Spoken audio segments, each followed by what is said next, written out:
Across the world, where will we end up, land or sea? Follow the map, running, where will we go? Around the world, going east, we hope. Courage or pain, drifting along. It's the case in gaming time.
Time.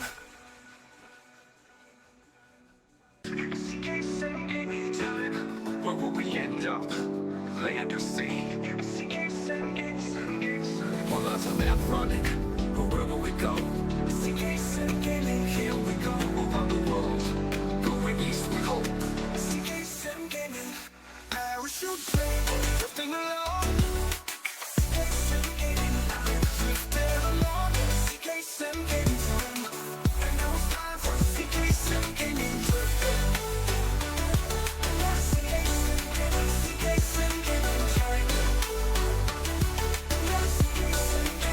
Here we go, full out the world. Going east, we hope. Parachute plane, drifting along. CK7 gaming time.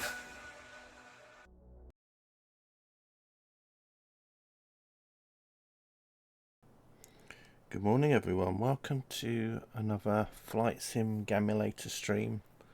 Back doing another drift. It's Flight 100 already. Wow, Flight 100.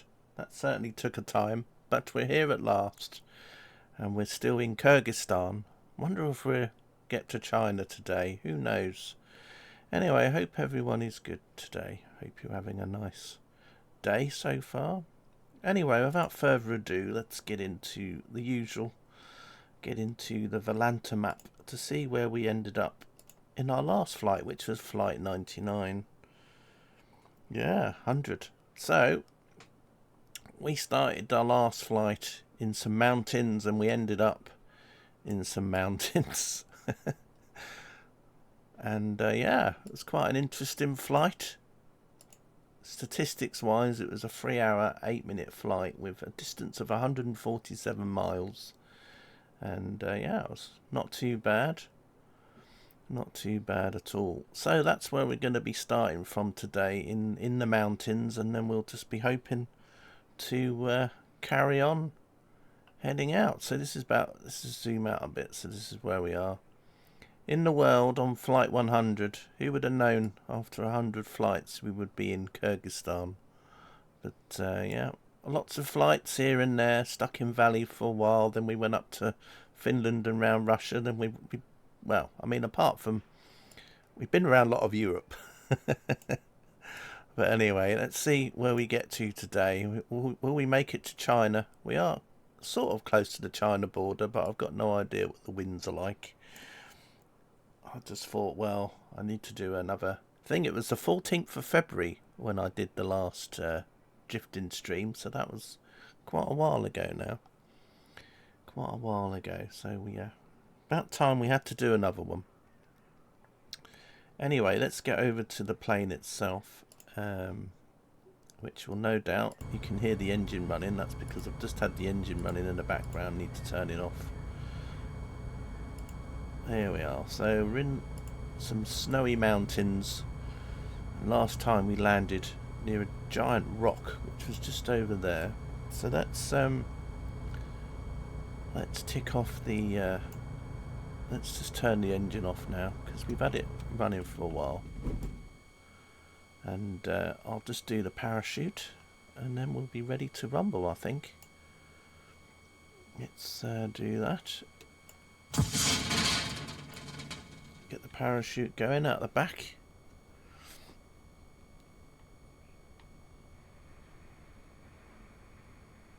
Got an interesting registration on my plane today. I thought I changed it to CK Sim Gamer, but there we go.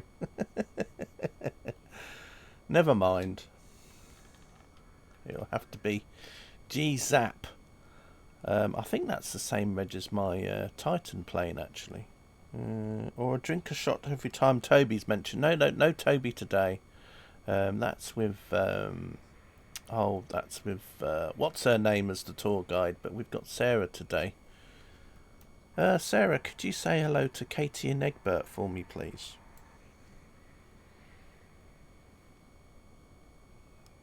Hello, Katie and Egbert. Hope you're enjoying the flight and the views as much as I am. There we go. So we got Sarah today, which is what we had in the last stream as well. But yeah, anyway. Should say in my stream title as well that I'm using Sarah. Anyway, we're here in the mountains. It's a lovely day. A few clouds around. But anyway, let's get back in here. Now, I've got to be careful because when I take the chocks off, I'm hoping that we're not going to roll down this slope. We'll have to see what happens. Right. Let's do this. Look at that realism. I love that. Right. Where's the chock thing gone? There we are. Thank goodness for that. I thought we were going to start rolling, but hopefully not. Right. Anyway, let's just make sure everything else is off that I need to have off. Don't need the radio on. Although, will that affect Janet? I don't know. Not Janet. See, even I'm getting like confused now. Sarah, I mean. Right. Anyway, let's do the usual. Let's slew up to 45,000 feet. We're already at 8,000 feet just on these mountains. I'm going to face the plane west again because I like to go west. Even if we're not going west, but hopefully we'll be going east again today. We'll have to see.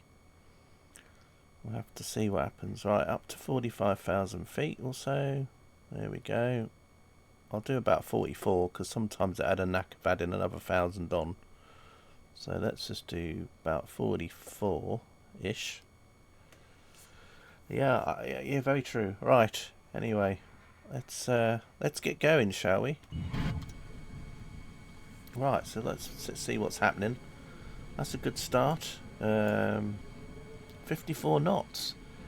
And we're heading east at 54 knots. That's a good start. Look at the view up here, isn't it lovely? What a fantastic view. We've got the kind of a lake just to our north over there. And then we've got a bigger lake in the distance, although you can't really see it. So yeah, there we go. So here we are. Look at that view today, isn't it fantastic? Now I've set the local time in the sim to the same as the time now, so it's set to 11:35. Let's just there we go. So that's the direction we're going. So we're facing. So we're kind of going off to the. Over there. Now that's interesting. Is that a marker showing up over there? I wonder what that marker's for.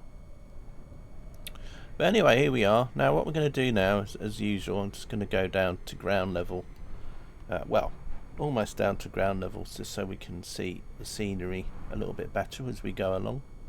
Don't forget to put in how many miles you think we're going to travel today.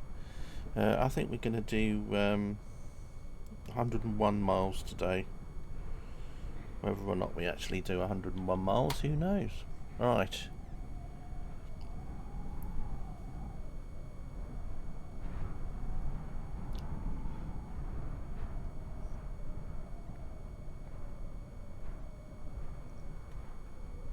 But yeah, look, quite impressive, the scenery there, isn't it?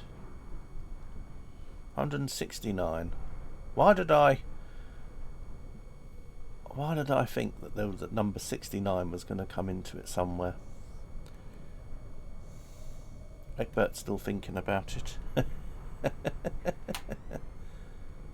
So here we go, just drifting over the mountains, and as I said, we seem to be heading towards a place. Now, I don't know where that is. I thought I had all the signposts disabled, the markers, but that one's showing up. I wonder if they've actually fixed it where it actually shows a town now. You never know. Right, anyway.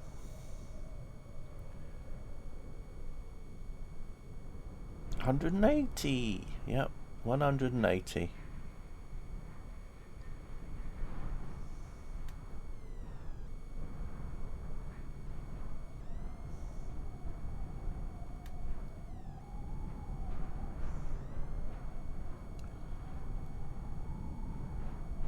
Let me know if the background sounds are a bit too loud for you. You should hear a little bit of wind noise, but it shouldn't be too loud.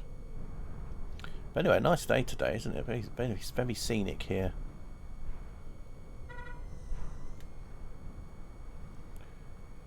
Just keep an eye out, see where we end up. As I said, we need to really head towards China. Now, probably southeast would have been a better option for me today, because the border is kind of to the southeast, so... But hey, if we still end up in Kyrgyzstan after this flight, well, so be it. Flight number 100, though. It's been a while, actually. I mean, I think it can't be too long away now from being a year from when I first started to do these flights.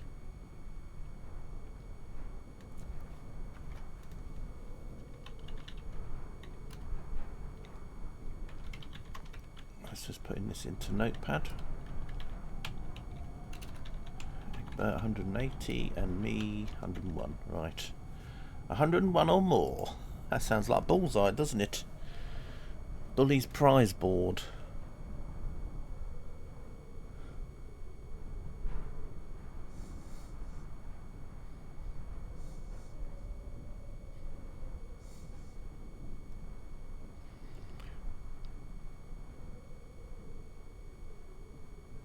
I wonder if you can get a plane that looks like a dart. Do you remember that Nintendo game, actually? Wasn't there that... Was it Pilot Wings? And then you always had to sort of land on a checkerboard or something. Like a target. And then the more towards the centre you were, the more points you got.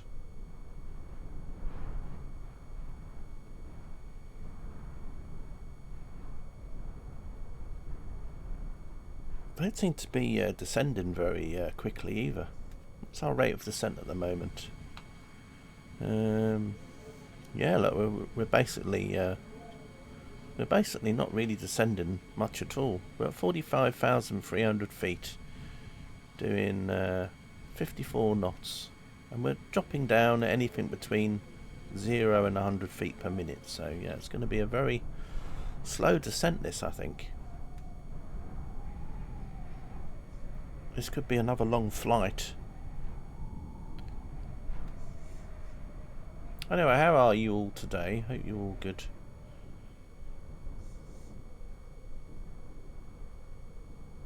I've been a bit busy this morning. I've been taking lots more screenshots of Train Sim World, ready for another Train Sim World stream at some point this week. I've taken 10,000 screen grabs today, ready for my slideshow stream later.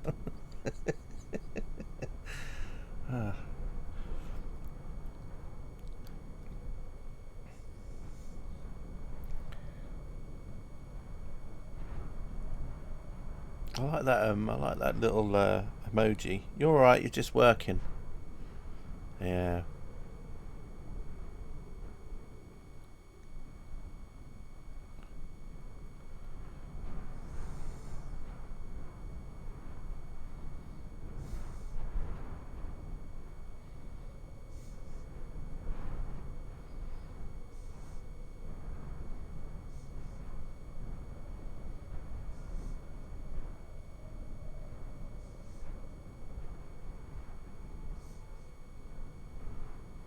Someone asked me once if I had a roll, and I said, yes, I do have a roll. It's a cheese and tomato one today. But, hello, Rob. How are you? Yes, we're over the Netherlands today. Yeah, we're flying over near Amsterdam currently. And if you believe that, you'll believe anything. Still in Kyrgyzstan, because I think the last time I did a stream, which was on Valentine's Day, was the last. I think you were in that stream as well, so I haven't done a drifting stream since then. So we're just carrying on from where we left off, where I landed in the mountains, and we're just carrying on from there. So yeah, see where we end up today. Will we end up into the Chinese border? I don't know. This is the 100th drifting flight today as well. The 100th drifting round the world flight. I mean, I have done other drifting flights as well, but this was just the 100th flight in the series where I started from Birmingham and then went all over the place. And 100 flights later, we're in Kyrgyzstan. So we'll see how it goes. On to the next 100 flights. In the next 100 flights, wonder where we end up. Probably. We might have done it by then, who knows. I can hear the wind. All we're missing is a tumbleweed after that joke. Yeah, we need Sap's little animation, don't we, to play. Which Sap always used to like to play in his streams if I ever said anything bad. He used to have some tumbleweeds. With this sort of sound effect as well, if I remember. How are you anyway, Rob? You doing alright? Hope so. But yeah, just drifting along through the mountains here. In about another 10-15 minutes, I'll stick up the Volanta map because we've not long started, so we haven't really gone very far just yet. So once I've been moving a little bit, I'll get the map out again. Oh, your rest day after a weekend away. Oh, nice, Rob. That's cool. Back to work tomorrow. Well, enjoy your day off. I know you had a nice weekend. Egbert, are you going to the model show at, is it Alexandra Palace? Tepik was talking about it over the weekend. He said he's going there. So if you were going to go, maybe you'd end up bumping into him.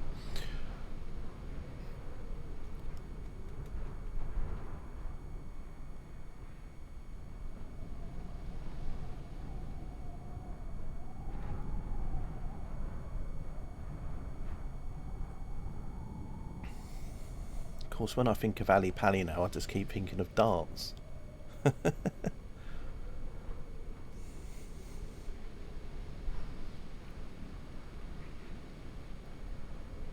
Quite far for me. It was next weekend, I think. But yeah, as I did wonder, it was quite a little bit far, but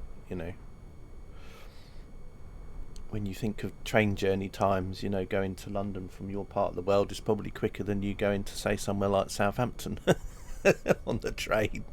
So that's why I sort of thought about it. Obviously the rail distance is a little bit more, but in some parts of the country you can, for me, for example, I'm about an hour and 50 away from London, and yet in other parts of the country you could get to York in that time, or get the Eurostar to Paris in that time. So yeah. Oh, okay. Football match. Yeah, I think it's on over the weekend. So I think it's not just Saturday. I think it's like Saturday, Sunday, I think. But anyway.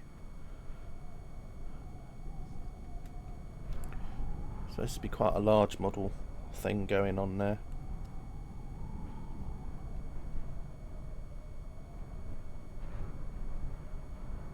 Probably Google it. But yes, football match indeed. The old football. the soccer ball. But yeah, the rate of descent is very, very slow today. I'm not really having to move the drone cam at all whilst we're going along here. I mean, I might have to move it in a bit if there ends up getting to a mountain that's slightly above me. But apart from that, seems quite cool.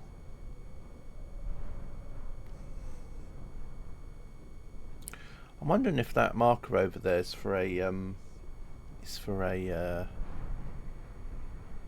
airport or something, or a runway, you know, some sort of helipad or something. Because in 2024, you know, you get the markers for helipads and things now as well.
So I don't know if the speed's going to increase a bit more as we descend. We're doing about 54 knots last time I looked, so it's about 60-ish miles an hour. But normally what happens is as you go down a little bit more, the winds do pick up a bit and then they'll decrease, and then we'll end up probably just floating for ages. So the first probably couple of hours of this flight is probably the critical part of it, because that's the bit where you end up going the furthest distance, and then the last part, once you get to a certain height, the airspeed slows down, and then yeah, it's just more than wondering about where we're going to end up. This mountain range is quite big, so there is a chance that we could still end up landing in some mountains, but I don't really know, to be honest. We have to just see how it goes. As I said, at the moment we've not really descended very far. I mean, not even 1,000 feet yet. We haven't gone down. So, and our ground speed has picked up a little bit. So we're doing 55 knots now. But we've had this where we've had a few flights where for about the first two hours or so, we go quite a long distance, and then the last hour or so, it's we're more or less landing within a few miles of, you know, because the ground speed does slow down, but at the moment we're doing all right.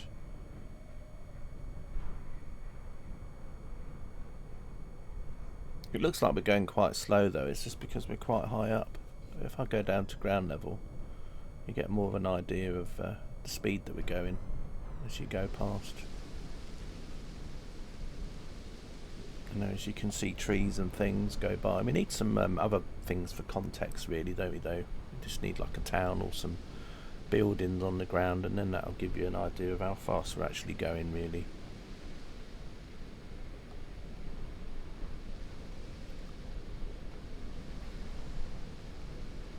As you get down, you can start to hear a bit more wind noise and things.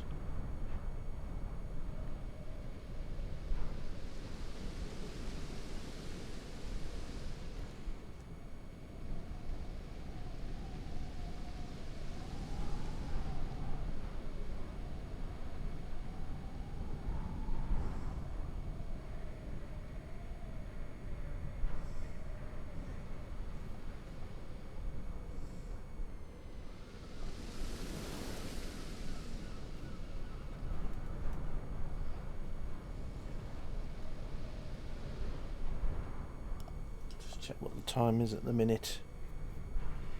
So it's 11:50. So yeah, about 12 o'clock. I'll check the.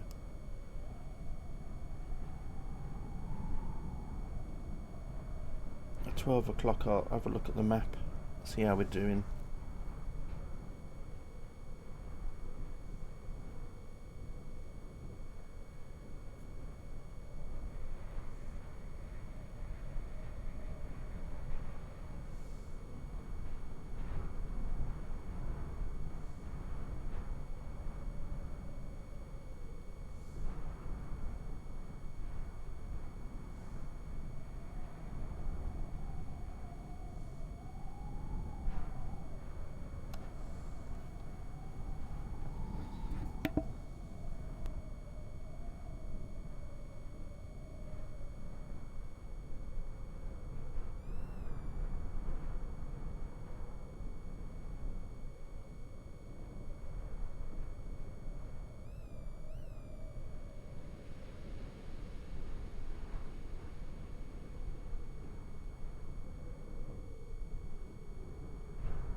That's all cool, Carter. Yeah, Century. Yep, that's all cool. Yeah, 100th flight today. The 99th flight we did a few weeks ago on the 14th of Feb. So we're just over Kyrgyzstan at the moment still from the last stream. We ended up landing in a mountain range and just started from the mountain range. And we're just carrying on today, heading sort of in easterly direction towards China. I don't know if we'll make the Chinese border today though, but we never know. How are you anyway, Card? I hope you had a nice weekend. You go live and you get a flurry of phone calls. Sounds a bit like the beginning of the stream there. A bit of snow. A snow flurry. So yeah, just carrying on. Not long started the stream. Let's go back to the plane itself. So yeah, here we go. So we're at 44,600 feet and we're travelling at around 55 knots at the moment. So yeah, this might be another long flight again. Just have to see. It's quite a nice view from up here actually, as you look around. I'd hate to think what the temperature is, and yeah, minus 56.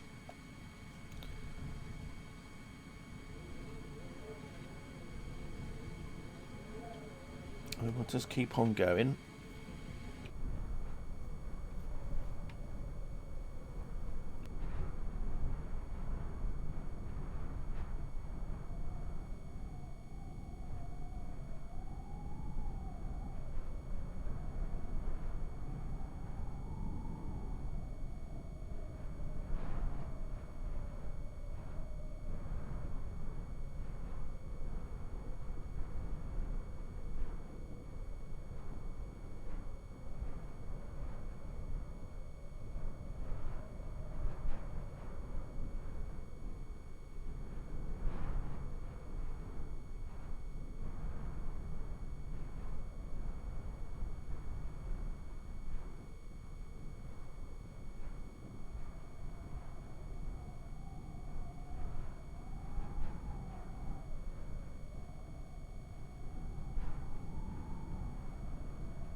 So, Sarah, any interesting landmarks around?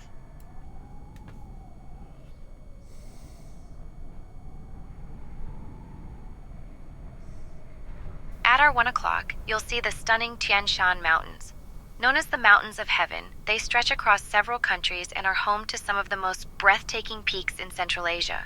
The highest peak, Genghis Chokusu, rises to about 24,406 feet.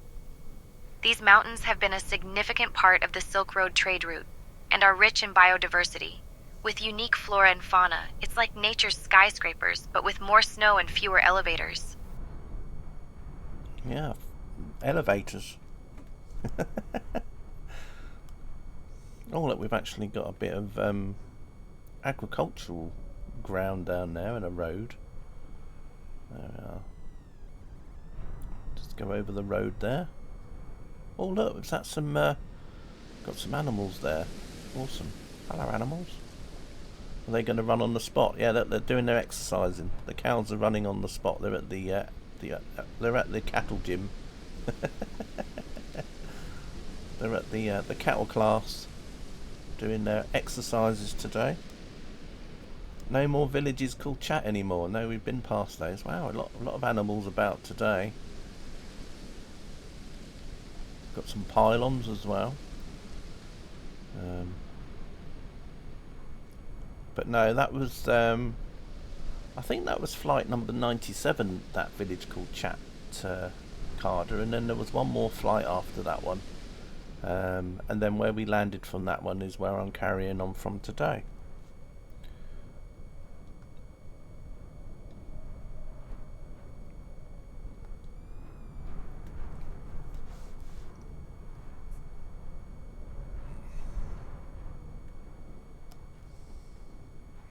Going up in the world, yeah.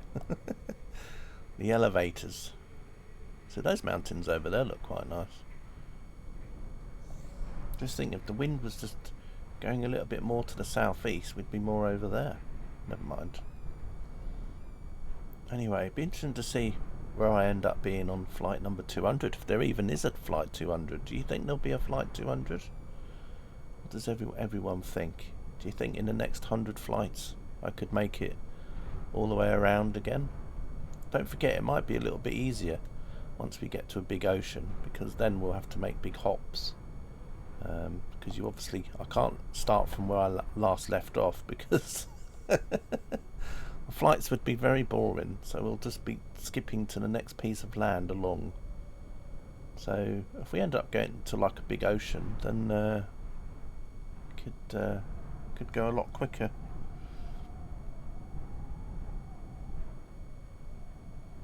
And then, as I said, when I do the next flight again, because there will be one after this, once I've been round once, then I'll do another one. But that one is going to be starting from the west coast of Africa near the equator. So we'll go from the equator in Africa and then go around the world from there, just to see some of the scenery in a different part of the world. But who knows how long that'll be before we get to that point.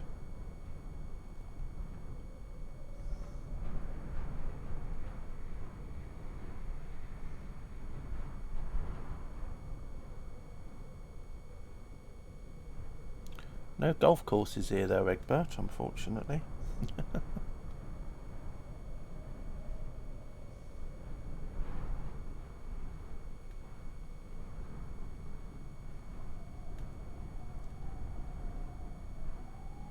Although I suppose you could just get a flag, couldn't you? Dig a hole, stick a flag in it, and then you could just you could just make yourself a golf course, couldn't you? A do-it-yourself golf course.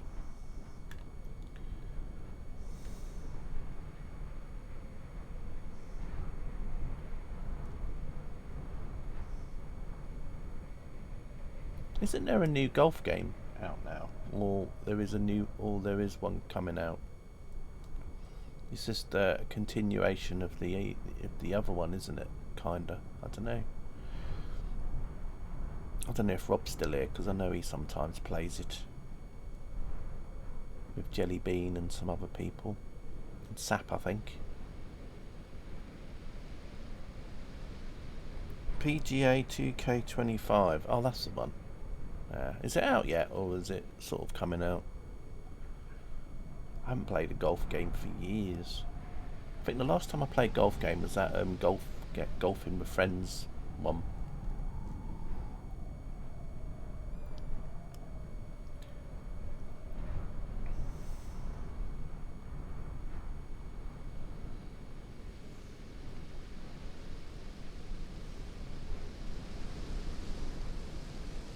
Downloaded quite a few updates to that in the past as well. We got an airport in the distance there. It says it's 12 miles away. Called Narin Airport. You're tempted to get it yourself. That's cool, Egbert. What the 2K or the golfing with friends? You mean? Quite interesting, picking up more animals along here today. But anyway, at least that theory that I had, I can say that theory was wrong. I had this theory that maybe I wasn't seeing many animals because the drone cam, it had to be your actual plane where your actual, where the main camera is, which would then dictate how far away animals would load in. So I always used to think, well, maybe they're not appearing on the drone cam because the actual plane is several miles away up in the sky. But the fact that they're showing up now obviously means that I can say that that theory that I had was not really a theory, but it's good. It just means that either the sim update 1 that just come out, they basically changed something, or although saying that, I've had the sim update 1 beta for quite a few flights, and I've never noticed the animals before. It might just be we're over agriculture area, so they might have just put some cattle in anyway. So there we go, we've got some houses at last. We're actually going past a place.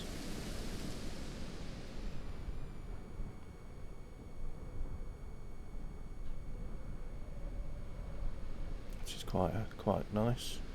As you can see though, as I said, my rate of descent isn't really that high. I mean, I'm having to adjust it now and again, but it's not like going down at quite a heavy rate here. People like to drive on the road, on the grass in these parts of the world. I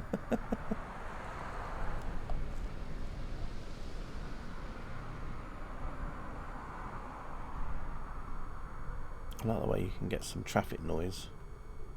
Makes me think of that train sim classic route in Germany, where you would come out from the station and then there'd be like a motorway, and then suddenly you'd just be hit with all these loud traffic sounds.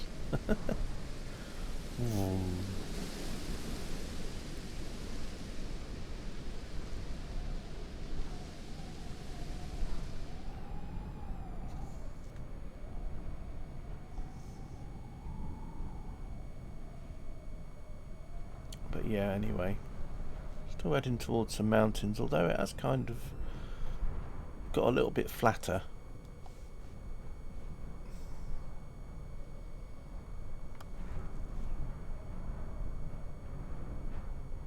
I think what I'll do now actually is I will bring up the Volanta map, because it'll just be good to see roughly where we're heading. So let's just have a quick look at the Volanta map.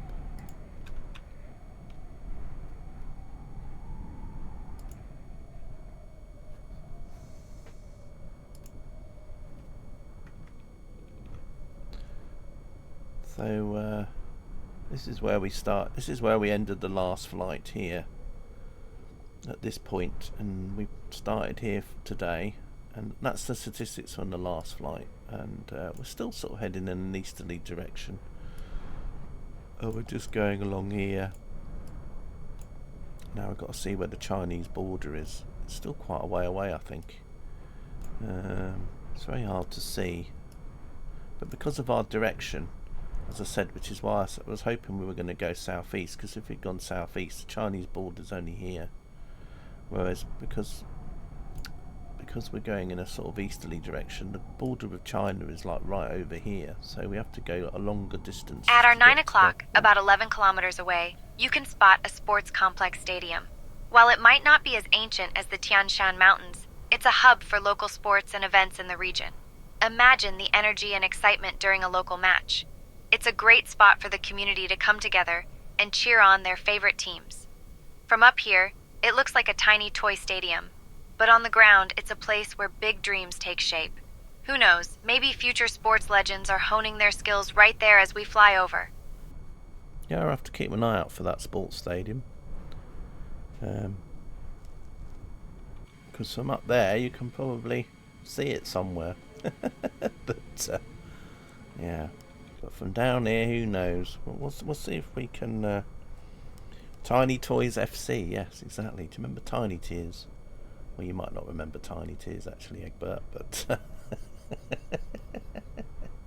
Katie probably does. I remember it. But anyway, let's come out of here, and I've still got the map up as well. I'm so bad, but anyway, let's get rid of the map. But yeah, I don't know. You do remember? Yeah.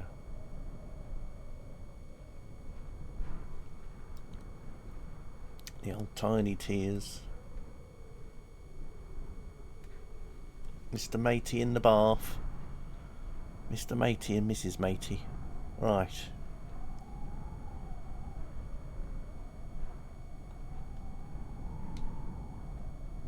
But yeah, I'll have to keep an eye out for a stadium at some point. You're not that young. Oh yes, I forgot you're over 21, silly me.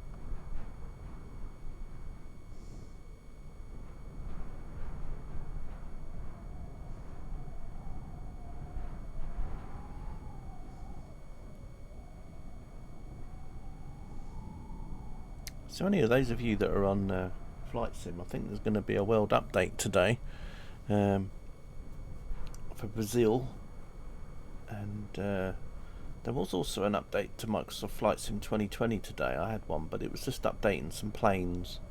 I think it was like a 3 gig download. Of course, with 2024 everything is in the cloud, so the world update you won't have to download or anything because it's just there, and then when you go to somewhere it will just load it in. But in 2020, if the world update comes out, then obviously you have to download that and install it in, and then add it in, go into your marketplace and then add it in there, and then it will show up in your content manager, and then you have to download it. This place would make an interesting golf course. Yeah, especially if the ball disappeared down a slope.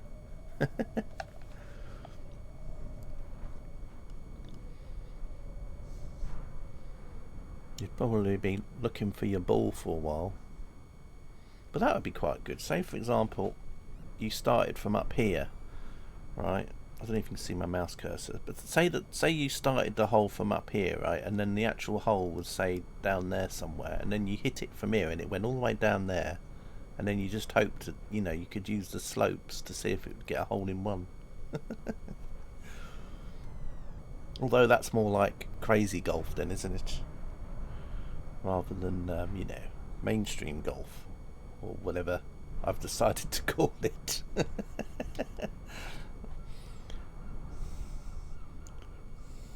Mini golf, yeah, just a bigger version of it, yeah. Yeah, have a windmill down at the bottom, which is actually like a full-size windmill.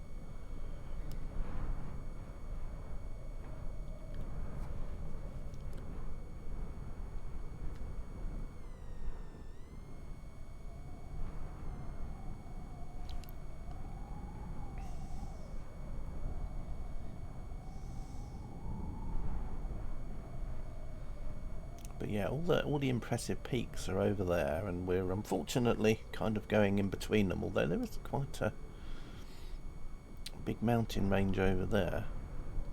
We are heading towards some mountains, but in the distance, so we will be going back over some mountains soon. Let's have a look back actually and see what we're doing up here. So we're at look at that, still at 44,000 feet. We've only dropped 1,000 feet or so since the start At our of the 11 stream. o'clock, about 11 kilometers away, you can spot a sports complex stadium. While it might not be as ancient as the Tian Shan Mountains, it's a hub for local sports and events in the region. Imagine the energy and excitement during a local match. It's a great spot for the community to come together and cheer on their favorite teams. From up here, it looks like a tiny toy stadium, but on the ground, it's a place where big dreams take shape. Who knows, maybe future sports legends are honing their skills right there as we fly over. Well, there you go. It's getting a bit of deja vu there. I wonder if it's down there somewhere, because there does seem to be a town or something over there. Look, over there. Looks like there's like a sports place just off the wing there. If you look over there, you can just see it. It's really hard to see. We'll have to wait for the thing to come back into view again, but it looked like there was like a big area where there might be a sports place. Like if you look there, see, that could be the outline of a stadium with the pitch in the middle, just over there. That might be it there.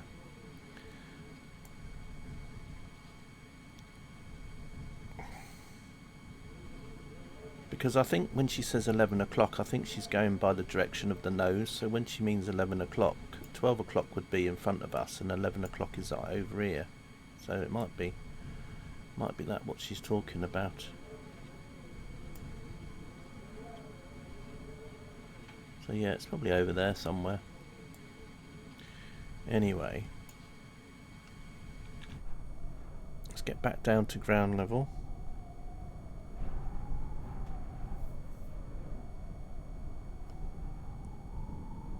If it's not, then I'd get the planning permission put in place. Yeah. Oh yes, a bit like some other football stadium I heard about today. Yeah.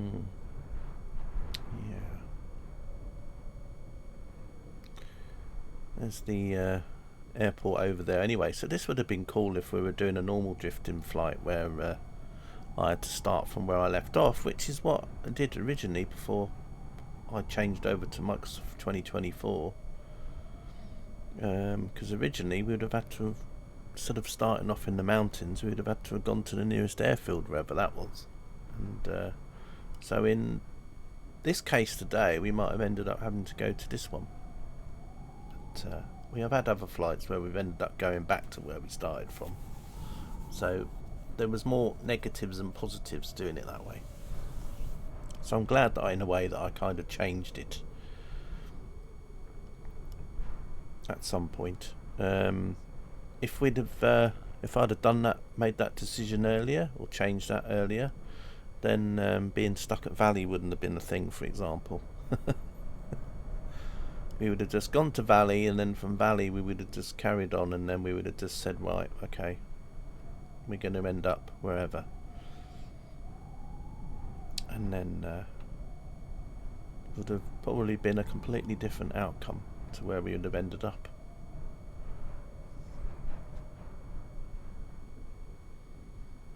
It was the same in Russia. I mean, for a while we were stuck going between Russia and Finland for a few flights as well.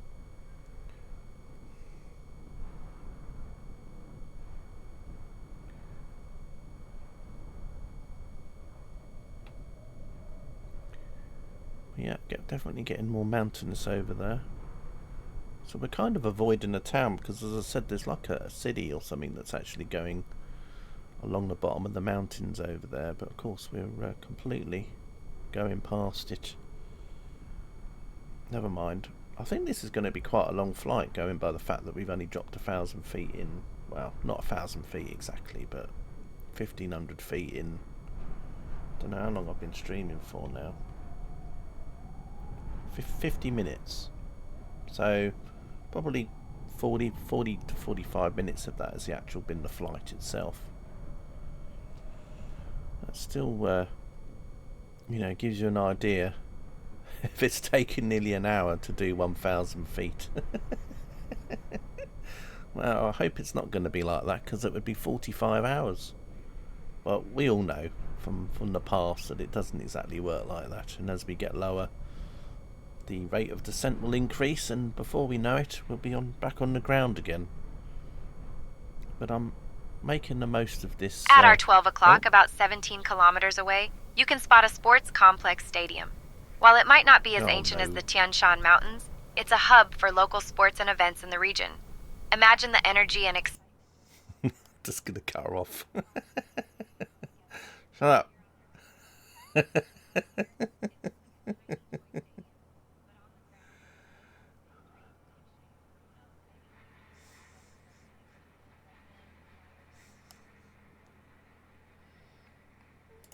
Yeah, half the problem though is we're moving, I don't know, Carter, moving quite slowly. Relatively, I mean, for an aeroplane. But, yeah.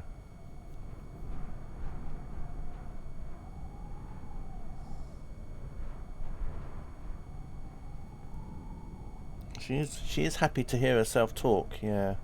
Before it never used to do that, but then they wanted to add it in because a lot of people complained and said that when they were flying around with the tour guide on, it wasn't really updating them much about landmarks and that. As they were flying, they were having to keep asking, like, where's the nearest landmark? And then they'd say it. Whereas now it's sort of automated, but the only trouble is now it's like, seems to be repeating itself of the same landmark over and over. But if you were normally travelling at a couple of 100 miles an hour, then obviously that landmark would have been and gone. But I think it's just because we're not going as fast. But I'll have to mention it in their Discord and just say that I don't want to keep hearing Sarah repeat herself every 5 minutes. Like, once it's said it once, then that's it. I don't want to hear it again. I mean, I could get it if we were stopping and then we were like flying back towards it and then flying away from it and then flying back towards it again. But we're flying around away from it continually. Then again, that might be the only point of interest for miles around. Got any plans this weekend or this week? I don't know, Egbert, really. I know there's soccer ball on this week. Today, isn't there? European game again. And tomorrow and Thursday. Quite important soccer ball games, so I don't know.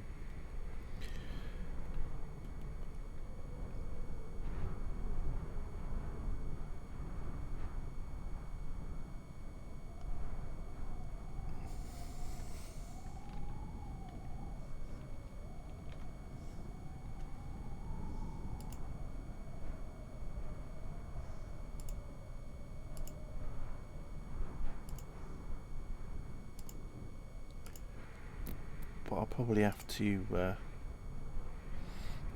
go on the Discord and just mention it.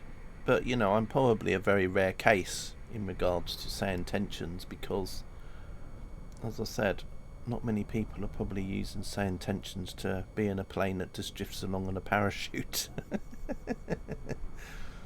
But yeah. So you can learn a lot from Michelle. Yeah, I wish they had that one.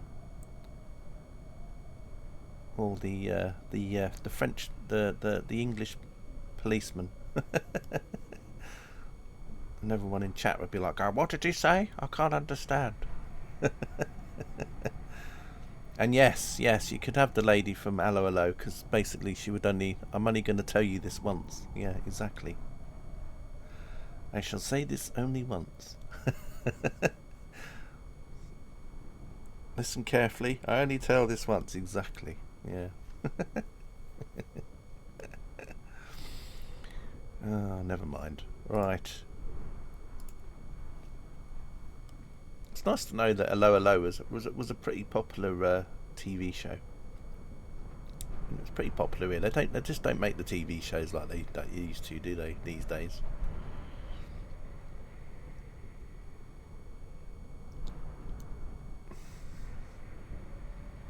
It's like Magic Roundabout, you know. I don't think you'd ever get a Magic Roundabout these days. I used to love Magic Roundabout.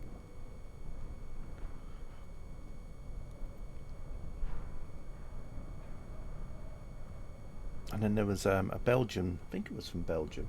It might have been from Luxembourg. They used to have it on the TV here when I was a kid, and it was called Ludwig. And it was like an animated thing with this wooden character. I think it was called Ludwig. And then you had the Moomins, and which were Finnish, I believe. And you've even got ferries that go between Stockholm and Finland with the Moomins on. At our 12 o'clock, about 25 kilometers away, you can spot a sports complex stadium. Oh.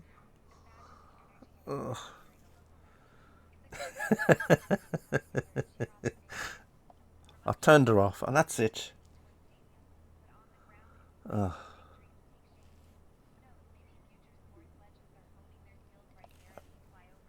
Maybe she gets paid. every time she advertises the stadium, she gets some money. Where's Janet? Exactly.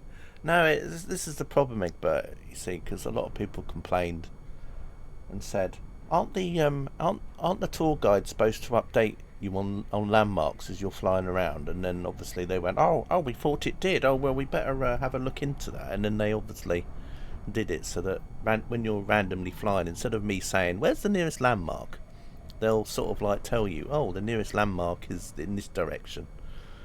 But obviously now it's kind of, as I said, it's probably because of my use case, because if you're flying in a plane heading at like 200 miles per hour, then she probably would have only said it once. But because I'm not exactly going very fast, and there's probably not many landmarks around, and she's going to keep repeating it over and over.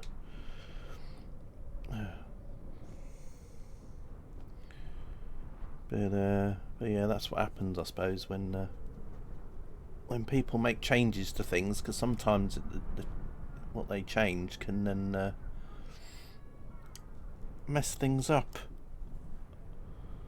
But I mean, if we were flying over the UK, then obviously Jeff would have been like, updating us on landmarks. So I mean, it wouldn't have been too bad, but because there's quite a few. But here, I mean, it's a bit worrying though that the only landmark around is a football stadium. Because you'd think there'd be like something more historical around. Well, maybe there is, but never mind. I'll mention it in their Discord anyway, but I don't know if they'll be able to do much about it. Because as I said, I'm a special use case doing these.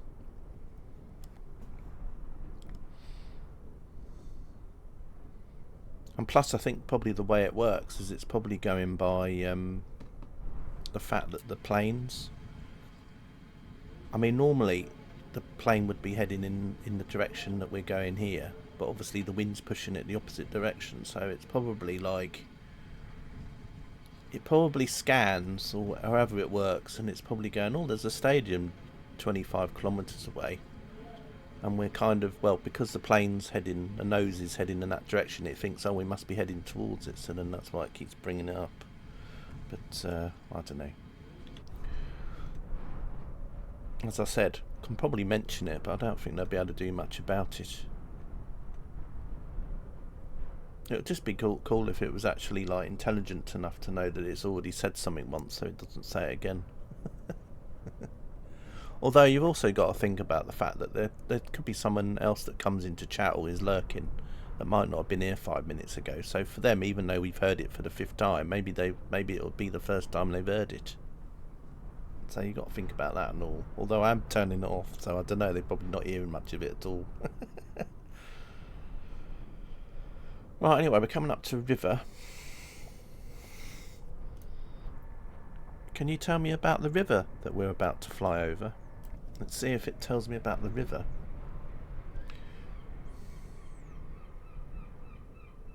We're about to fly over the Naran River, which is one of the major rivers in Kyrgyzstan. It originates in the Tian Shan Mountains and flows westward, eventually merging with the Sir Darya River.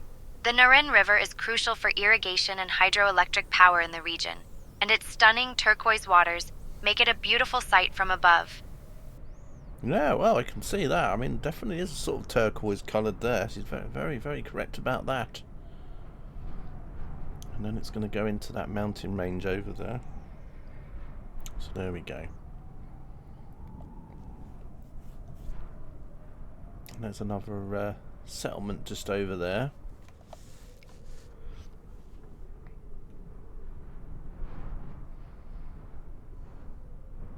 So this is quite interesting. It's kind of quite a nice little area over here. I like the colours. Although whether or not that's the true colours, you just don't know sometimes with these photo images, because sometimes they do sort of colorise them. So still very impressive. We're going to have to probably move the drone cam up soon, because we're going to get to some higher mountains again soon. Don't forget these mountains are quite high though, so even though we're at 40 odd thousand feet, if the mountains are like 10 to 20,000 feet up, that's going to affect how long our journey is as well, because obviously at some point we're going to be having to probably land in them mountains again. So we might have a bit of Ski Sunday coming up again soon, Egbert. Well, Ski Tuesday. Or is it Monday today? What day is it today? Is it Monday or Tuesday? I forgot. It's Tuesday, isn't it? See, I can't remember what day of the week it is anymore. I think it's Tuesday. It's got to be, because there's soccer ball on today. Ah, dear. Never mind. I think what's throwing me is normally I do something on a Monday, but we didn't do it till today, so I'm kind of thrown. It threw me off. There's a little roadway there going along, and then it kind of goes over. Twists and turns its way around. Very Euro trucks, that. And then makes its way back.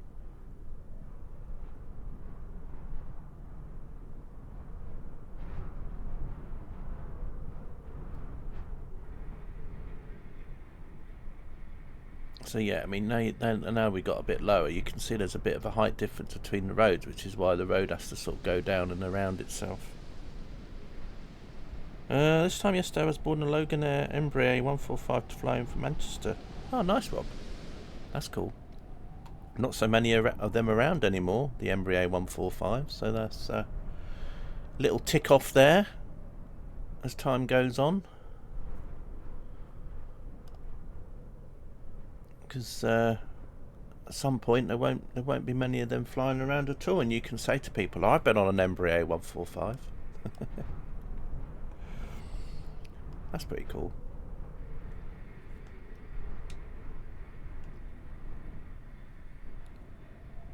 I mean, they'll probably be flying for a little while yet, but yeah. But you know what I mean. Time catches up on planes over time. I mean, it's like, Boeing 757, for example. I mean, in the 80s and that, when they first arrived, they were the latest thing. Now there's not so many airlines flying them around now. Of course, freight stuff. 757s are still used a lot, and they're still used in other places, but I mean in the UK, Jet2 was the last operator to use the 75, and now they've all gone. I know you thought you were going to end up with an ATR 72 both ways, but round up with the same 145. Wow. Yeah, that's alright then. Yeah, I don't think they have many of them left now, do they? The 145s. I know they do a lot of the flights from like Southampton and that, and Manchester. They do some as well. But that's cool though. It might have been to do with loads or something that day. Maybe there was a lot more people, so they used the 145. Don't know. But it's cool that you went on one though. I hope you enjoyed it. I've been on a few rear-engined aircraft in my time. First one I went on was a Boeing 727, a Dan Air, in the 80s. And then the next time I went on a rear-engine jet was with American Airlines from LaGuardia to Chicago, which was a Super 80. I then went with a Super 80 with SAS, Scandinavian, from Stockholm to Heathrow once. And yeah. At our 12 o'clock, about 39 kilometers away, you might notice the Naran River winding through the landscape. This river is a significant waterway in Kyrgyzstan, originating from the Tian Shan Mountains. It's known for its striking turquoise color, which is due to the minerals in the water. The Naran River is vital for irrigation and hydroelectric power, supporting local agriculture and communities. It's fascinating to think about how this river has shaped the region's history and development over the centuries. Plus, from up here, it looks like a shimmering ribbon weaving through the rugged terrain. Yeah, I left that one. I didn't cut her off because she sort of like explained the river in a slightly different way to she did when I asked her about it earlier. So, wing seat both ways. Yeah, I tend to do that when I'm. Well, I don't sit right over near the wing, but just a few rows back. Because I always like to look down at the ground, and you always find that if you're a few more rows up, then it's a lot more harder, because normally you end up, especially on the 737, it's only a few rows before you start to get the engine cowling in the way, and then you get the wing. So I always like to sit at the back, just because then, and sometimes in the winter, you always found it was a little bit quieter. Sometimes ended up having a row to myself, which was nice.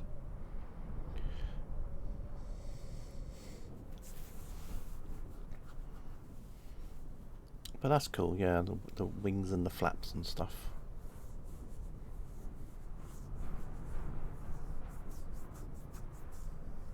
I think whenever I used to go in the 737, if I couldn't get the first few rows of the plane, then I always used to go at the back, because the first few rows are alright, but as soon as you get to the engine cowling bit, it gets a bit, the view gets a bit restricted, and I like to look down at the ground all the time. I'm always glued to the window when I fly. Well, not literally though. Can you imagine? We've got to get the airport fire brigade to come and release me from the window, because I've been and I end up coming off the plane with the window still stuck to me. I'll be taking it home on a frame. You know, like when you get people nowadays and they get all these souvenirs. You know, like from a Boeing 747 that's been taken to pieces, and then people can get like a section of the window with a bit of the cabin or whatever, and then they get it like in a frame, and then they can put it on their wall at home or something. It'd be like that, wouldn't it? It'd just be like, CK's stuck himself to the window frame again. I like the window so much, I want to take it home with me as a souvenir. Yeah. This is when I went on row 3A on British Airways in the 80s. This is a window frame from a Boeing 757 which I got stuck to. Yeah, and this one is a Boeing 767 window frame. Oh dear.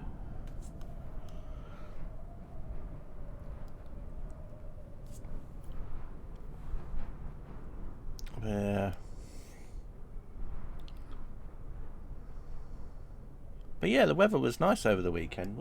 I mean, it was a bit cloudy down here. I mean, most of the country seemed to be having lovely sunshine and hot weather. But I think over the weekend, that was when it was, wasn't it? Saturday, and that was when it was quite warm in places.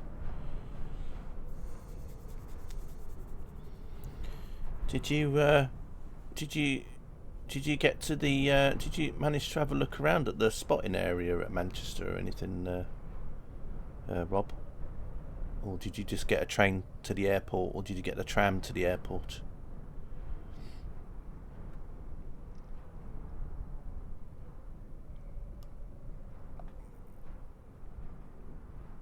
Some nice mountains over there, but of course, you know, we're kind of going in between them. It looks like the rate of descent sped up a little bit now. Let's have a look.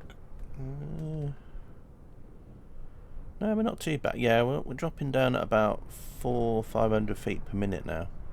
So, although it's kind of back and forth, it might just be where see, it's going up again. I think what it is I think we're just getting the wind coming off from the mountains, and then it's like 1 minute it's like blowing us up a bit. Fortunately not, would have been nice, but it was a busy weekend. No worries. Yeah, I've only literally been to the Manchester airport. I've literally only been to the railway station.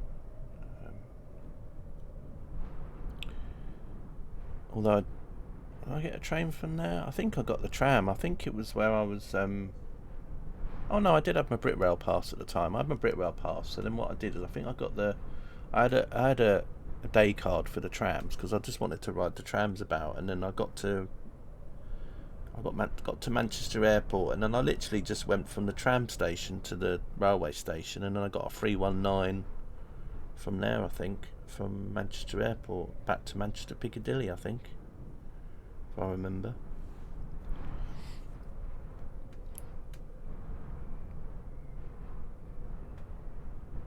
That was when they just not long had the 319s had moved up to that area, and they'd started to be using those. It was nice to see Liverpool as well. I went on Saturday, got the 80X from Victor Lime Street and the 185. Oh, you went to Liverpool, cool. Yeah, I remember when I went to Liverpool for the first time. I didn't realise they had like this giant building outside the station that looked a bit like a Roman Colosseum.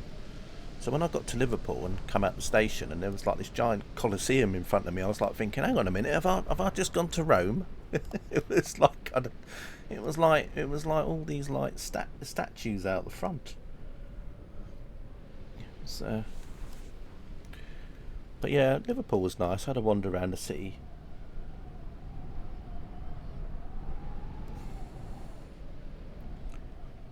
That was when I went up to Liverpool on a Virgin Pendolino from Euston.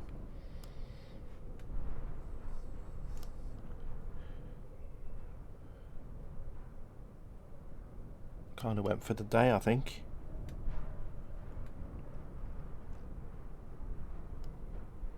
But yeah, 185. I think I've been on a 185. I think I went to Huddersfield on a 185 from Manchester. Someone kept telling me about the Huddersfield station cat, and I just said, oh well, I'll pop into Huddersfield on the way back, because I went back to Leeds, and then from Leeds I went back to King's Cross. But along the way I went along the Trans-Pennine, because someone kept going on about it. Someone I know was like going, oh, they've got this station cat at Huddersfield, oh, you couldn't go and see the station cat and take a picture with you with it or something. And I was like, oh, alright then. So I got off at Huddersfield. And then the guy at the station, the staff, were like going, oh, unfortunately the cat's asleep at the moment. And I was like, oh, really? So then I literally had to get on the next train and went to Leeds, and then changed at Leeds, and then went back to King's Cross. The joys of having like an all-line rail rover ticket, more or less, with the Britrail pass. That was back when I was living in Sweden, which was pretty cool. I used to love having a Britrail pass. Just get on any train you want, in no restrictions and nothing. You can just be like as free as a bird.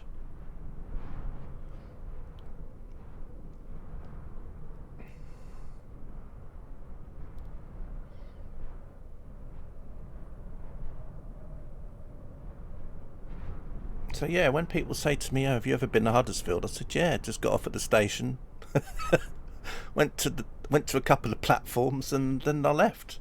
A lot of railway stations I've done that, really. When people say to me, have I been to certain places, I say, yeah, like Sheffield. Have you been to Sheffield? Yeah, I've been to platform 1 and I've been to platform 3. Well, Nottingham's the same. It was literally just a change from one train to another. I never actually got off the train and went outside. I think when I went to Carlisle, it was literally like go out the station and then look at the castle and then go back in the station again.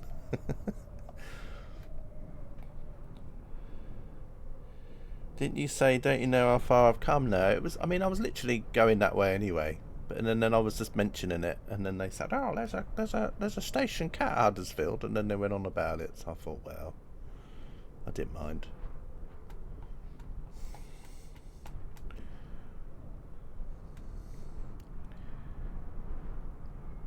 It was just the travelling about I liked it. It kind of made me, with the Britrail pass, it was kind of made me feel like how I was when I was a kid, with the 7-day tickets I used to get during half term, where you used to just do what you wanted, And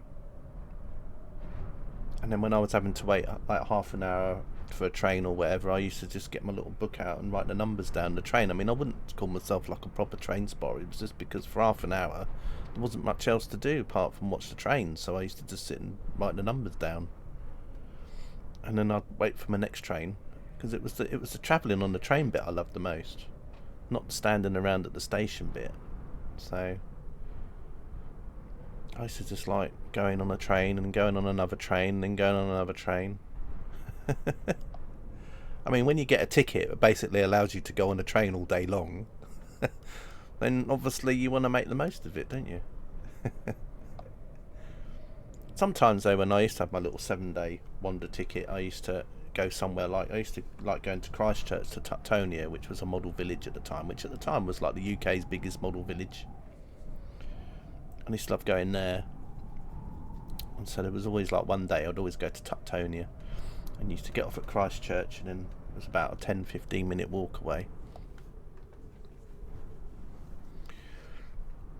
And they had like a miniature like Heathrow Airport there, and they had all these little model planes going around on the runways and taxiways, and then they had like a port and all the buildings in London that you could walk around. It was pretty cool. Stonehenge, Edinburgh. Had a model railway that went around. It wasn't like it was quite a large scale. It wasn't like it was. I mean, it wasn't sit down garden railway scale, but I think it was still maybe O gauge, maybe. But anyway, it used to have like a high mech. It used to be going around with some coaches, and they used to go round through stations and that. There's a really nice model village in Devon, isn't there, that you can go to that's got a really nice railway. I used to love garden railways. Well, I still do, but you know what I mean. But I used to like model villages, and then when they used to have a railway or whatever. The textures are a bit blurry. I don't know if that's just how the textures are here, or whether or not it's just because I've got the Sims decided not to load any ground tiles in for a bit.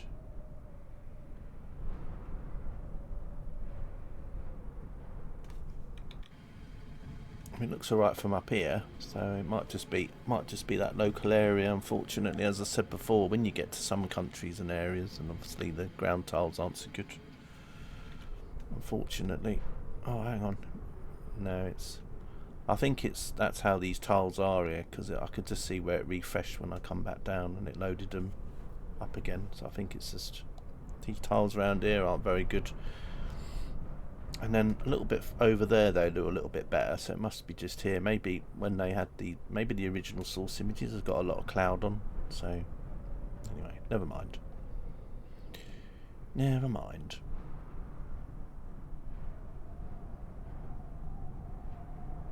Anyway, it looks like we're coming into some mountains again. Fortunately, my screens have come off here, so the batteries have gone dead. So I can't really tell you. I'll have to look at. Well, we can actually, because I can do this view. So you can see at the moment we're at 42,000 feet still. That's mad. It's probably because as we're going over these mountains, they've got like the wind, because Microsoft does this thing with the wind, the wind currents and stuff. You know, maybe it's where the air comes off the mountains and goes upwards, so that it's kind of making it stay up a lot high, a lot longer. It's the Viagra effect, I think. It's the Viagra winds.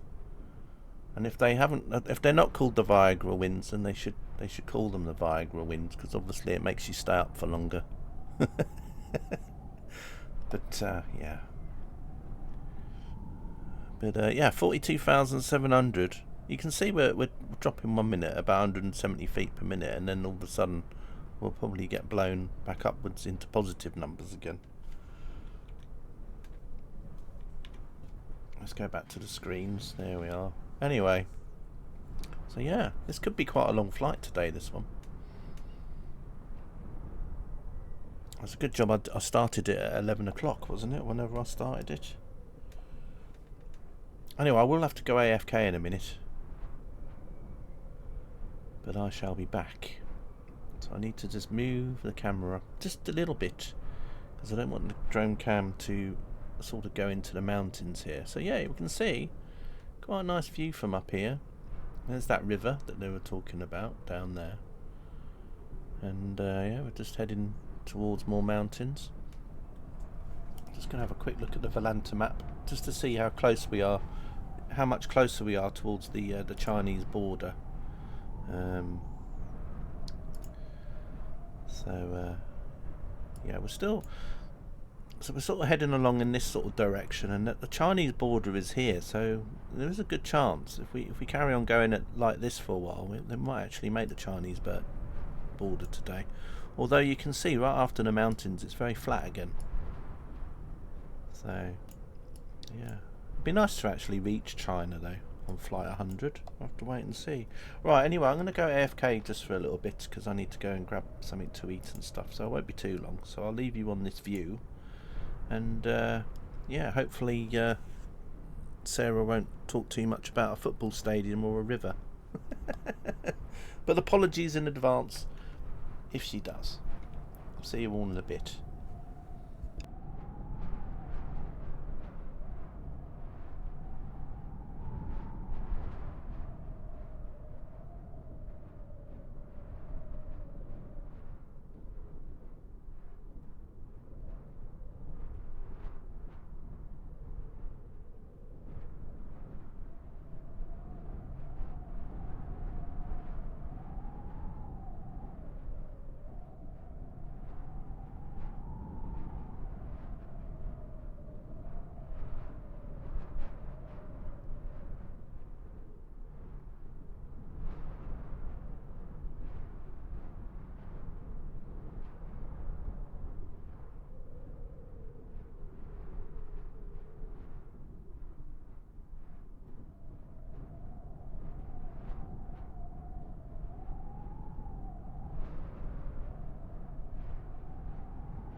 back again. Well, we're still going over some mountains. Is that a good or a bad sign, I wonder?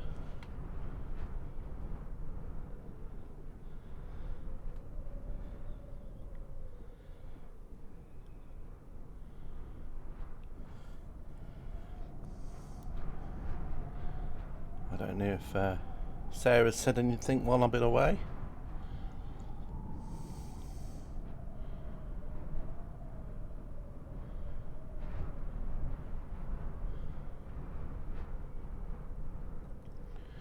Some quite highish peaks just over there.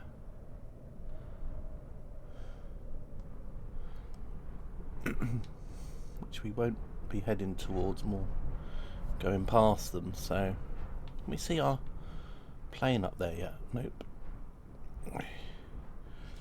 Still no sign of it yet.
Coming over some bigger mountains now.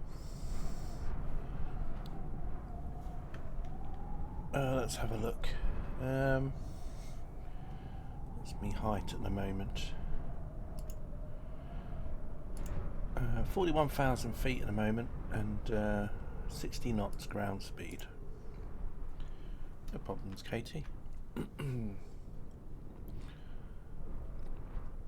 So there we are, yeah, 41,000. It says we're dropping down at 400 feet per minute now, but we'll hit a updraft or something, and then we'll start going back up again. So as you can see now, it's starting to decrease and increase.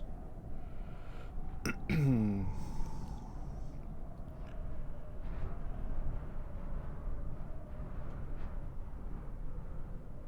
yeah, still taking a while just to come down. But as I said, there are some quite large mountains around, so that will affect the distance that we travel down.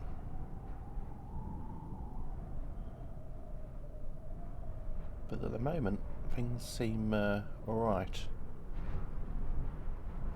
So I'm hoping we got enough momentum just to at least get into the Chinese border.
Still no sign of the little plane from here. Sometimes you see it sharp as a dot, but no sign just yet. Probably because we're still quite high up. This could be or may not be a record breaker, this one, in terms of time.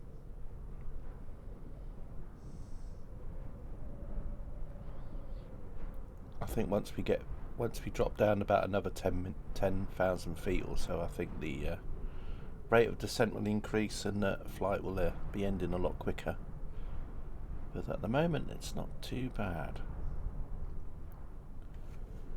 Been in the air for about an hour and a half now, I suppose. If you take into account, it was about 5 minutes before I started the stream, and then it was a good 5 minutes after starting the stream that I actually started the flight itself.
Getting closer to these mountains, but don't forget this is the drone cam view.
Move the camera up a little bit.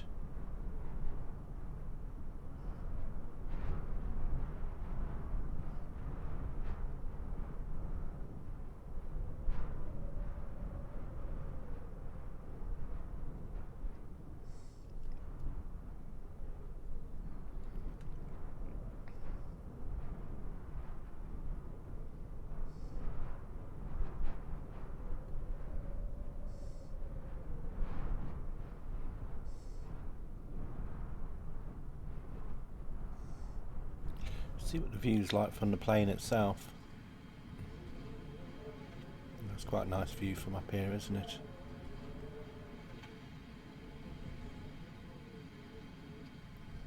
See how mountainous this area is.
Let's have a look at Volanta map again.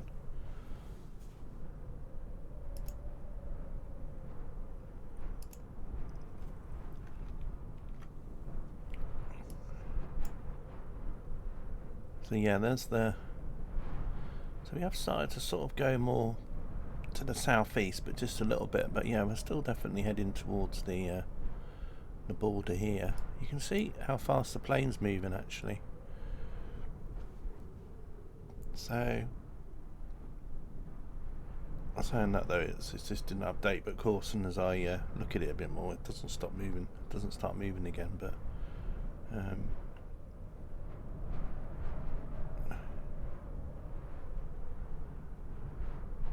yeah, slowly moving. As I said, hopefully we'll be able to get over to the border at some point today.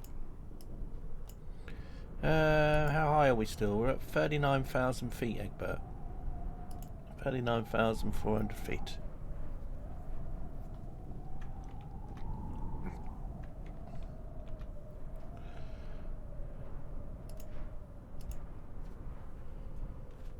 There we are. 39,480. So still pretty high up.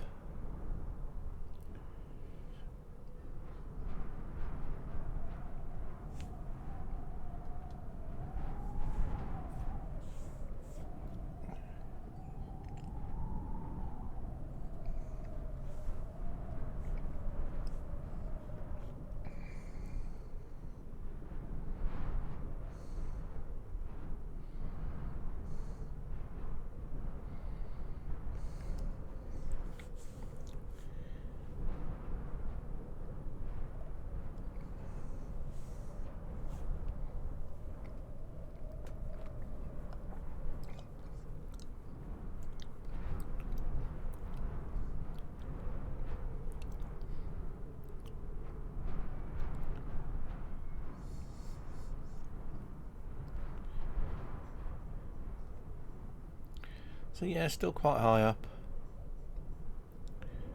and slowly making our way towards the Chinese border.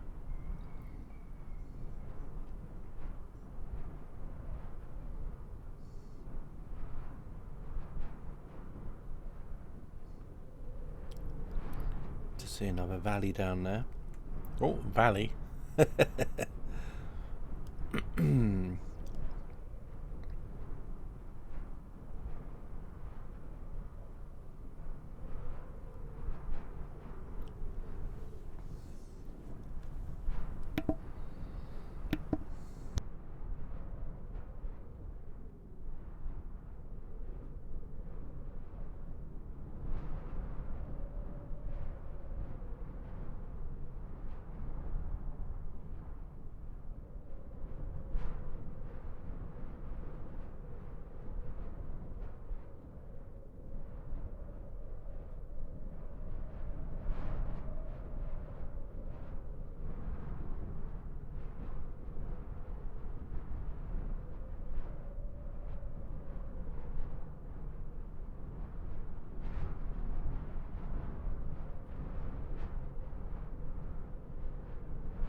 Over the valley. What's that down there? Oh, just rocks. Oh, trees.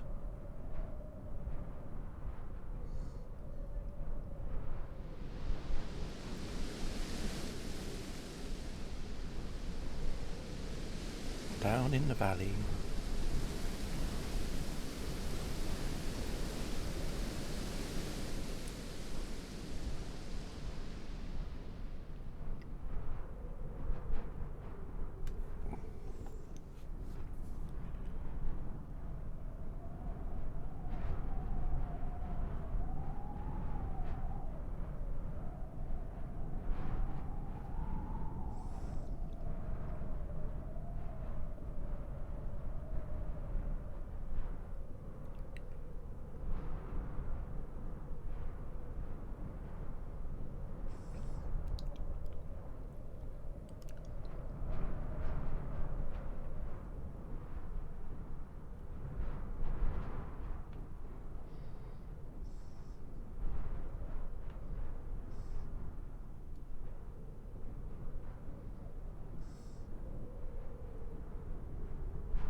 So yeah, it'd be interesting to see how much more this flight is. I think if we do manage to get over the mountains and then we get to that flatter area, my rate of descent might increase a bit.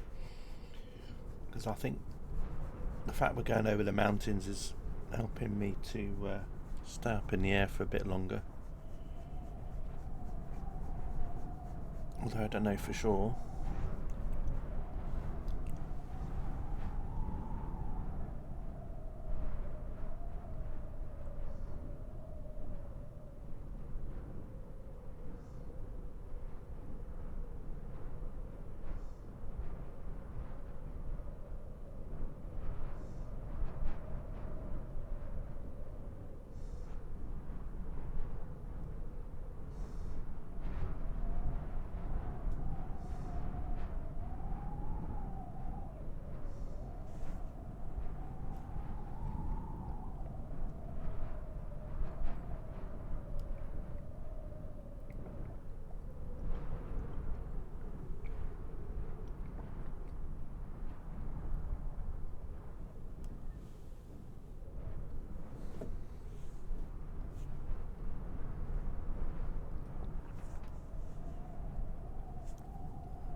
Wondering when these mountains will end. Still a little ways to go yet.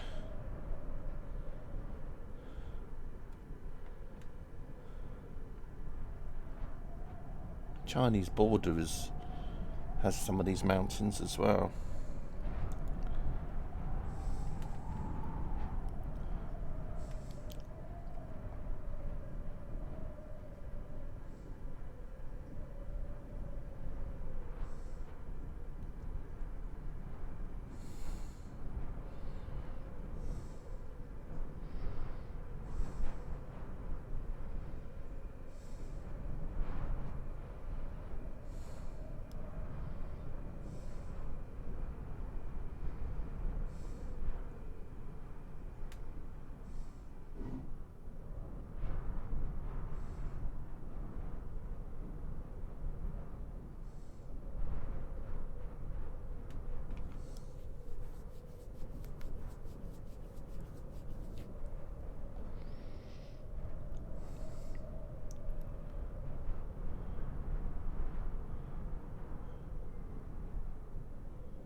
Yeah, still quite high above the mountains up here.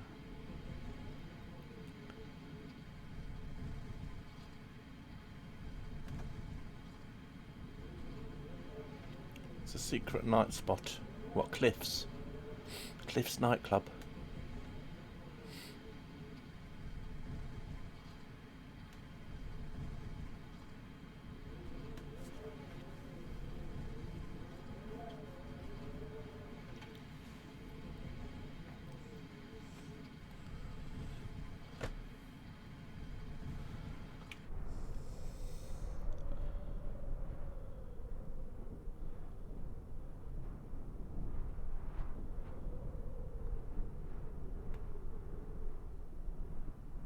How long have we been flying now for? Well, 2 hours. So about an hour and 50 probably. That's not too bad. An hour and 50. Yeti belly dancing. Yeti belly.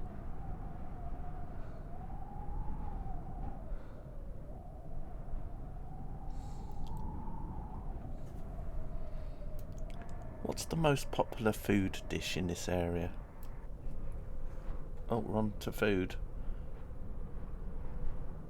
One of the most popular dishes in this area is beshbarmak, a traditional Kyrgyz meal made with boiled meat, usually lamb or beef, served over homemade noodles. It's often accompanied by a rich broth and enjoyed during special occasions and family gatherings. It's a hearty dish that reflects the nomadic heritage of the Kyrgyz people.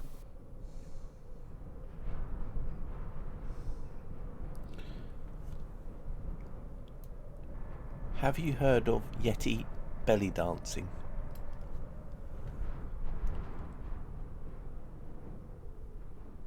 Yeti belly dancing? Now that's a new one for me. I haven't heard of it, but it sounds like a fun and mythical twist on traditional dance. Maybe it's a secret talent of the elusive mountain creatures. Well, you're right, Katie. They didn't know about it.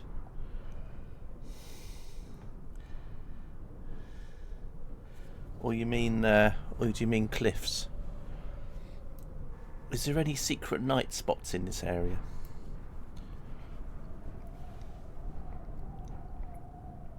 I'm not sure about secret night spots from up here, but the region is known for its stunning natural beauty and serene landscapes. Perfect for a peaceful evening under the stars. A vet Toby's done it. Yeah. Toby's probably been tobogganing down these mountains, you know. Tobogganing Toby. I bet it was in Star Wars. Oh, I don't know. I know when they did Return of the Jedi, not Return of the Empire Strikes Back, that was all in Norway. All the Hoth stuff. That was all in Norway, that was. So I don't know about here.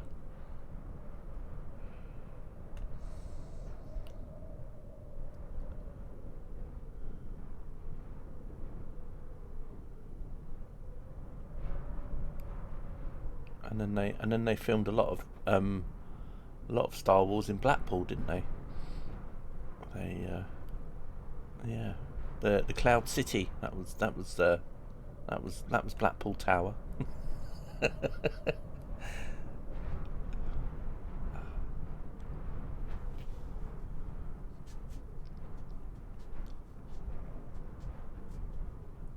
And then the cantina bar, that was in Stoke-on-Trent, in a nightclub there. Yeah. So, yeah.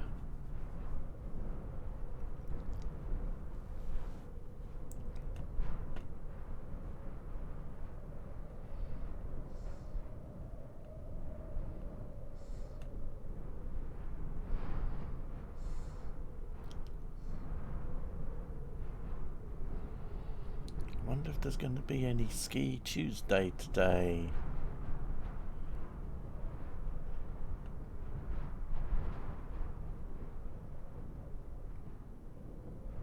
So yeah, this has ended up being quite a long flight. I wasn't sure it was going to be too long. I mean, I know the flight we did last time was about 3 hours, so... anyway, as I said before, you can think that you're going to be doing a long flight, and then literally within a few moments, then you can be almost on the ground. But I mean, as I said, these mountains are quite high, so... I mean, obviously not on the same scale as, say, the Himalayas or anything like that, but still quite high mountains.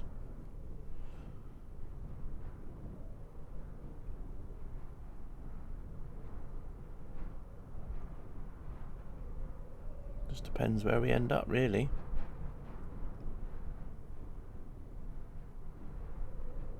Do you think we'll end up in a mountain again? Or do you think we'll land on a flat area? Let's go back to the Volanta map again.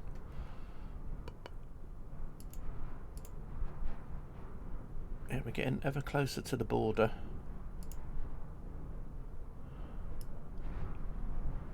The border's just over here.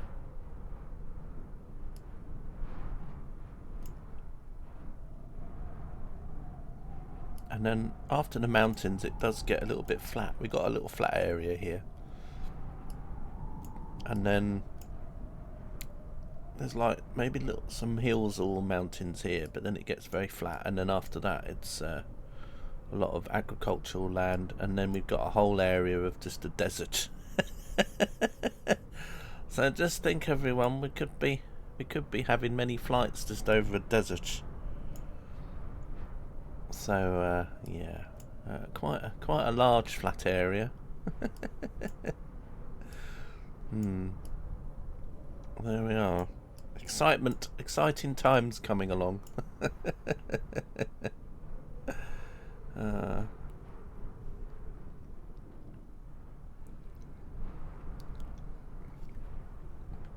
We might be wishing for more coming up soon.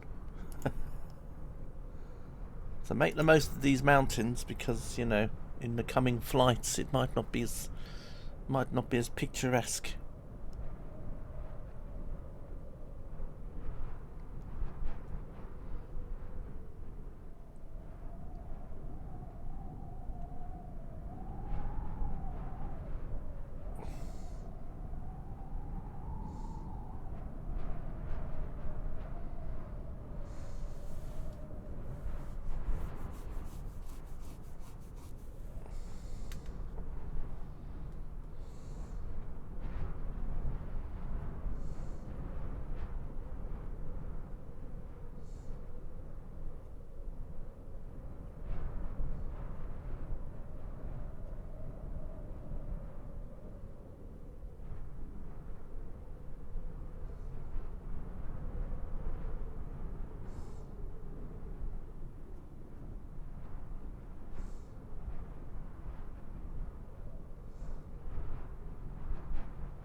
Can you input these coordinates as this is where our sail will land?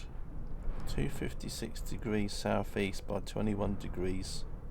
I've got no idea, but oh dear. I think basically because I've got no idea, I think anywhere that we land, you can say that you were correct. You can say, yeah, that's exactly the spot.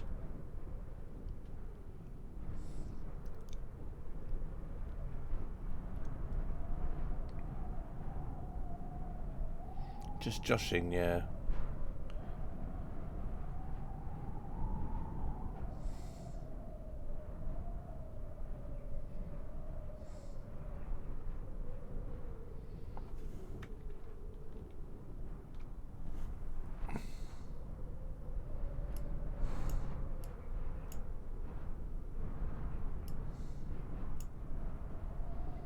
There's a place coming up in the distance called Sapper Bay. I wonder if that's got anything to do with Eraskable. The Sapper Bay. And we got a place called Kulan Sarak, and then there's another place called Bedell. But they're still quite a ways away just yet. But and there's another place called Somtash. And then there's another place coming up called Just Joshing. Ah, interesting. Just Joshing is that place. So maybe that's where you meant, Egbert. Just Joshing. I'm only kidding, by the way.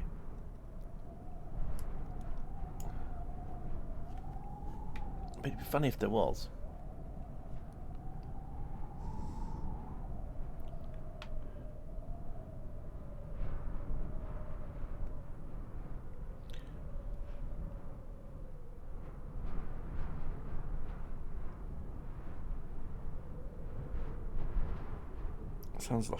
Sounds like a good restaurant to go to. Let's go to Just Joshing.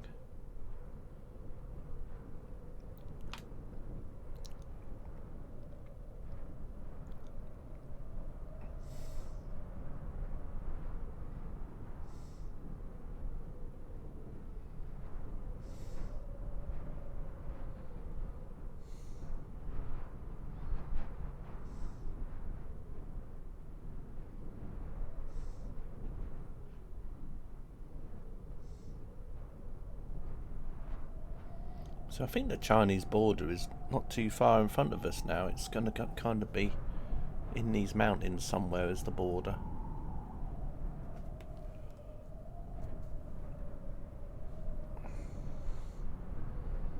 I think Katie's eating there later. Just joshing.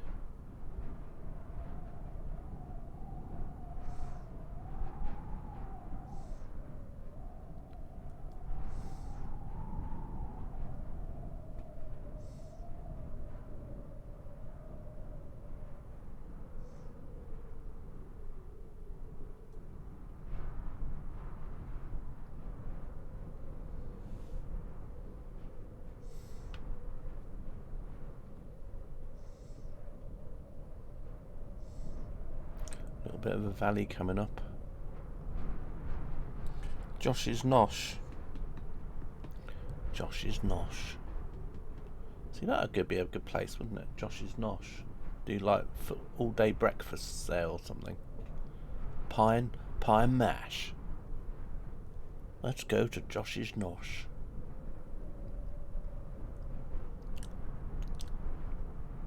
Oh, look at that. Instant snow. Did you see the magic? All of a sudden,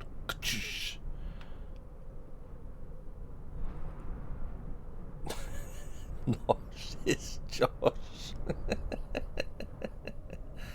Yes, well, just add water. That sounds almost like what I was going to have for lunch today was just going to be like, just add water, but I didn't in the end. You know, like when you got a cup of soup or noodles or something. Just add water.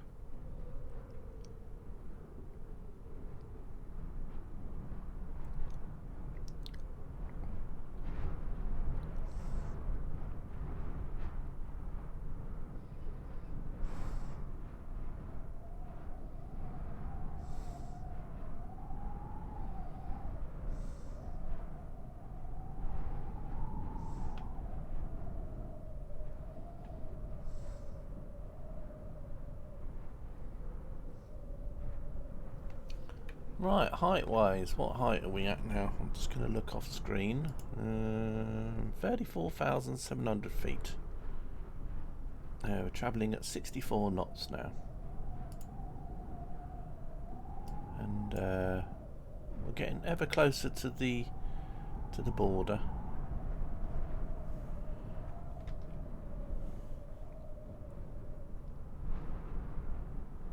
So, maybe something bad will happen, you know, like on some flights I've done, and then we get somewhere and then all of a sudden the wind changes and we go back in the opposite direction. I wonder if the same thing will happen today, or maybe I shouldn't jinx it. Maybe as we get lower, the wind will suddenly be pushing us back to the west. Maybe the Chinese won't want me over their border. Maybe they'll be turning me away.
Chinese will be ready for you at the border. Big celebrations for CK's arrival. Massive fireworks, and all-you-can-eat buffet. No, I don't think it'll be like that. I'll probably just be greeted by a panda car and taken off somewhere.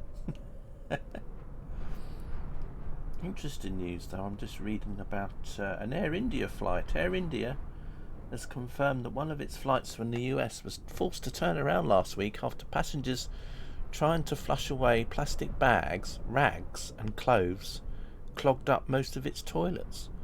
The plane, which was heading from Chicago to Delhi, spent several hours in the air before it returned to the US city. Why on earth would you be trying to put clothes and rags down the toilets?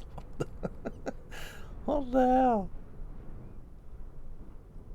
About 2 hours into the flight, crew members reported that some of the toilets are unserviceable. Subsequently, they found 8 of the 12 toilets in business and economy class could not be used.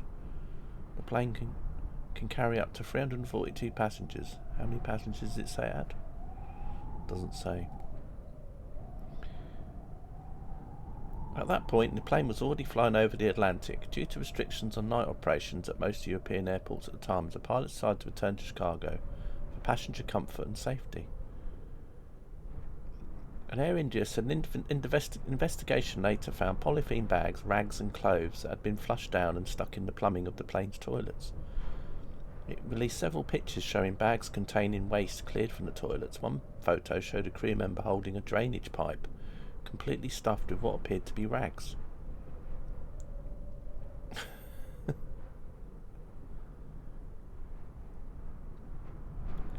That's crazy. Absolutely mad.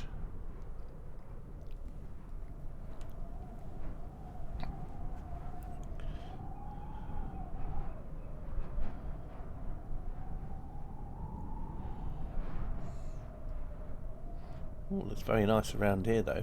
Very nice view from up here. Of course, let's go to the plain view. What can the plain see? Well, a lot more of the mountains are up here.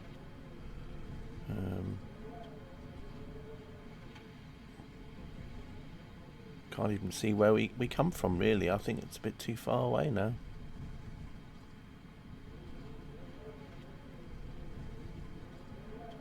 There's that flat area in the distance there, Egbert. And then beyond that...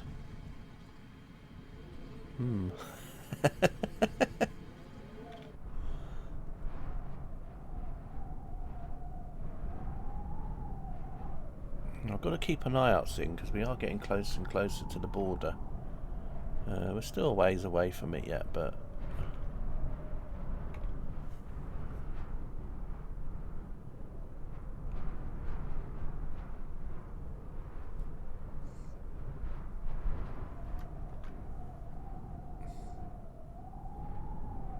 have we got enough de-icer on? Don't need de-ice.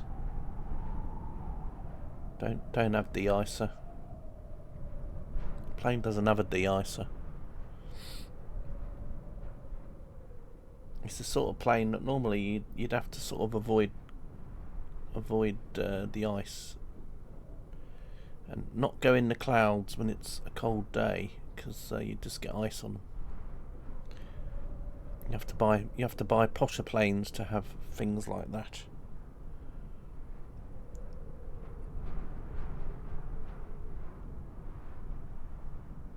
Sometimes though, when I've been coming through the clouds on this, you see the ice build up on the canopy. But as there's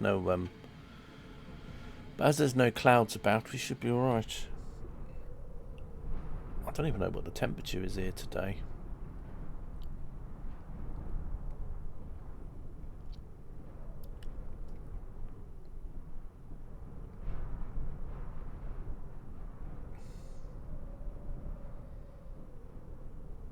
I don't know if we're moving any faster now. No, we're still only doing 62 knots. And we're getting closer and closer to the border. I was thinking that the border might have been here, you know, this river. But apparently not.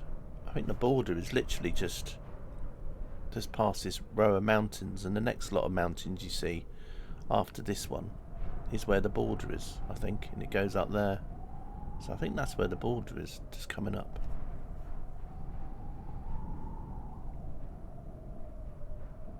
What's that, Carter?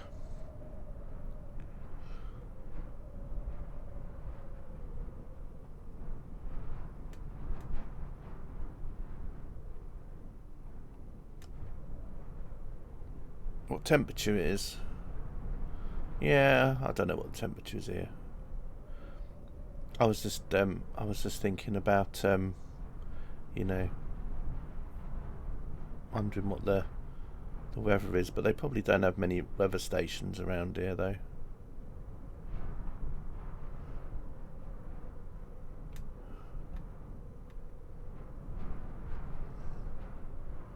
Saw a wheel of water from an airliner's labs running up the cabin despite the 3-degree rake. Yeah, it's probably using the carpet, wasn't it, to move upwards, I think. That makes sense. The fibres.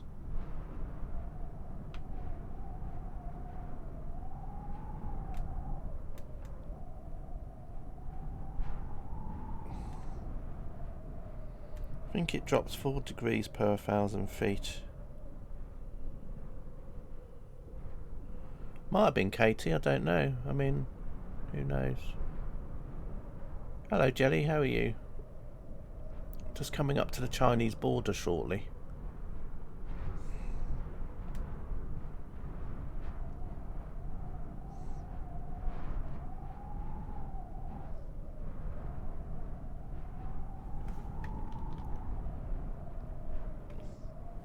Yeah, I think this here is where the Chinese border is, just along here. So if we go to Valanta briefly, you'll see. So yeah, I think this is where the Chinese border is.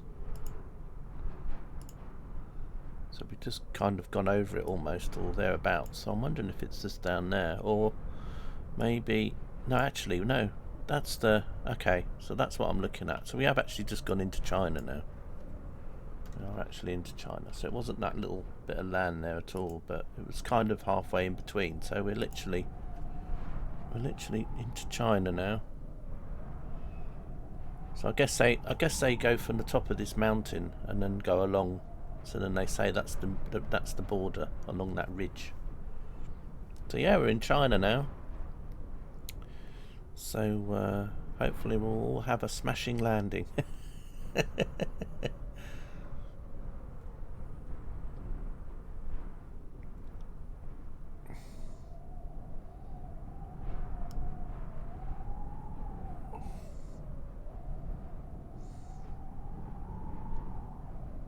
Welcome to China, everyone. Could have fooled me. Yeah.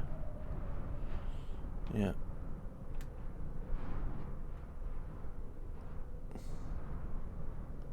I mean, it doesn't look any different from that, does it, really?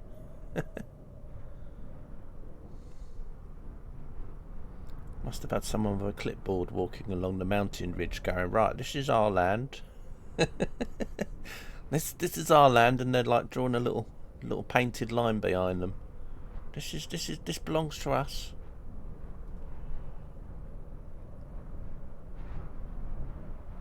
And then every year they move the line about another 2 inches. You know, slowly but surely. No need to swear in here, Katie.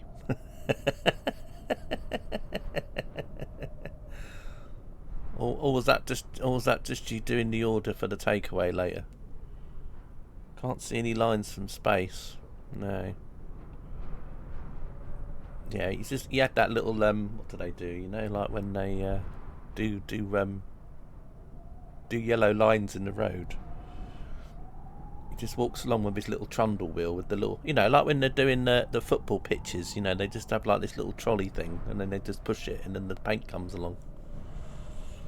Wonder who got the job to paint the line. Sounds like a Frank Spencer kind of job. I don't know.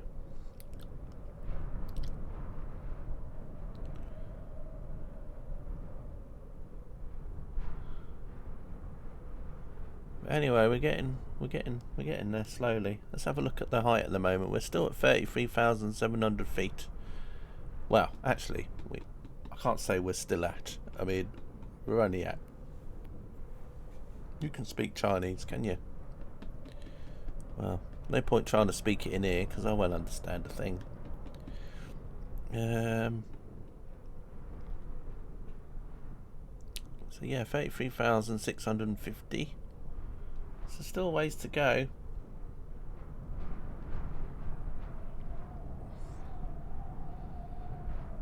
Mm, 18, 54, 71 and 23. Is that the lottery? Is that what you call it? A good meal.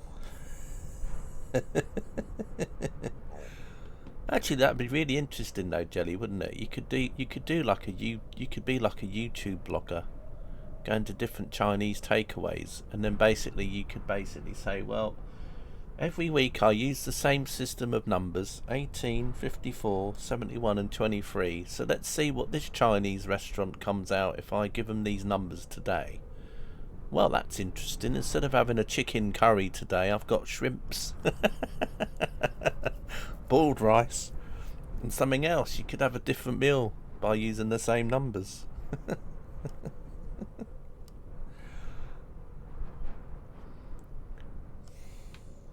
Well, there's an idea. Yeah.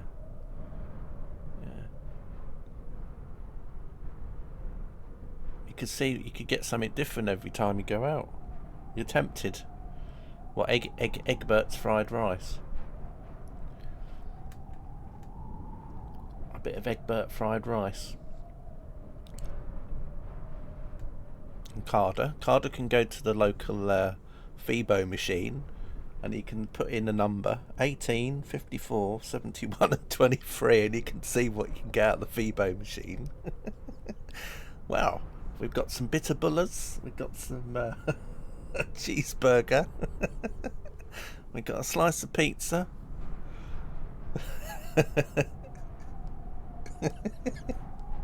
Exactly, yeah. Oh dear. I do love the Netherlands. I've got to go back there at some point. I've got to go back.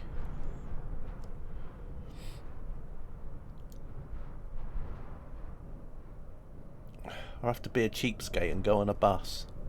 You know, like a Flixbus from London to Rotterdam or something. For about 20 quid.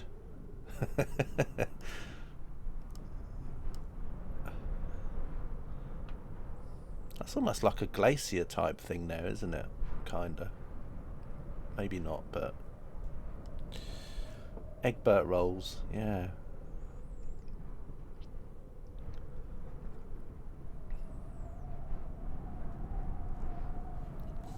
When Rob came in earlier, Rob Power, he said, I said to him that we were in the Netherlands. I don't think he believed me somehow. I said, we're just flying over near Amsterdam at the moment.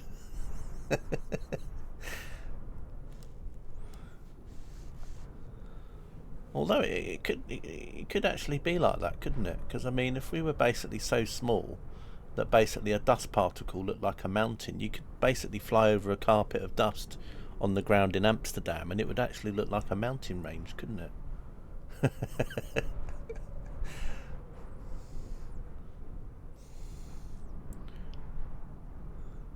I mean, that would be an interesting game scale.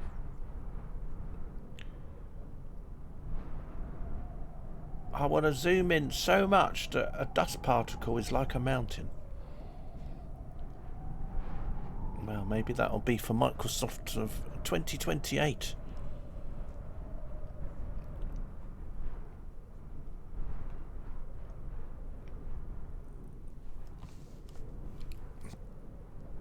And also, won't be long now, Carter, before that Dutch route's out. The Welsh route comes out next week, I think. Oh, look, looks like a pyramid up there, look. We found a secret pyramid. There's a pyramid hiding up there. Maybe that's the night spot that Katie's going to later, the Pyramid Club. Honey, I Shrunk CK. Yeah, that sounds like a good movie.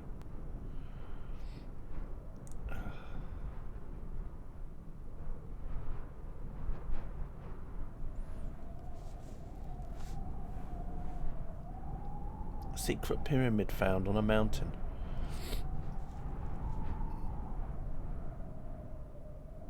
Well, it was secret, but not so secret anymore.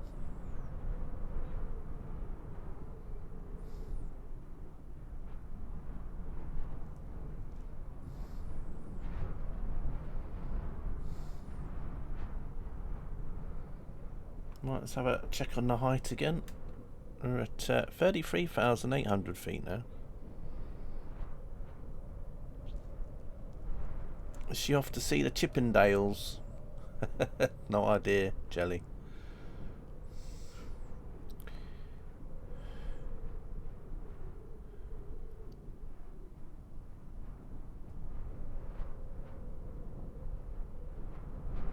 I think the only chips that Katie will be seeing will be portions of chips. Fish and chips for a new wardrobe. Yeah. Narnia.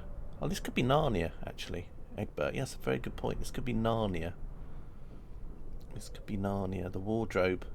And that's the entrance to the wardrobe, is up there in that pyramid. You can walk through it and you come out in someone's bedroom.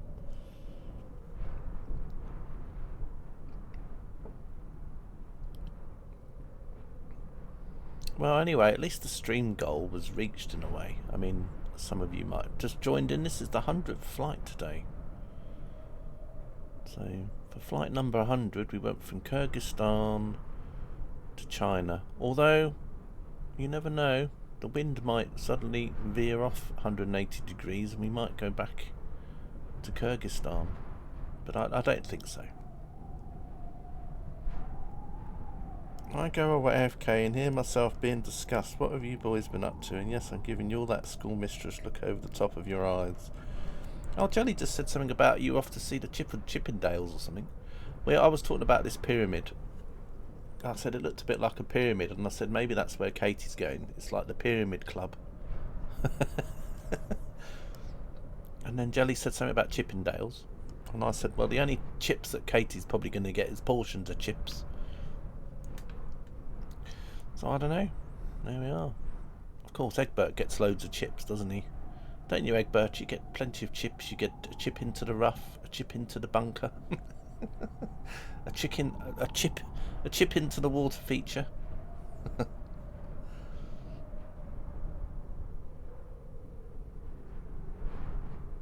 And the last time Egbert had a sandwich, it wasn't It wasn't from Tesco's or Morrison's. It was coming out of his golf bag. Chicken and dip, chicken and chip. Chippendales must all be in their 60s now, yeah.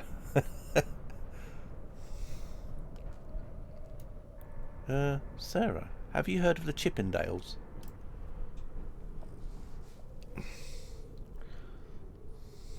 I'm not familiar with the Chickendales, but it sounds like a clucking good time. Maybe it's a hidden gem waiting to be discovered. I said Chippendales, not Chickendales. Now, Sarah, come on. Maybe your ears are clogged up from all the ice. I said Chippendales. Have you heard of the Chippendales?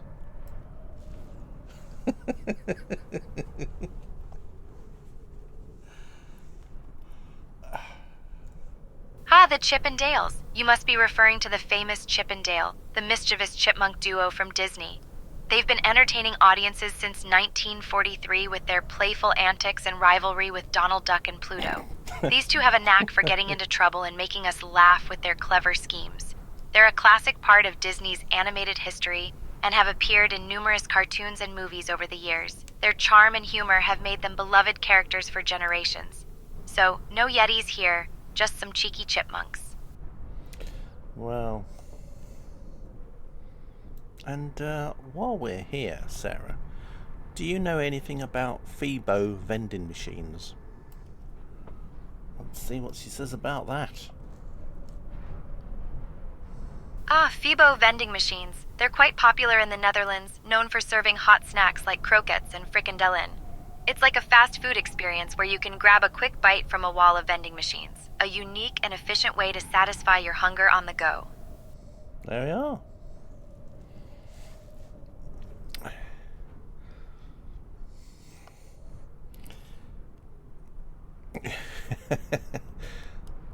Poor old the Chippendales.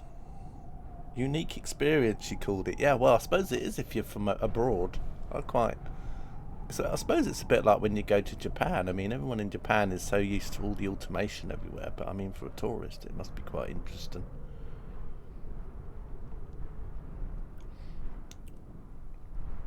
But I mean, for you, Carter, I mean, you're just used to it.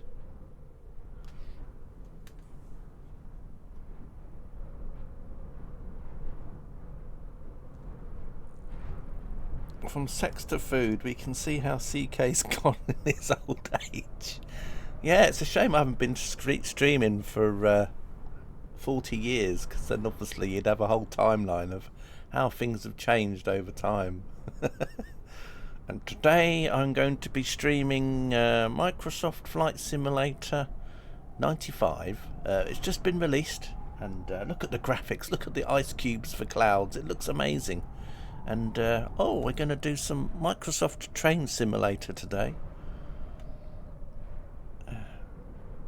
We're going to do the New York to Philadelphia route.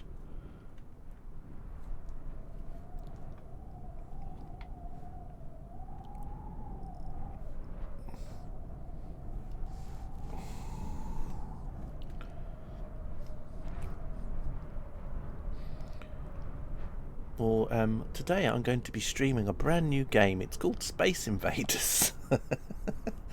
Yes. It's black and white. You've got to put 10p into it to make it work. And then you'll get people complaining about the sounds. Oh, the sounds aren't very realistic. Oh. And the colours. There's only 2 colours.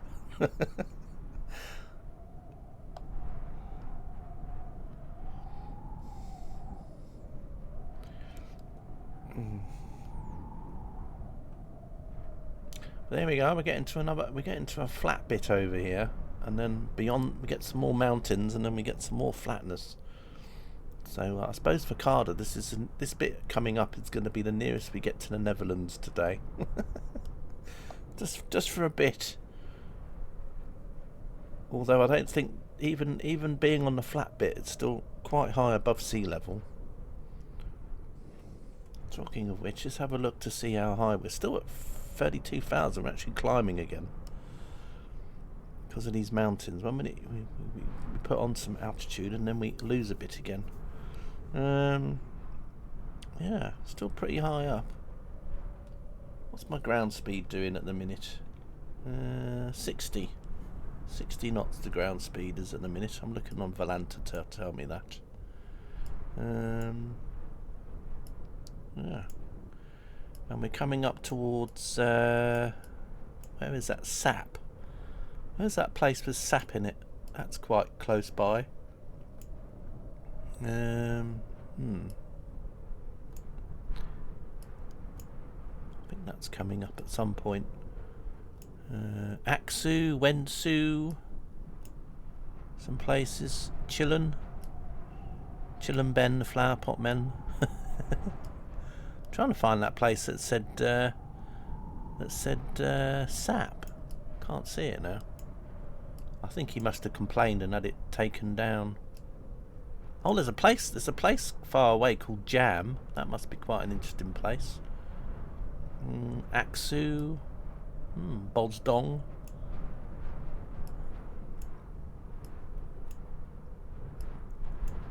Yeah. Tom shook. Tom shook what? What did Tom shake? Somewhere called Payzawal. I guess that's where Chinese PayPal comes from. Flobberlob. Flobberlob. That just sounds so disgusting now when you write that out, Jelly. Flobberlob. He came up to me and he flobberlobbed all over me. Oh.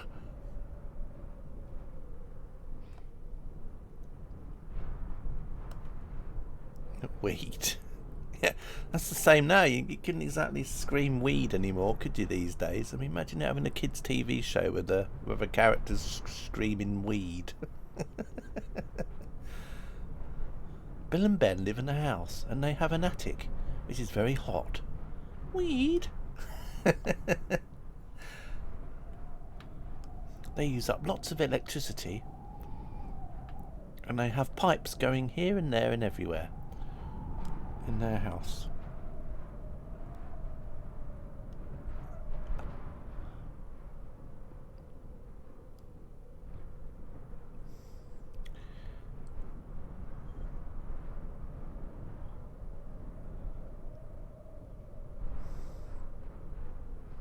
This bit sort of reminds me of like a mini Grand Canyon in a way. Well, this bit over here, I mean, like this bit here. Someone's going to go on about plates again, aren't they? Some more mountains in the distance over there. Harold the helicopter had been called out again to Bill and Ben's. Bill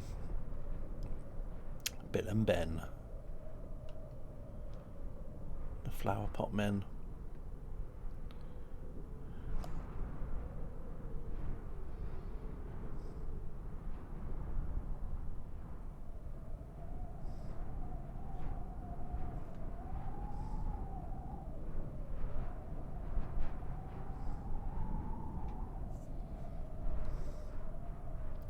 "31,000 feet, still dropping, but not a very high rate."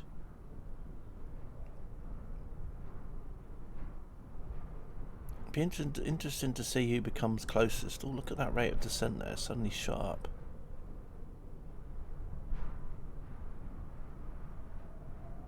Oh, look at that. It's like we're like getting into like downdrafts or something. Goes up, back up to minus 300.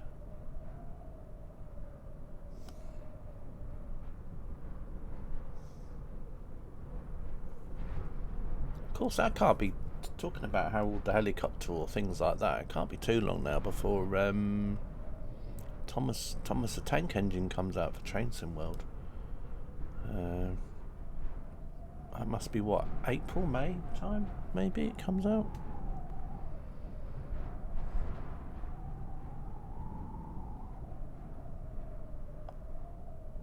You don't get the Thomas thing. Hey, Neko.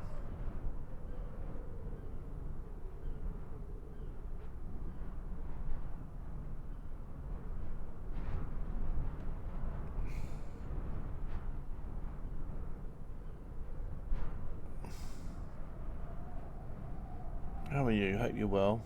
We're over China now. We've literally just come from Kyrgyzstan, and then not too far away we went over the border of China. I mean, are you driving it realistically, or is it just stop and go controls? Yeah, I'll have to wait and see, I suppose. I suppose it'll be a bit like you say, maybe. Maybe you literally just go forward and back. I don't know. Or maybe, I really don't know. I have to see. I think that maybe they might have a bit of both, really. Maybe they'll have it so that you can drive it that way. A bit like with the simple HUD in Train Sim Classic, or you can drive it a different way, I suppose. No worries, Rob. Can't talk about Thomas. I know how it works, but I'm not authorised to divulge. That's alright. No problemo. No problemo.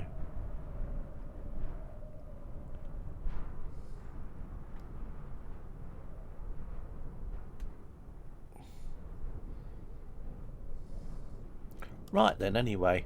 As I was talking about Thomas Harrison, let's talk about Thomas the Tank Engine now. So Thomas, he can only walk forwards and backwards. And, yeah.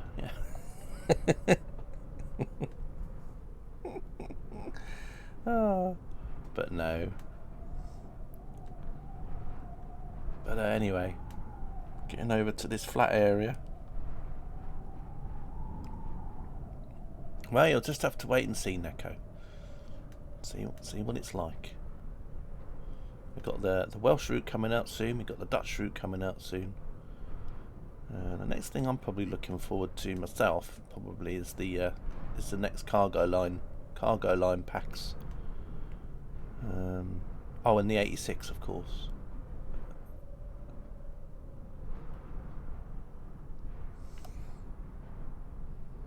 You'd find this terrain pretty tricky. It's like seeing how puppets work.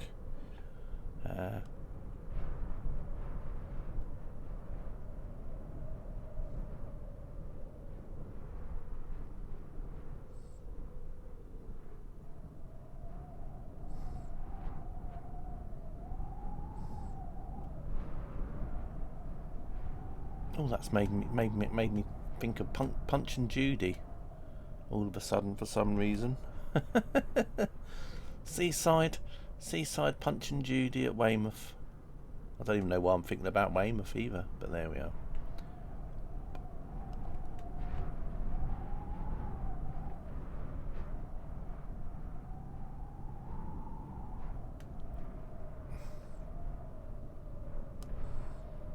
That's the way to do it.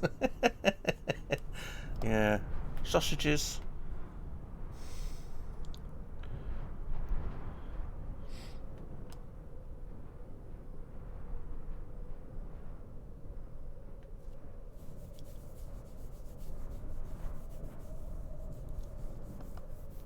But yeah, still quite a ways to go.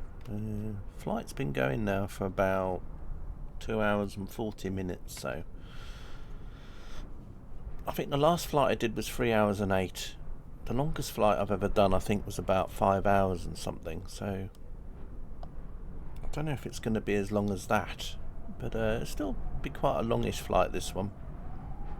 Be interesting to see the distance at the end as well, because on average we've been doing about 60 miles an hour, so probably gives you an idea of how many miles we're probably going to do.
check the height again. 30,000 now, 30,500. So we have started to descend a little bit quicker now, which is normally what happens when we do these. So you never know, we could be on the ground within the next hour. Looks like could be in those mountains ahead though, unless we spin around a little bit in direction and we end up going along this flat area a bit more. Because I've got no idea what's going to happen with the winds as we get lower. I don't know what direction the winds are going to go in as we get lower down.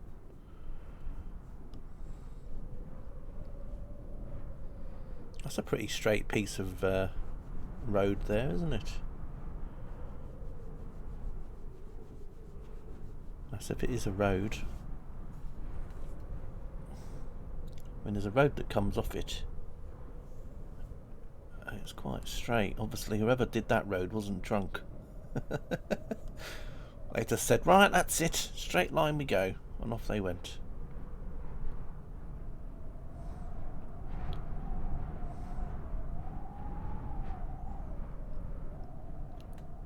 Although saying that, I said it was straight, but you can see there's a little bit of a kink in it.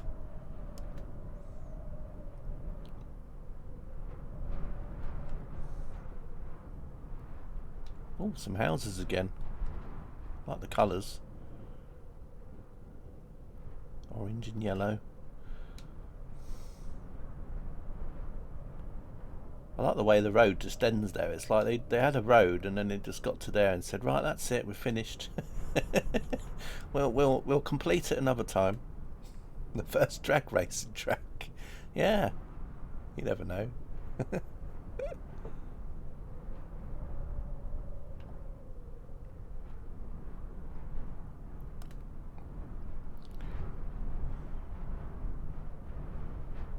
But yeah, a taster of things to come in upcoming flights. Once we pass these mountains, I've got a feeling this is what the train's probably going to be like for hours and hours and hours.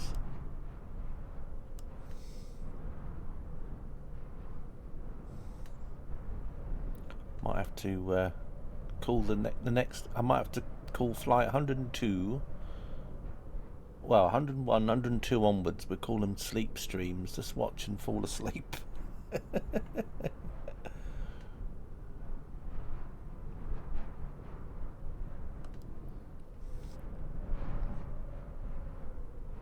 Breaking news. Drifting streamer on Twitch discovers MH, the missing Malaysian 777 flight. I was just flying over this bit of wasteland and suddenly I saw a 777 just lying in the ground. I had no idea.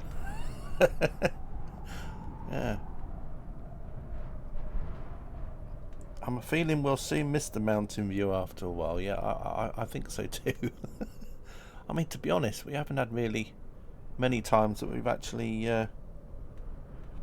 China is meant to be incredibly beautiful, but alas, I went over it overnight. Yeah, I suppose it's like everything. You'll get some areas where it's quite like flat and desert, and then you'll get other areas which are quite nice. I mean, I've done some flights when, like I said before, when you go from like the UK to Dubai or something, and you go over Turkey, and like Iraq and stuff, and some of the mountainous areas of like Turkey are really nice,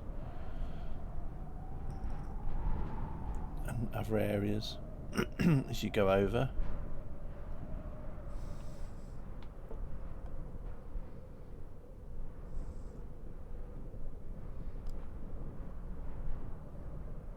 That's one reason why, for example, I'm doing my next load of flights. Like when I go around and do a new load, or, as I said before, I'm going to start from the west coast of Africa, but from like near the equator, just to have a different experience next time. Because I think it would be, because I've flown over a few times in Africa, and Africa's pretty nice as well in lots of areas. So that'd be quite interesting to go from West Africa and then just fly east from there, see where we end up. A little bit of Azerbaijan, Georgia I saw looked very pretty. Cloud was a thing over most of Europe. Yeah, it's the trouble, isn't it, really?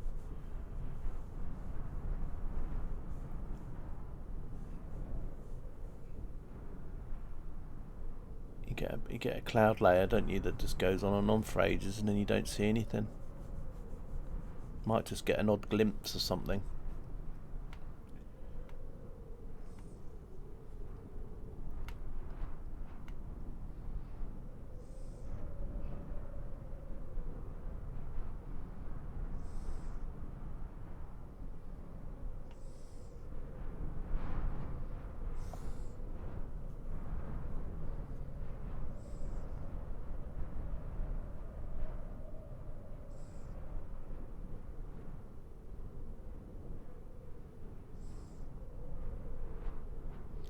It was like that when I went over the States, because you know, the terrain, you know, a bit like when you're in not in Euro trucks, in American trucks, when you drive through the States, you know how the terrain changes and all the vegetation changes. It's a bit like that when going over from the east coast of America over to west coast. As you started going over, and then it got kind of more arid, deserty, and then there was a lot of mountain ranges, and then it got more greener again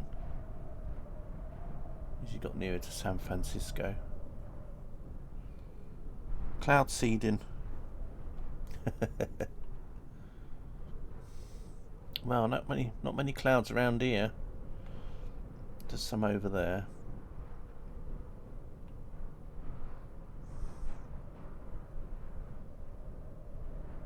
But I mean, it's like Georgia though. I mean, I've got a friend of mine that originally lived in Georgia, and then they moved to Sweden, and they always like show me pictures of Georgia and stuff, and it's very mountainous and it's very pretty.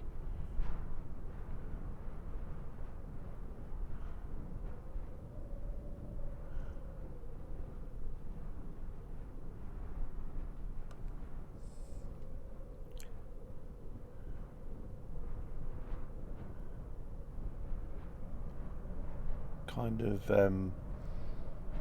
northern, is it Northern Ossetia? Something like that. But it's nice though.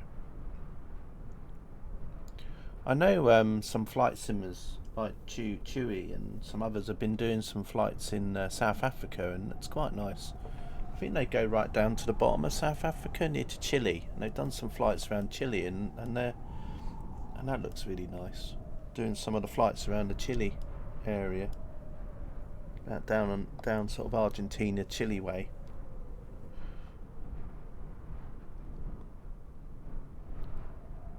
Of course, and then the latest world update comes out today, I think, as well, which is Brazil and some of the Caribbean islands, I think, as well, maybe.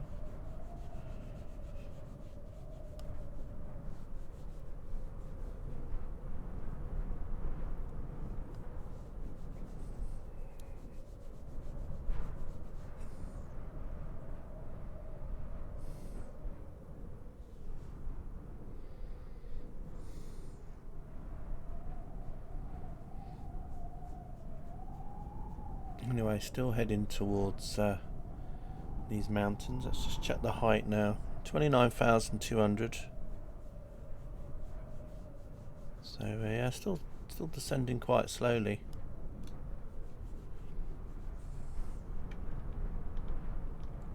Ground speed is about 60 knots still.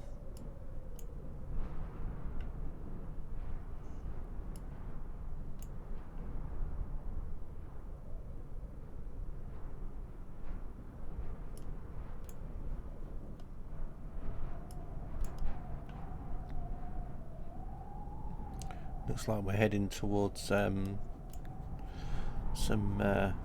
towns soon. We'll be going past. Once we're past these mountains, there'll be quite a few areas of agriculture and some towns. So we might end up landing in a town. It's been a while since we've done that. That's quite cool. Look at that. You got like a line here, and then you got like this zigzag. I guess that's like to do with irrigation or something, is it? Must be a reason why they got it like that. So you got the road, and then you have all these things here.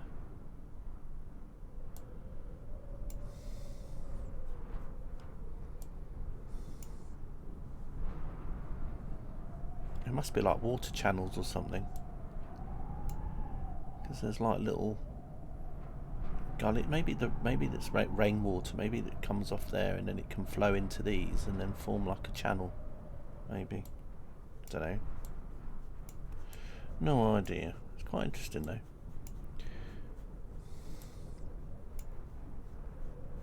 We got a very badly textured town over here though, I think, with some fields of sorts, but obviously the photo textures have made them look very burnt out looking.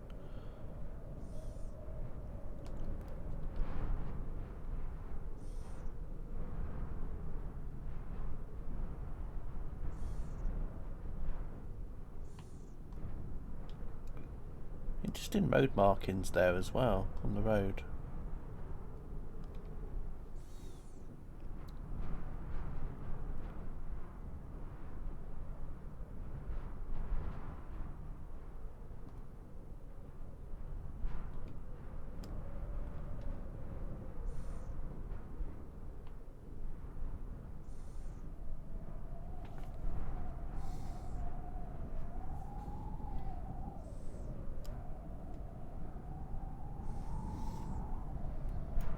Are we flying over any major highways now?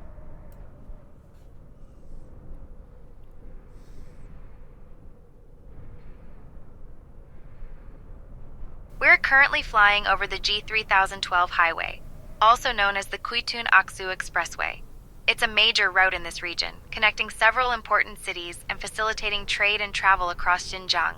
From up here, it looks like a thin ribbon stretching across the landscape, but on the ground, it's bustling with vehicles transporting goods and people.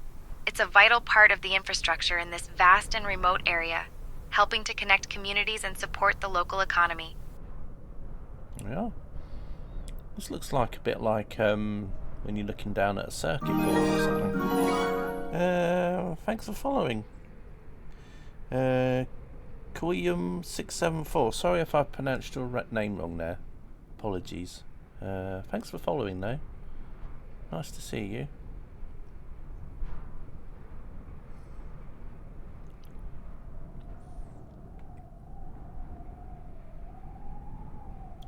So it looks like we're about to go over these mountains again soon. Got some houses over there.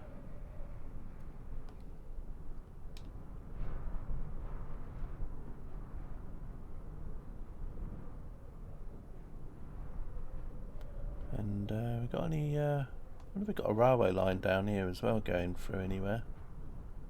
That might be a. No, I don't think that's a railway line down there, is it? It's a bit. I don't know. It might be. Well, there might be a railway line along here somewhere.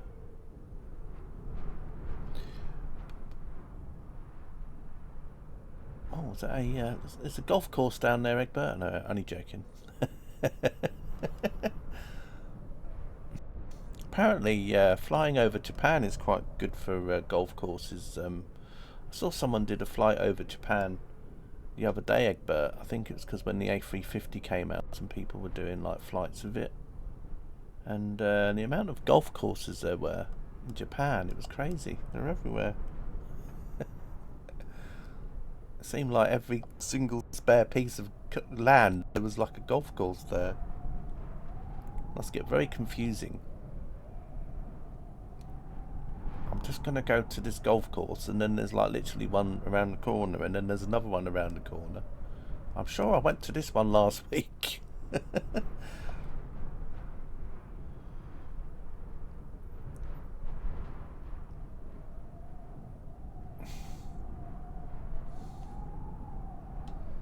wonder where that goes. Is this like a road that goes up to nowhere? Well, I suppose it just turns into a little pathway. You can see an old abandoned building over there as well. Weekend in Japan being booked soon. Yeah. Yeah. You can do it. You can be a YouTuber.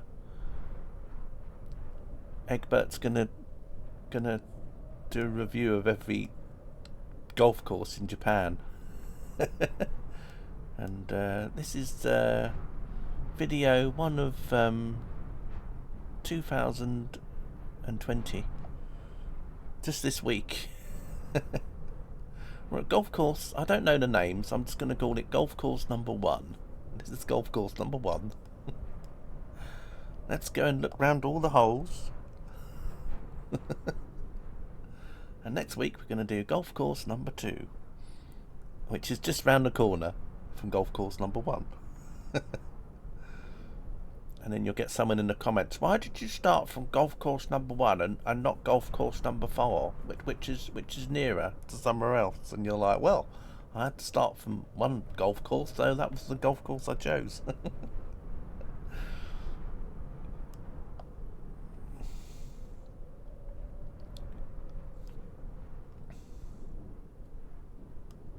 Quite interesting terrain around here. It's making me think of GTA again. All the mountains.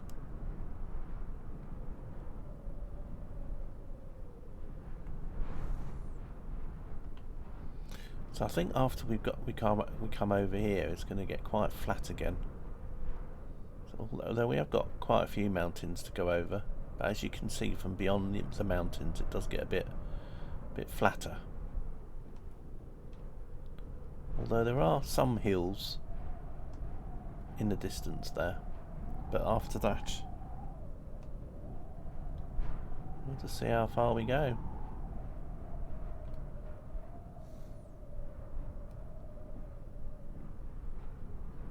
So we'll look at the height again.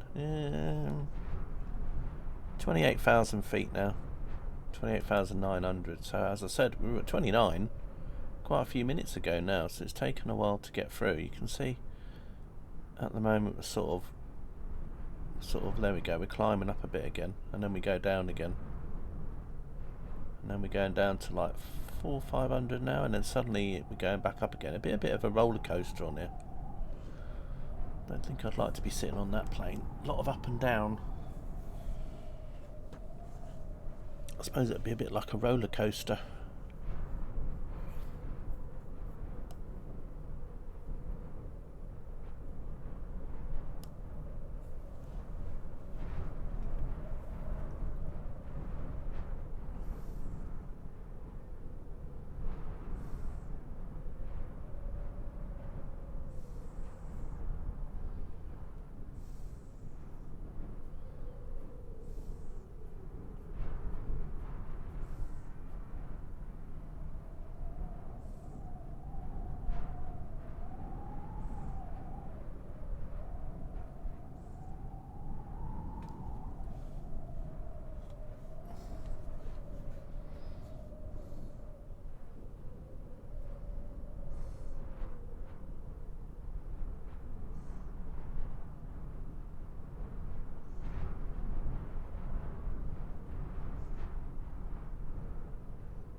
Quite a nice little bit down there. And that reminds me of the Isle of Wight, seeing that, because when you go to like the Needles, there's Allen Bay, you have all that sand and it's all like multicoloured. Okay, I know there's only like 2 shades of colours there really, but you know, still make me think about it.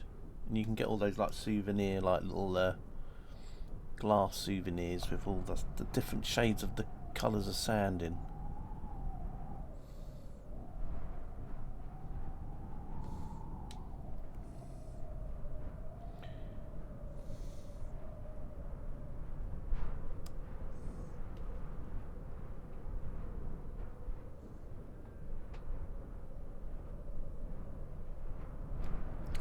Very rugged round here, isn't it?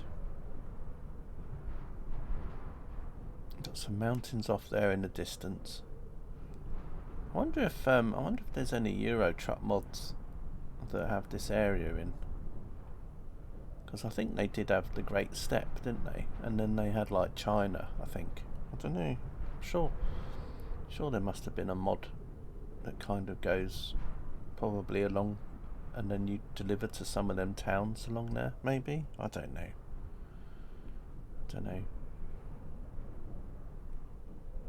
It wouldn't surprise me though if there was a mod. Another area over there. So yeah, quite an interesting landscape, and then it's going to get very flat soon. So as I said, make the most of this whilst you can. You never know though, the next flight we might be going west, so we might just go all the way over this again.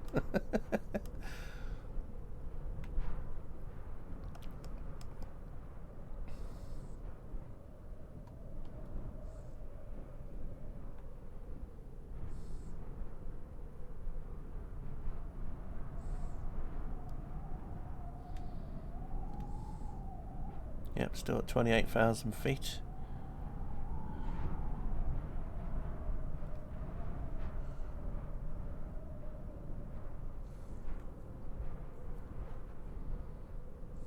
And we've been in the air now for around 3 hours now, more or less.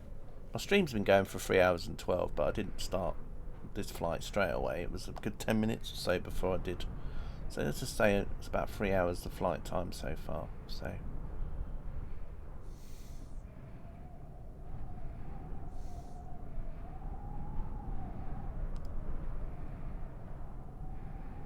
look everyone, if you go here you can dig up gold. Look, it's gold. There's gold down there, look. Quick everybody, I found a secret stash of gold. Quick everyone. Let's pack our bags and go. Look, another 3 to go. Another 3 what, hours or days or weeks? Shiny, yeah.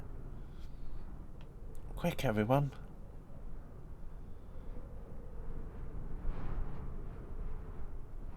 I found a secret stash. Can't believe no one's discovered it. We're gonna be rich. I'll be able to get a 4090 next week. Woohoo!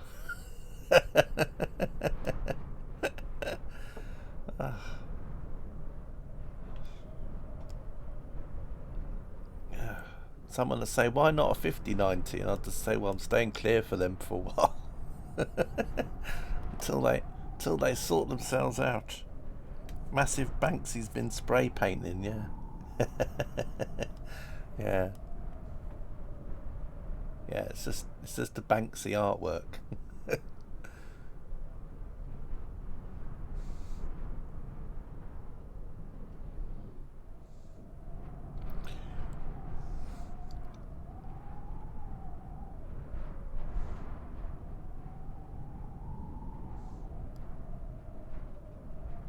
More like wire 5090. Yeah, exactly. That's what I mean, Jelly.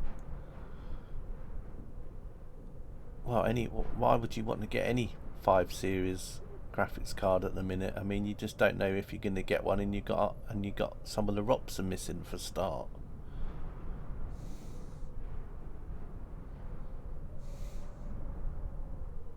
Look, there's a giant hand. Look, there's the arm. There's the fingers. There's a giant that's stuck in here.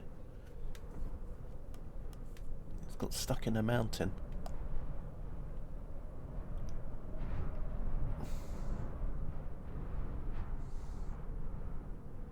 As I said before, I'm only going to get a new graphics card when this one goes kaput. So if it doesn't go kaput, I ain't getting a new one. Help me. Oh, I wonder what you're on about then, Egbert, I realised.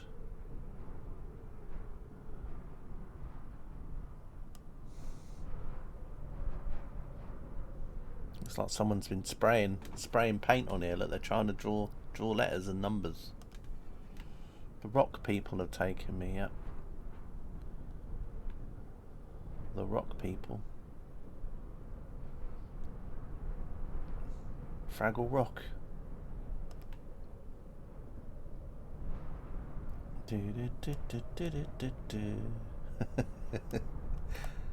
Can't do anything else with that though.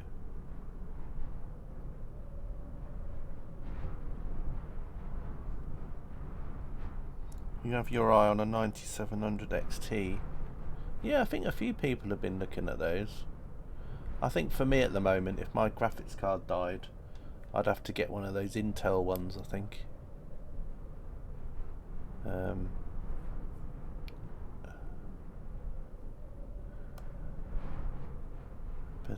let's not let's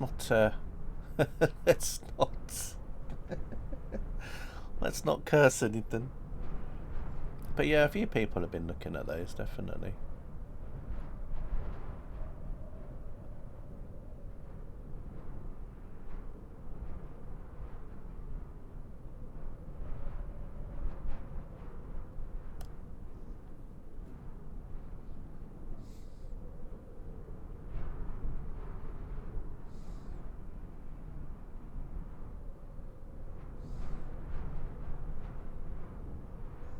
If yours dies, you have to go back to your 1060. Well, that's not a bad thing to go back to, is it, though, really? I mean, at least you got something to go back to. I mean, I don't think I have. I think the only card I could go back to is something that's basically AGP, which unfortunately won't work. I think that's the only other graphics card now I've got that actually works still, is one that's got an AGP interface, and that'd be it.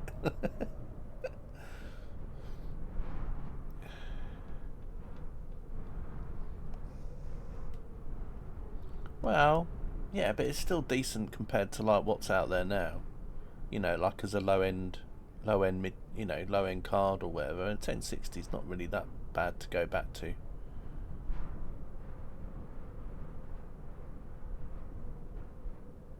But I think some people get confused by the numbering, don't they? You know, you might have a 2 series card, and then you get a 3 series card, and you think in your head it's better. Like I saw a post the other day by somebody, and they said that they had a 2080 Super, and they went and bought a 3050, and then they said, I bought a 3050 and I was really disappointed that it was slower than my 2080, and I thought poor fella, because obviously in his head he thought 3 series meant faster, and then he bought a 3050 thinking it was going to be quicker than his 2080 Super.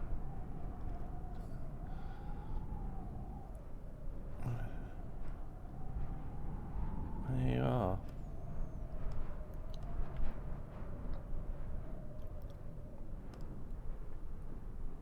It's quite a nice mountain range bit there, isn't it? I like that.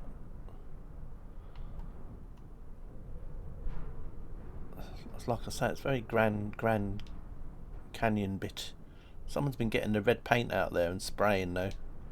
Let's go and get some red paint out. Or maybe they grow rhubarb there. I don't know.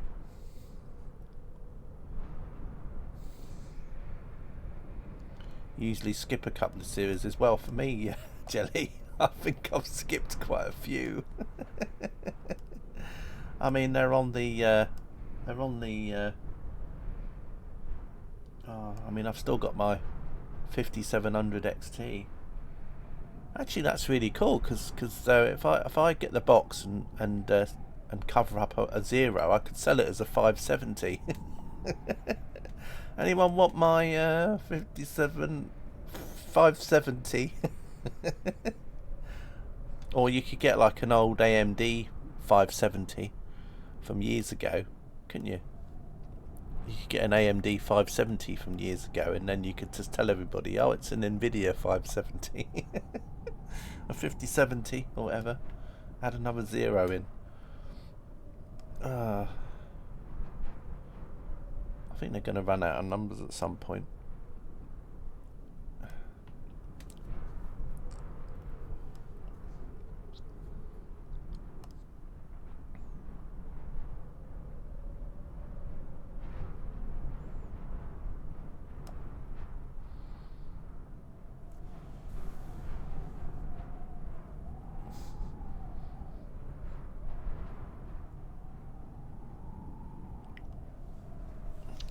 I mean, I'm dreading it because I've got a feeling, but another year or two, then it'll be down to the fact that when I try and do an AMD driver update for my graphics card, it'll say it's not supported anymore,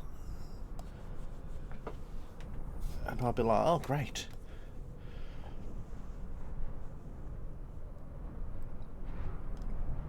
That's another thing I'm dreading with my phone, because at some point it'll probably say your version of Android is very old now, so we're not going to let you have the latest version of an app anymore. You know, it's the same with like some apples, isn't it? You can go to like the CEX stores or whatever and you can see an iPad there and they're really cheap, and then of course you buy it and then you realise that you can't actually use it because none of the apps you can update to use it. I'm sorry, but this iPad is so old now, you can't update any of the apps.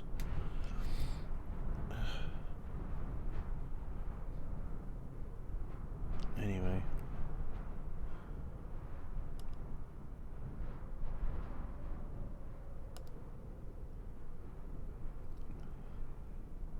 You know, if it's like a really old iPad, like an iPad 3 or something.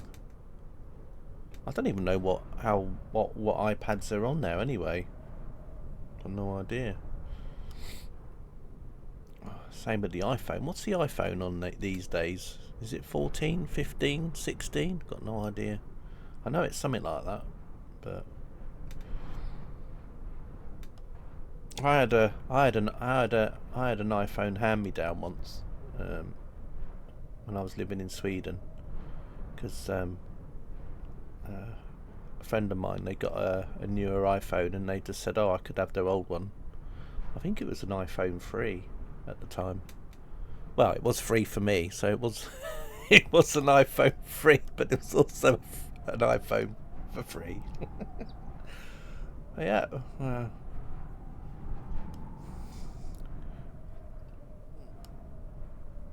You're 14, which costs 30 quid to me. That doesn't surprise me.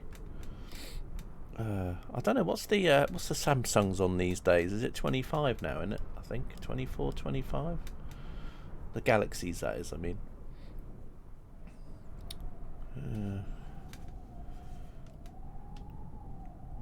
Interesting.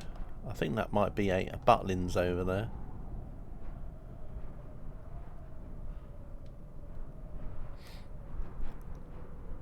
That might be that secret night spot that Katie was talking about.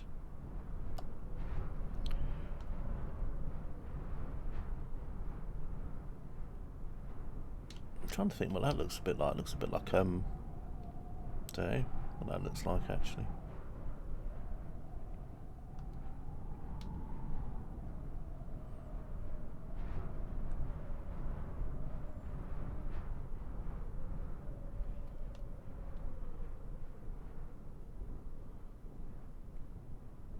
They've got a secret train turntable there. Look, you can see the train sitting on the turntable, but they haven't built the track yet.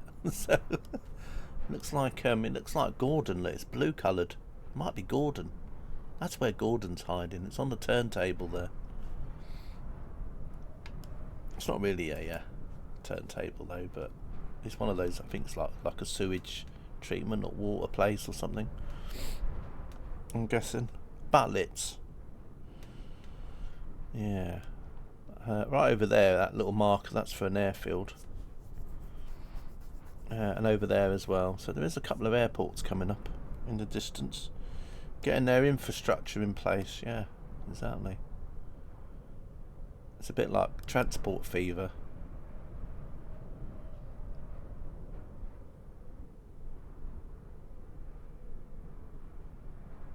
It's a shame that I can't play Transport Fever music over this stream, because I did like the soundtrack for Transport Fever. Some of the tunes were quite catchy. A bit like Transport Tycoon as well.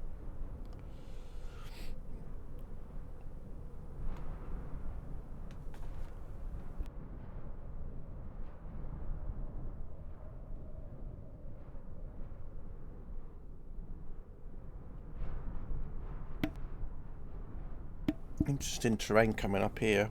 You like open TDD? Hey Sap, how are you? We're over China at the moment. We were in Kyrgyzstan, but we've gone over into China now. We went over a lot of mountains. Open TTD, that sounds familiar, Egbert. What is that? Is it like a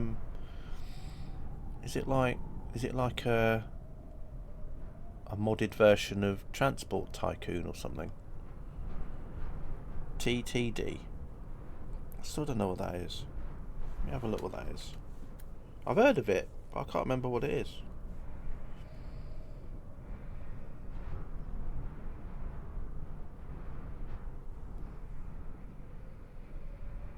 Oh, okay. TTD is a business simulation game in which players try to earn money by transporting passengers, minerals, and goods via road.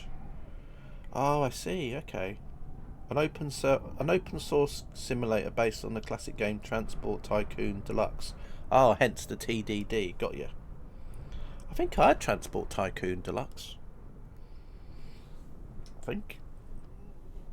So I could probably, because I've got the original game, I could probably play that if I wanted. Yeah, building cities. Yeah, transport. Yeah. That's why I'd heard of it before, but I couldn't put my finger on it. How are you anyway, Sap? You doing all right? Nice to see you. We were saying earlier on there was a place around here with Sap in the name. I'm trying to find where it went. I pointed it out earlier, but I can't see where it went now.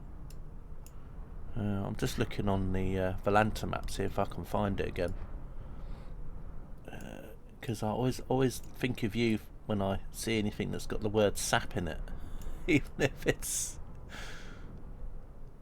even if it's got like a bigger name, but it still says sap in it somewhere. No, I can't find it now, which is very annoying, because I did read it out earlier, ages ago. I think it was probably about the first hour or so of the stream, as we were flying towards somewhere ahead, and I said, oh, it's got sap in it.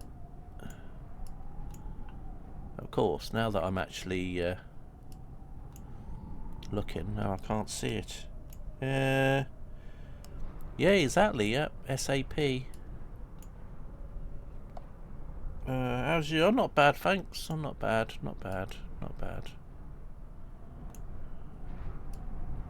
I mean, it's like Train Sim World the other day. I downloaded the Sapper, which is a Class 47, but I know you don't like those.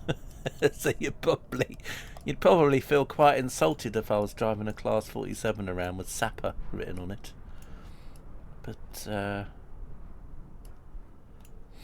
I don't know where it went. It's just really weird. I think it must have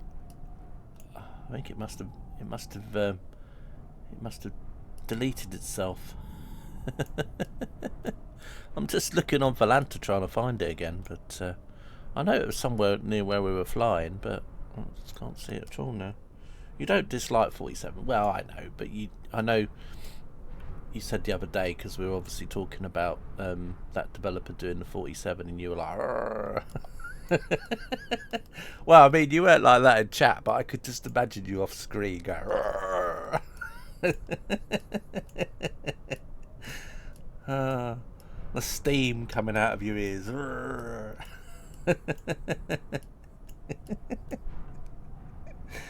Yeah, I know. But anyway, I know if it had been Steam Fan Man, I don't know how he would. I don't know how he'd feel about it.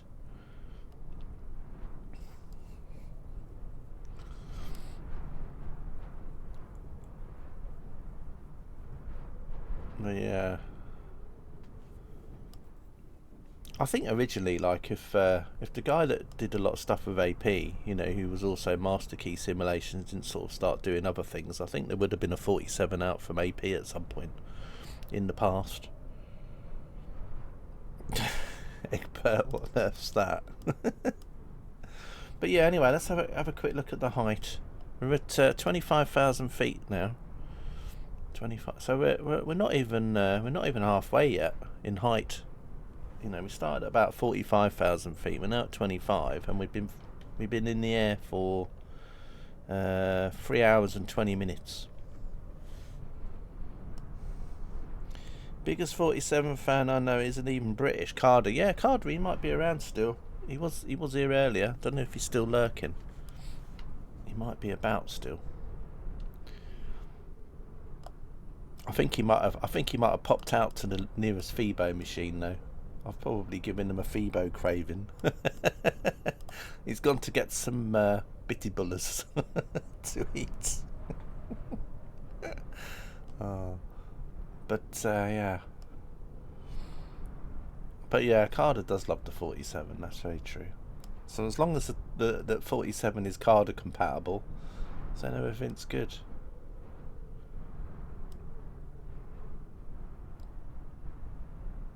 Somewhat bitty bullers. They're like a Dutch thing. I have to look them up. But yeah, the Phoebo machine, you know, the vending machines there in the Netherlands, where you go there and they've got all the hot food on the street in all these machines. You can get your bitty bullers and croquettes and all these other things. Cheeseburgers, hamburgers, whatever.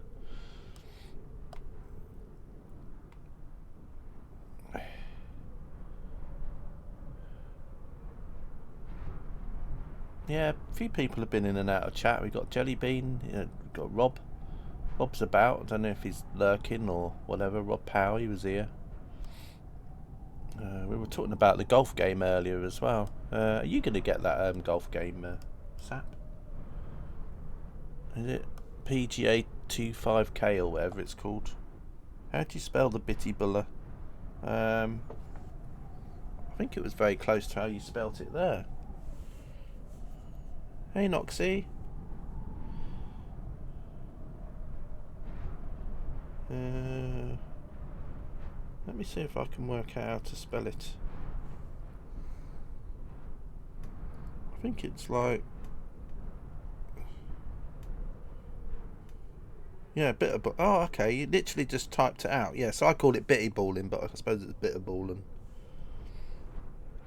But yeah, I just call them bitties.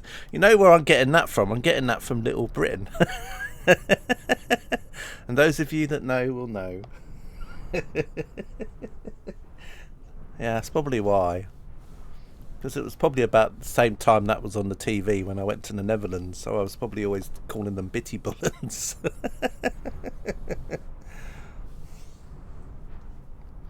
Yeah, but they're like a, you know, a Dutch snack thing. So, meat snack. But yeah, in a way they are kind of like meatballs.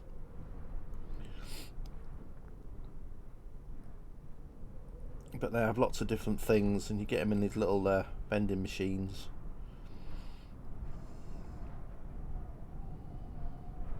Or pubs or whatever.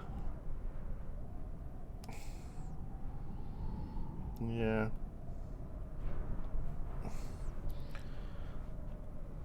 Yeah, I have to get a chain, wouldn't it? It's a shame they don't expand in the UK, and they could just have like in all the major town centres, just have a vending machine with like those in. I think they'd be quite popular. I think. You know, I mean, I know kebab shops are quite popular after a night out for people, but you could have those just outside. But of course, they'd probably get smashed up. That's the only problem.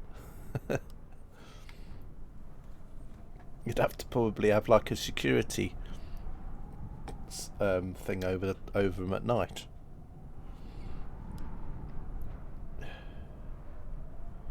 A shutter. It all have to be shuttered away.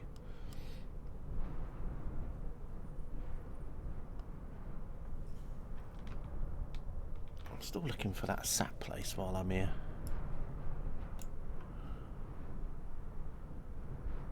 We're about to go past a place called near to Aksu, Arrel, Chillon, Calpin, Tumshuk, or Tumshuk. I think it was called Tumshuk. where's that sap place? It's almost like I just made it up.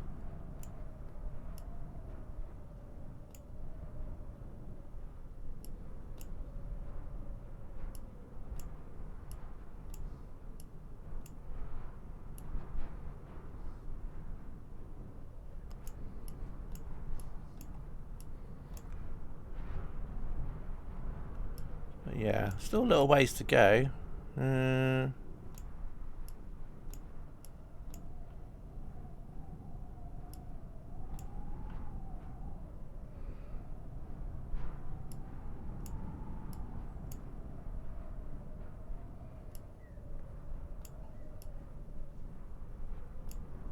Thought there was a place then called Tamagotchi. I was like, what? But it was just the way I was looking at it. I don't think it was actually. It was smelt very, very similar, but it wasn't. If you know what I mean.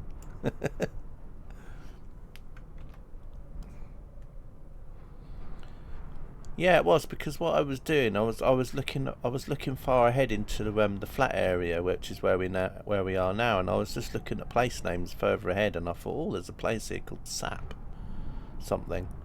Although you could be right, it could have been somewhere we went over way earlier, but then I'm just thinking it was around here because I'm sure it was like because all the place names around here, I was able to start reading them up, but. If I find it, I'll look it up.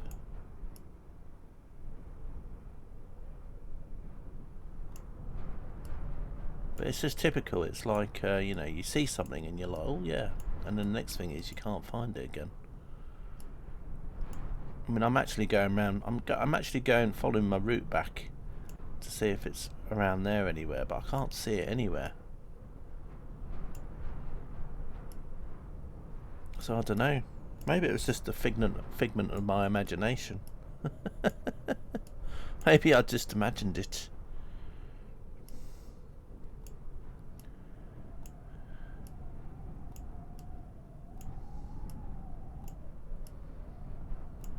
To be a bit scary. We're at 25,200 feet now. 53 knots ground speed. So not too bad. Not too bad.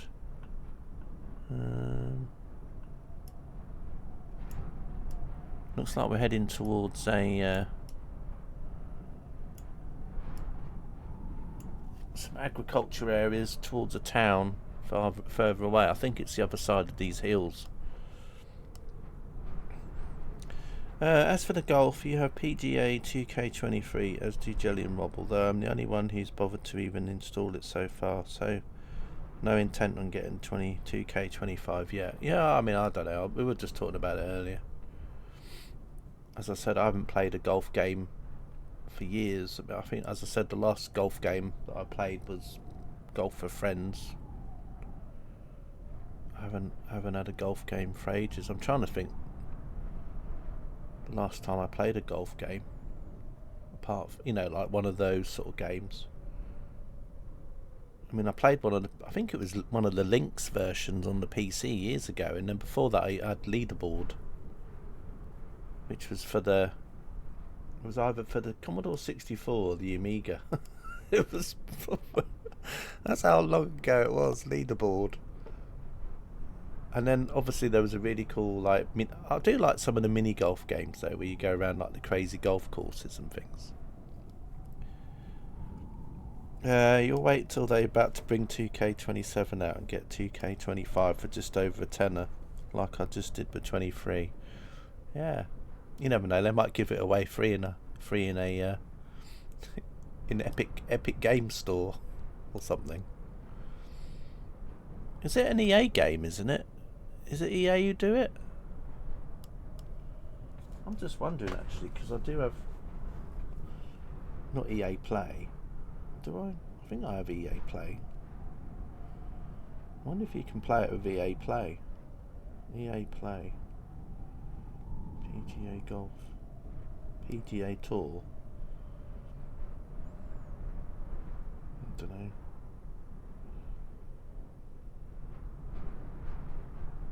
Oh, it comes out April 7th anyway.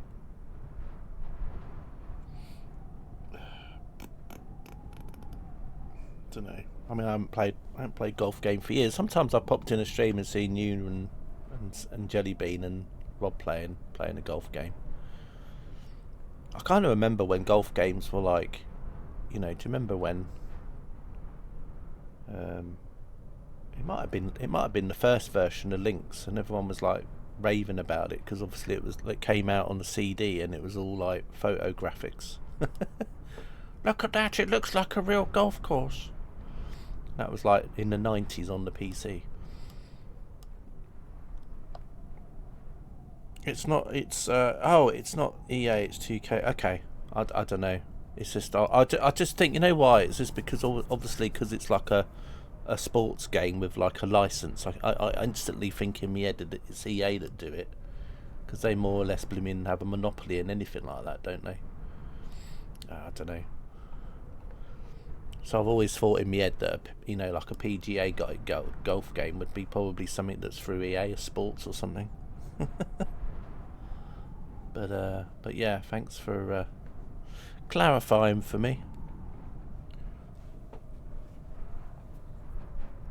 That's why I said about EA Play, because I thought maybe it's like gonna be on there.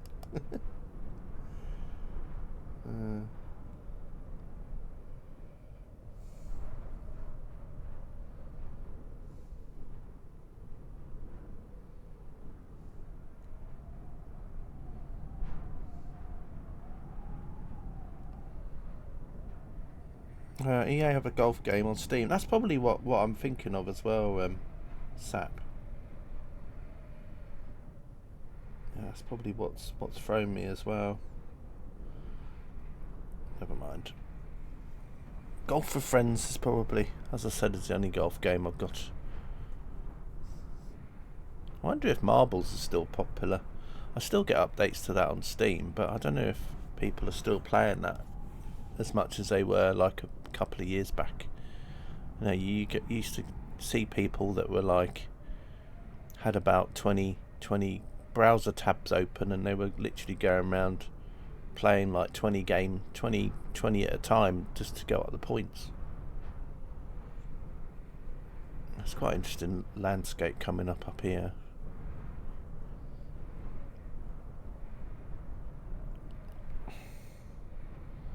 You uninstalled it, it turns you into a rager. Oh, Sap. Sap. What are we going to do with you? You know. Most people these days, they get called a raver, but not you. You end up being a rager. You sound like something from a betting shop. I'm just going to have a rager.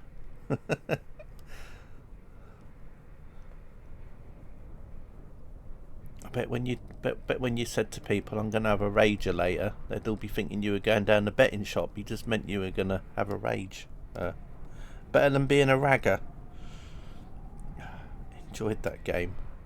Yeah, I haven't played it for a while. I might have to do it one day. Just do a stream and then just have a couple of people playing it.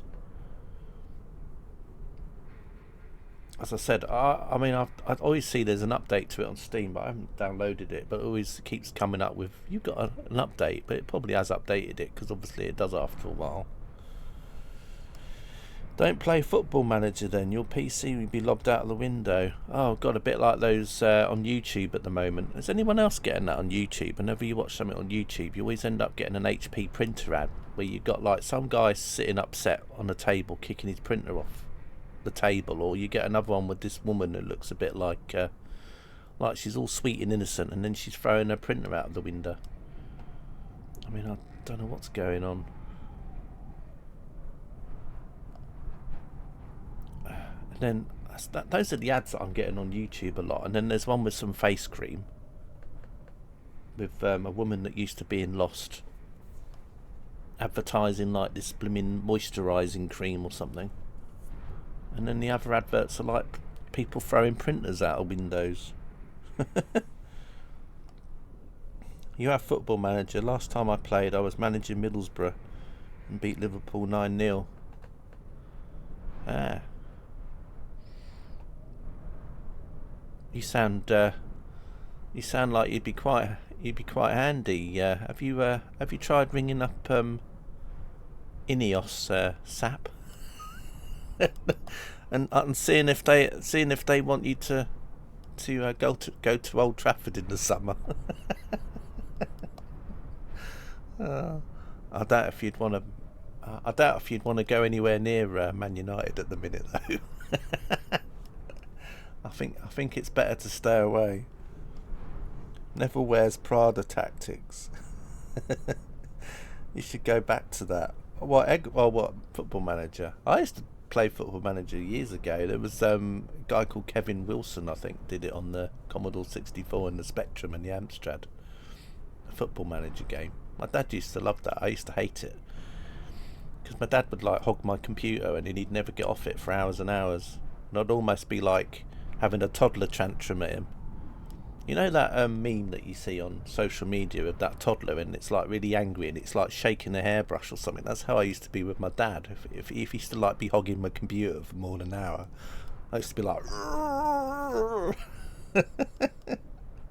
and he'd be like, "Oh, I'm playing Football Manager," and I'd be like and then Silent Service was the other one he used to play as well, the submarine game. He used to be on there and I'd be like going and of course, and he would just always remind me, well, who bought your computer in the first place, you know? And I'd be like, it was like hogging. He used to play Football Manager for PC long before it had 3D match graphics. You just watched dots on a green rectangle during. Yeah, that was like how it was on the Commodore 64. You used to just have like the text, and then the game was literally like a pitch with some dots running around. I think something like that anyway. But yeah, I was never really good at the Football Manager games though. I sometimes watch Kev when he does a stream of Football Manager. Not always though. Not as much as I used to.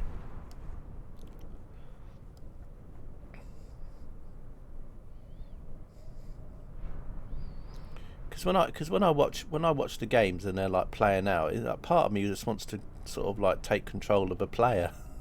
Just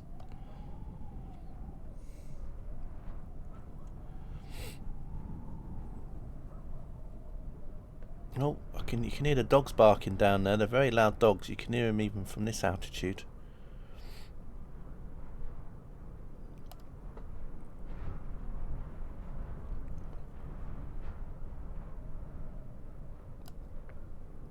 But I think games like Championship Manager, they used to be very popular, didn't they? Football Manager games.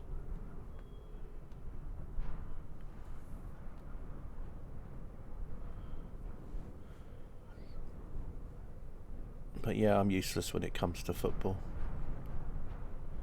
Your favourite every football management game was the LMA Manager series on PlayStation 2. Man, I miss this series. Always preferred it over Football Manager on PC. How long old drift is CK? Yeah, it is, Rob. Yeah, it's been going for a while. I mean, it's not my longest. I think my longest was 5 hours and something. But this one I've been doing for now about 3 hours and 40 minutes probably. And how high are we still? 24,000 feet, so we're literally not even at halfway yet, because if you take 45 and divide it by 2, then obviously we're still not even halfway yet. Although I think normally what happens is as I get lower, the descent rate does pick up. But yeah, long one. Definitely. Probably not the longest for distance either, because I've had some where the winds are way over 100 miles an hour, so but it's been consistent. It has been consistent. But yeah, you know, just keep going, and then we're going to get to this like flat area soon, and I think there's like some agricultural land coming up, some fields and bits and pieces coming up soon. Besh Tugman is a place that's coming up soon. Kumbash, or however it's pronounced. It starts with a Q anyway. And then there's a place called Aksu, which I think is a town. Actually, you might ask Sarah where we are. Where's the nearest big town to us now? Let's see if she even knows. The nearest big town to us now is Aksu, located just east of our current position. It's a significant city in the Xinjiang region of China, known for its role in agriculture and as a cultural hub. Yeah. So there we are.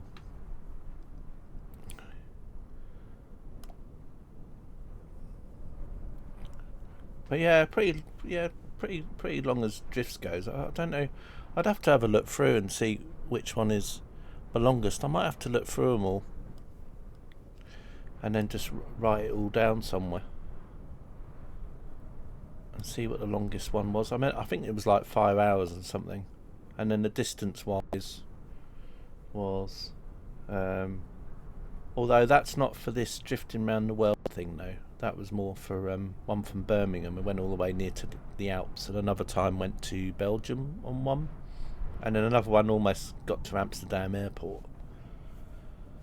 That was quite a cool one, taking off from Birmingham and then literally landing about a mile away from Amsterdam Schiphol. That was quite a cool one.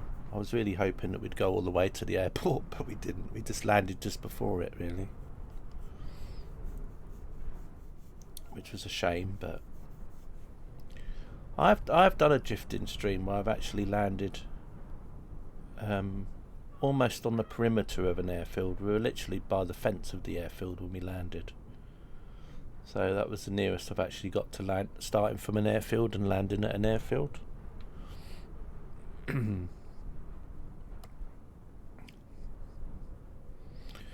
yeah, it's going to be pretty flat now from now on.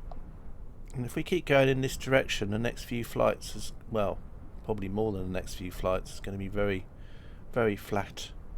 It's going to be a bit like when we went over Azerbaijan for a while. So I think we probably won't be seeing any mountains now for a while once these disappear from sight, unfortunately. Although, you know, you never know. That's the thing about these, you just never know where you're going to end up every time. I mean, you kind of know roughly what direction you're going to go, but you don't know where you're going to end up. I think the best one I did for was when I did a drifting flight when I took off from Birmingham and ended up in Welford. There was a town called Welford, and it was quite funny because literally Welford Gaming was watching at the same time, and he was sort of lurking, and then I was like, "Garrett, I can't believe it! I've just landed in Welford," and he was like wondering what was I on about, and then he looked. I thought, what's the chances of that landing in Welford? So yeah, it was quite an interesting one. Quite an interesting feature there.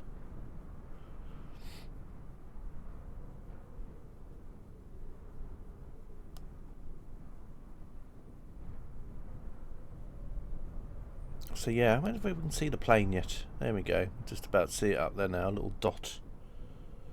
Apparently it's Q is pronounced like Q. So cumin bash. Oh, okay.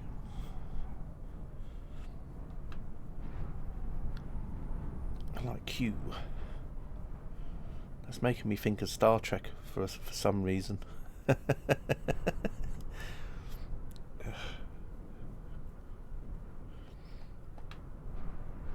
Or the January sales, or a snooker game.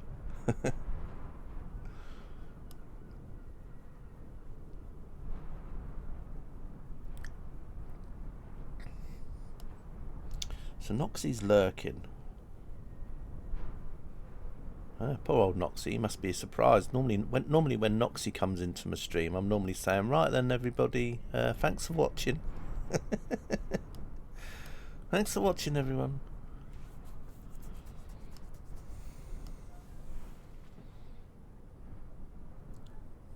Kyrgyzstan.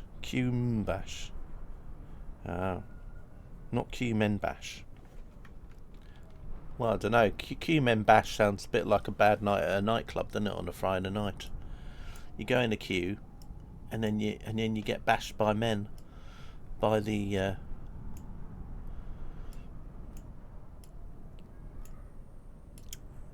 like the old security.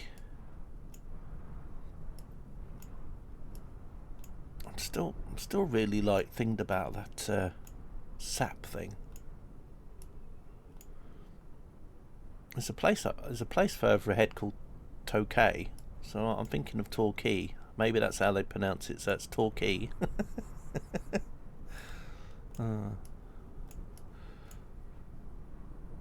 Anyway,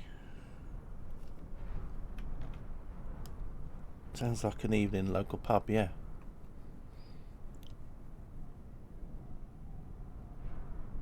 That's quite interesting markings there. Looks like someone's like made these rectangles up.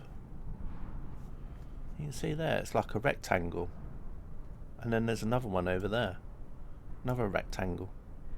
See?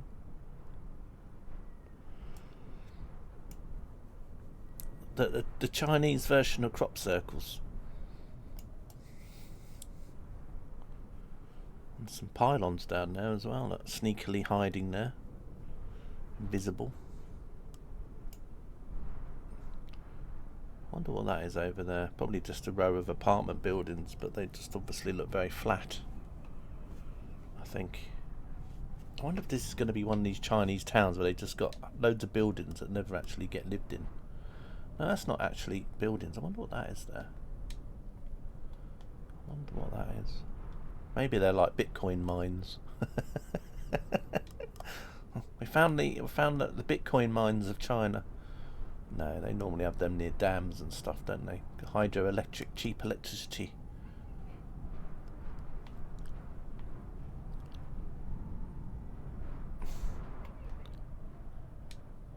They could be apartment blocks though, but because they just look flat, and then they just could be a row of, I don't know.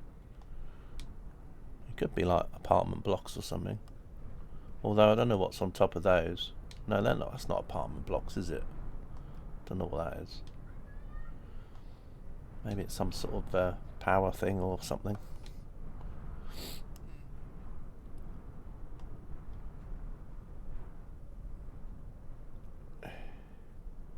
It's like looking at you know, like when you get a CPU and they like get a microscope and they're zoomed into a CPU. It looks a bit like that. There's the communal swimming pool. There's the changing rooms next to it. There's that building there. That's the changing rooms for the communal swimming pool. As if.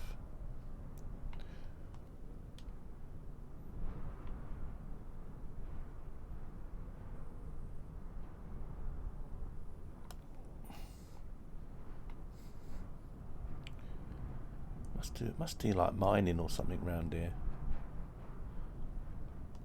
Looks like some trucks all lined up down there.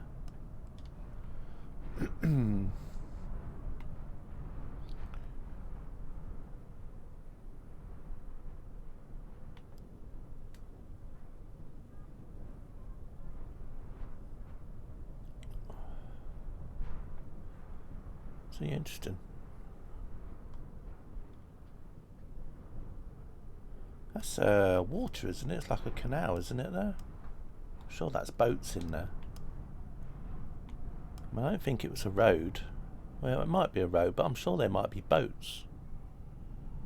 I mean, that looks more like a boat shape than a car. Although, I don't know. It's like a canal or something.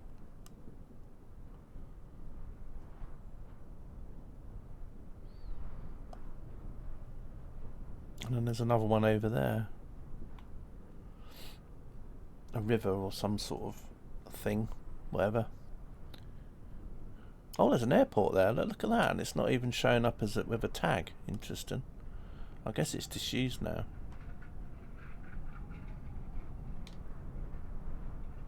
Maybe that is a road. I think it must be a road. So I think there's like think there's like junctions on it, so it must be a road. Forget about what I'm saying. I'm an idiot. That's a road. It's not a river. you can see when we get nearer to it. It's a road. See, I'm just don't listen to anything I'm telling you. I'll be the worst geography teacher at school. Oh, now we're just going over a canal, children. It's like, but sir, why is there cars on it? Well, I don't know. They might be water vehicles. I mean, what are these? Are they apartments, or are they like? They've got to be, aren't they? Yeah, they've got to be like. I mean, to me, they look like giant solar panels as well. I mean, are they solar panels, or are they actually? I don't know. I mean, it's put them in there as apartments, but I think they're solar panels, aren't they? There. I don't know. Very weird. A lot of weird stuff.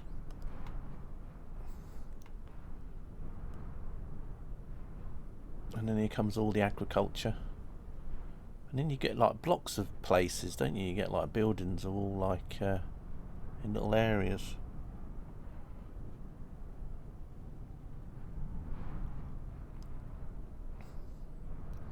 Of course, I don't think it helps with all these like AI generated tower blocks, apartment blocks going in there, because I think that's a red herring.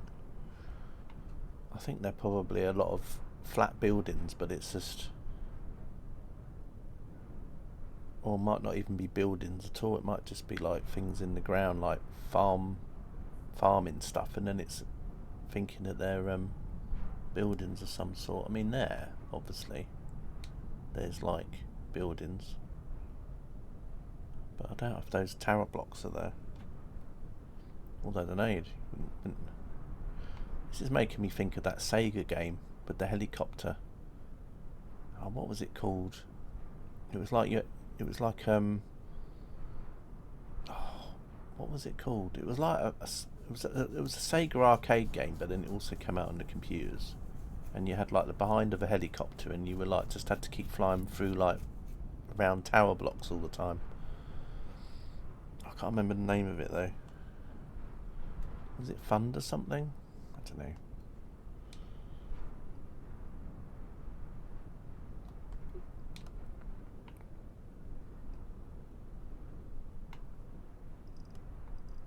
Anyway, lots of agriculture now. Fields. And then there's the town centre over there. Let's have a look what we're doing for height now. 21,000 feet. So yeah, slowly coming down.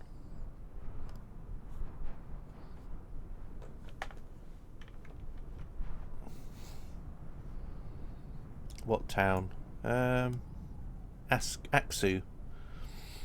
I'll just come on to Volanta maps. So we got over here. So there's Aksu, which is over here, which is quite a large town, and it's got an airport as well. But we're kind of flying just to the south of it. So it's all over there, and then there's the airport. So, and then we have Wensu and other bits and pieces. So we're just flying over this bit here, which is all sort of agriculture, and then there's like some residential areas dotted around.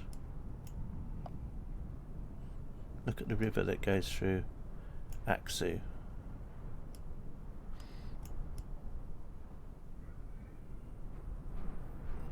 Oh yeah, this one. Yeah. Oh look, there's a place called Eggachi. Look, Egg. What's that? Look, there's a golf course. No, it's not really. That looks a bit like do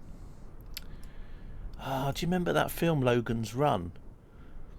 And they had like this futuristic city in a dome. It's almost like looking at that futuristic city in a dome. Look, they've even got giant earrings in there. Look, they've got giant rings. Hula Hoopville. What is that? It's like a roller coaster, but it's not really. So we're missing all that. We're all going past it. Although you wouldn't really see none of that anyway, would you? They artificially winded it to make it into weird swirly shapes. Yeah, I can go up a bit higher though, so we can look at it from up high.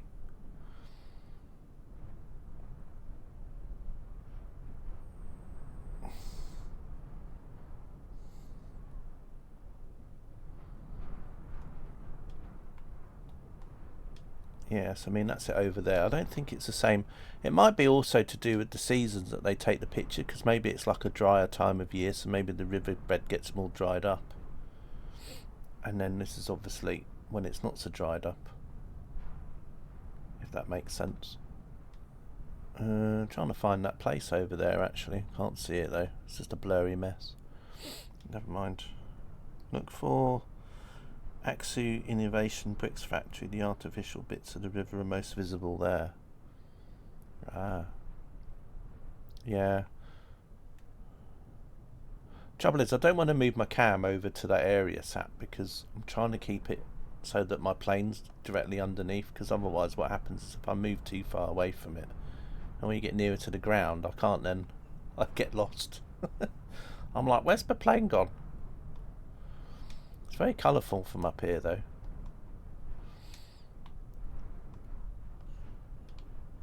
Aksu Innovation Bricks, is that like Lego? I guess you're looking on Google Maps or something.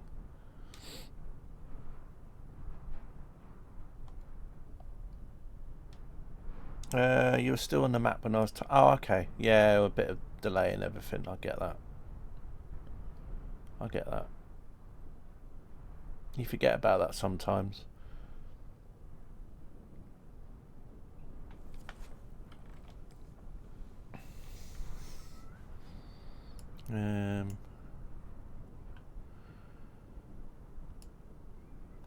Oh yeah, it seems like quite a large town. I'm just looking at it again in Valenta.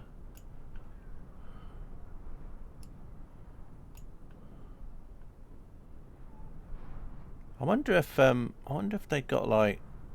it looks like from the images they might have had like some sort of hydroelectric dam thing going on there as well. So it looks like there's like some sort of dam, so maybe the water goes through that.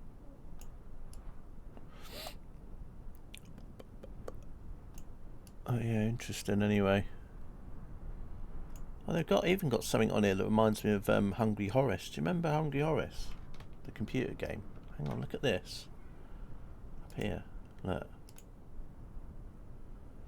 If I spin that round, if I can. Oh, it's a little bit... it looks worse further away. If I keep it at this height and then rotate it. Do you remember Hungry Horace?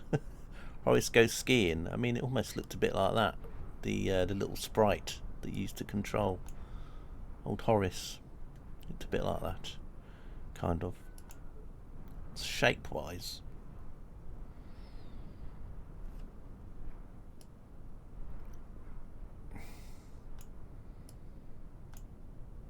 I mean, that looks a bit like, don't know what that looks like. Porridge, ready brick.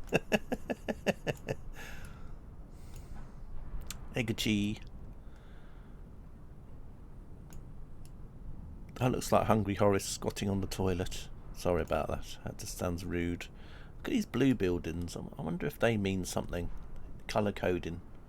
If buildings have blue roofs, I wonder if it's like a code when they're building stuff. A red roof means this kind of building, and a blue roof means something else. I still love that over there. That's really cool. I like that. Just under Horace's legs is the bit you're on about. Oh, really? Let's go back up there and have a look at Horace's legs, if I can find Horace again. Where's Horace gone? I can't find him. Where's he gone? Oh, God. Unbelievable.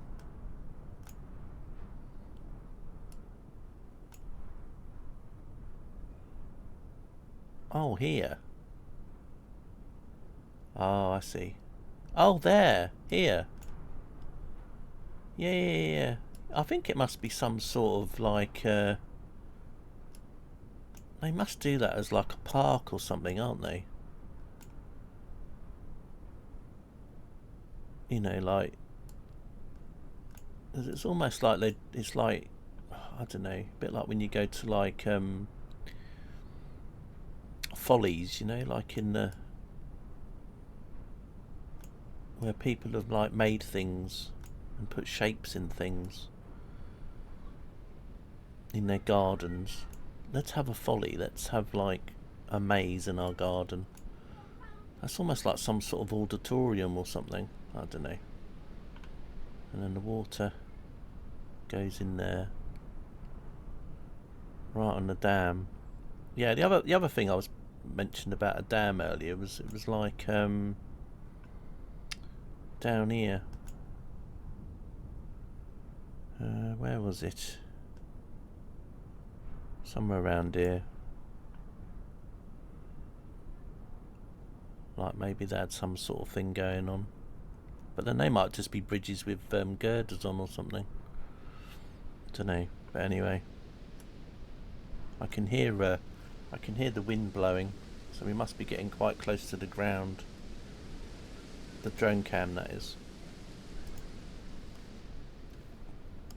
An amphitheatre. That's it, Sap. That's the word I was looking for. An amphitheatre. Yeah. A lot of that might have been still under construction.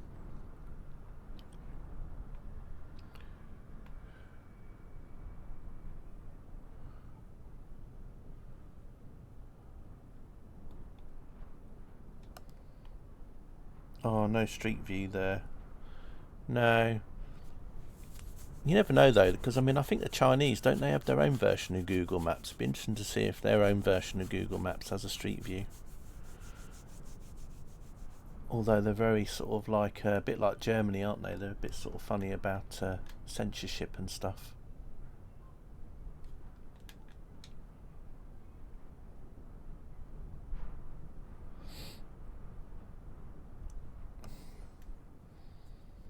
But it looked interesting anyway.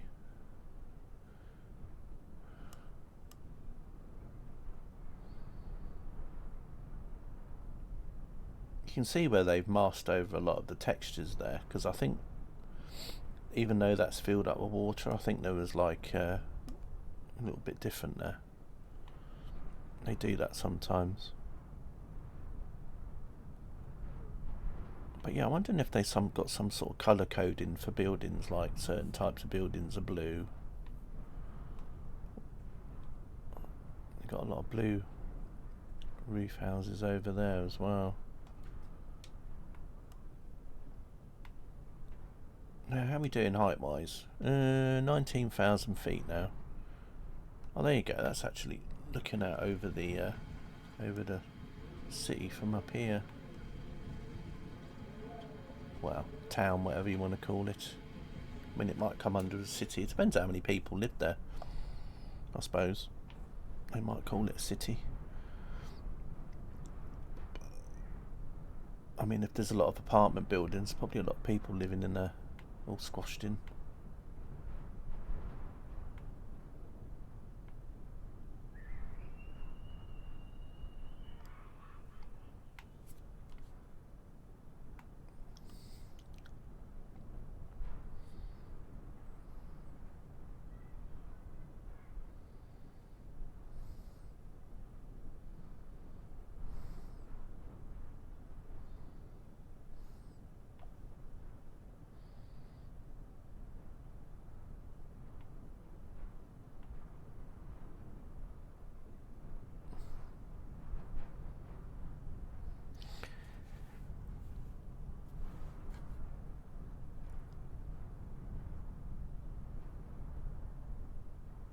But yeah, it doesn't seem like even the rate of descent speeding up.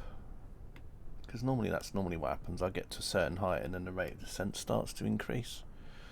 So, although we are, 300 feet per minute now, but it's still going to take a while. If we're going to be descending down at that rate, it's going to still take forever. But normally we get to a certain height and then it'll just speed up, and the next thing is it's like 500, 600 feet a minute.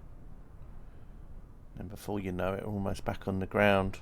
The ground speed's definitely dropping off now anyway as we're getting lower. And then as we get down, there might be winds that push us more to the north or northwest or whatever. I don't know. We'll have to see. We could end up, as we're getting lower, suddenly going round in a different direction soon. We could end up swinging round and heading towards the residential areas more. I don't know. Look at those old mountains in the distance there now. It's a bit like what it's like in Milan. When you go to like Milan and that, and you see the Alps in the distance, a bit like that. You go to like where there's not many tall buildings about, and you can see the mountains in the distance.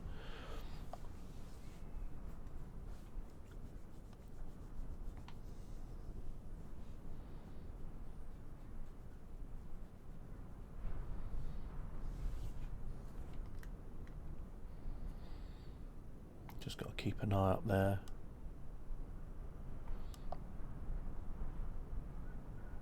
Because I don't know how high above sea level we are, because even though it's flat here, the actual ground could still be quite high up above sea level in this area. So when we get to like 5,000 feet or 4,000 feet, we could almost be almost at ground level. So that's why I'll keep keeping an eye out.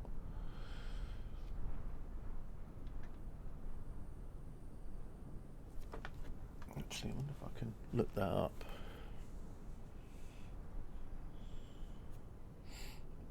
I wonder if I can find out.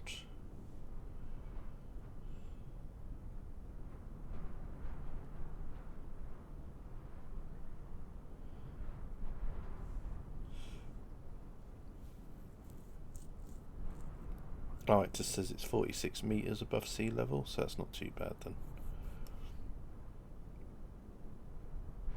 Or is it? Or maybe I'm reading that wrong.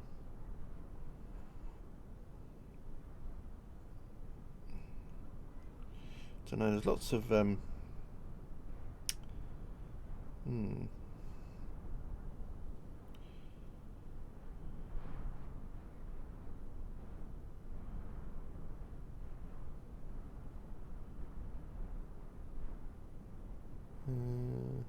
it say?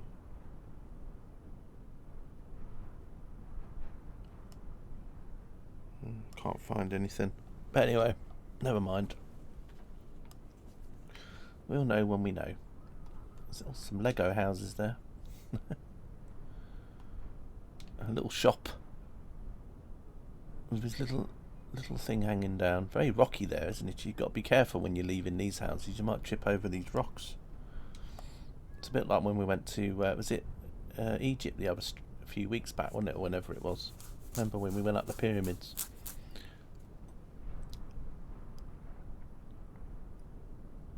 Is that another shop?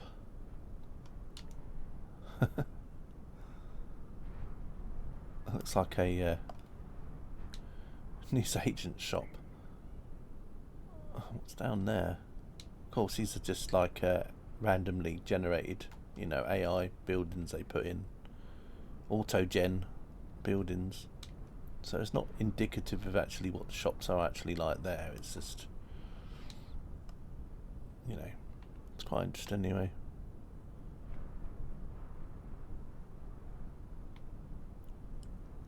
Wireless pylons. Hey, Noxie, happy 100th. Yeah, 100th flight today.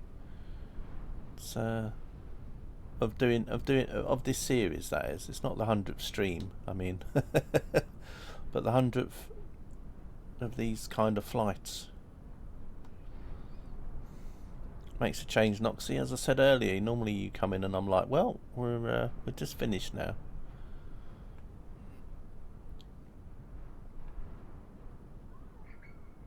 But yeah, it'd be interesting to see where we are in 100 of these from now.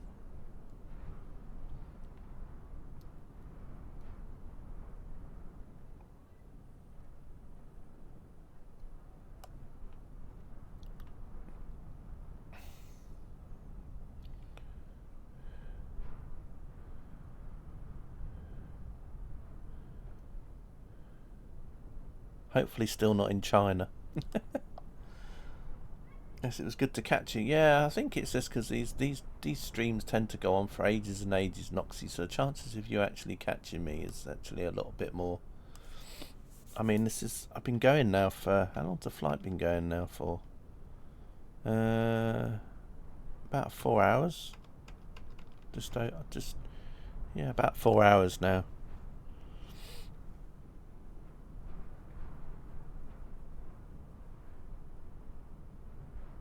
Yeah, 4 hours and 21. Yeah, I always say 4 hours though, because about 4 hours and 10, whatever. Because it, when I start the stream, I'm literally not starting the flight. It's a good 10 minutes or so before I even get remotely anywhere near it.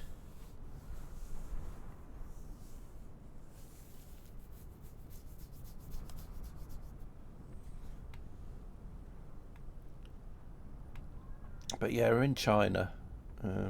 We came over from Kyrgyzstan. We went over the mountains, and then now we've come to and we went over the Chinese border, and now it's pretty flat now. And I think it's going to be quite flat now for quite a while. Although I think as we're getting lower, I think we're turning slightly more now as we're coming down. Yep, we made it into China. Yep. When I do the end of the stream, actually no, I'll go to Valanta now while you're here, just to fill you in. Right, with where we've been. So, let's go. So that, yeah, so you can see we've sort of like slightly as we descended down. So here was the flight today so far. So we started from a valley in the mountains in Kyrgyzstan, and we've literally gone along, and then we passed over the Chinese border here, which was just in the middle of some mountain range, and now we've just making our way along here, going near to a place called Gulawaf. My pronunciations. But yeah, anyway, we're going over near there. Don't ask me what that one says. I think that one says, that might be the sap one I was reading. Or that might be Jelly Bean's Chinese order for later. But yeah, we're sort of heading in that sort of direction. But as you can see ahead of us, it's very, as I said, if I zoom out, this is very, this bit here could be if we go more in this direction, that's great, but I've got a feeling we'll probably end up going more sort of over this area, so it's going to be very yeah, I think you should all just I might do all those offline. Come back in about 3 months and say, well, I finally made it over all that area, so now you can actually watch again. Only joking. I'll do them as sleeping streams. If you have trouble sleeping, just yeah, just come and watch. Just come and watch the streams and fall asleep. A giant got over the mountain. Yeah, exactly. Yeah, we did. I mean, the mountains weren't too high anyway, so it wasn't like we're going over the Himalayas where once you get to about 30,000 feet, you're going to be like, oh, there's mountains around me already. But yeah, well, between 20 and 30,000 feet, I mean. But on average. But yeah, but anyway, the mountains aren't so high that we went over there. But it was very slow. Well, not slow. We were doing about 60 miles per hour. So we've been doing more or less 60 miles per hour for most of the journey. So we're just going over all these like fields and things now, and a few bits and pieces. Be interested to see if we actually land in a residential area. I think it's been a while since I've landed in a house, or by a house, or by a building. I'm trying to think when the last time I landed near a building was.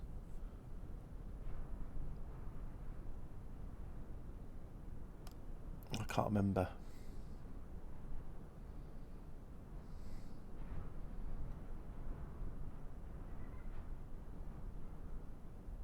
But anyway. But yeah, that's the only thing. So I'm hoping we avoid some of that Noxie. Although I've just got this feeling that we won't. So at least you can see buildings on the ground. Yeah, well, luckily we're going over like residential areas and things, because there's quite a few towns and that in this area. Over there's like a big city stroke town, Aksu, which we've just gone past. Well, close to. So this whole area here is very sort of agricultural, but then once we come away from here, it's going to be like, as you say, a big desert almost.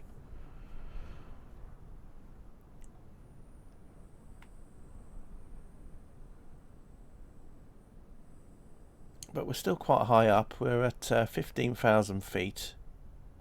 Rate of descent's picked up a bit now, though. Yeah, but I mean, you can see from here, you can see that city that I was talking about that we're going past. So yeah, 15,000 feet, 310 feet per minute. So the rate of descent is starting to pick up now. The good thing is, though, is because we're quite close to an airport, it'd be easy for me when I'm starting from here next time.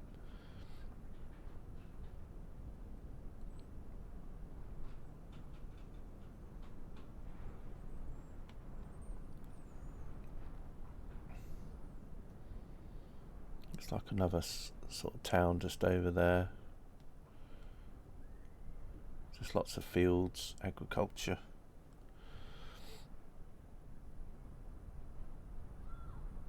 And then we got the mountains to the north. And then all those mountains in the distance that we came from, over from, that are just disappearing onto the horizon now. What's my ground speed now? 29. So yeah, we're doing 29 knots now. So our speed's about halved compared to earlier, but looks like we're heading towards that area over there. Blurry mess that it is, but that's how it rolls. But yeah, at least got into China, another country ticked off all the list so far of all the countries we've been through or been over.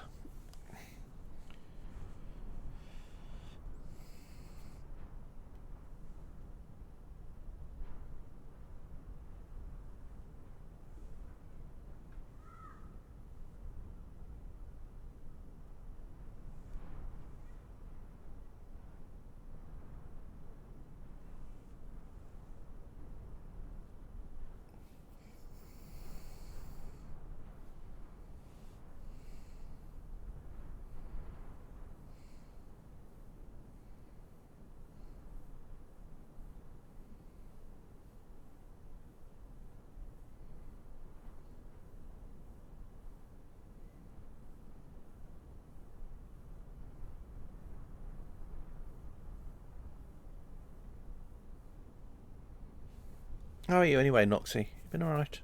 I hope so. But yeah, some you can see where the photo tiles are all sort of like all over the place in this area. You can see where there's like a change in the colorization and things.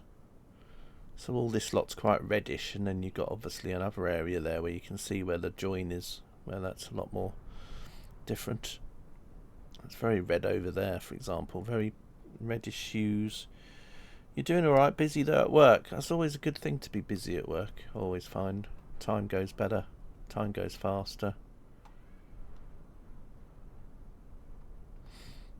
Well, maybe it's different for some people, but yeah, I used to like it when I was busy.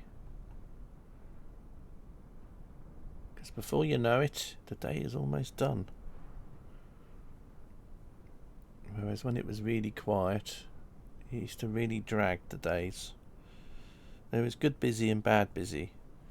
Yeah, I get what you mean as well. Yeah. For me, bad busy meant that I had to probably do an overnighter. That was a bad busy. It's like, we need to get this done by tomorrow. So it means you're going to have to stay all night long. And you used to be like, ugh, get the pizzas in. Order some pizzas. Yeah. Didn't have to do many of those though, thank goodness.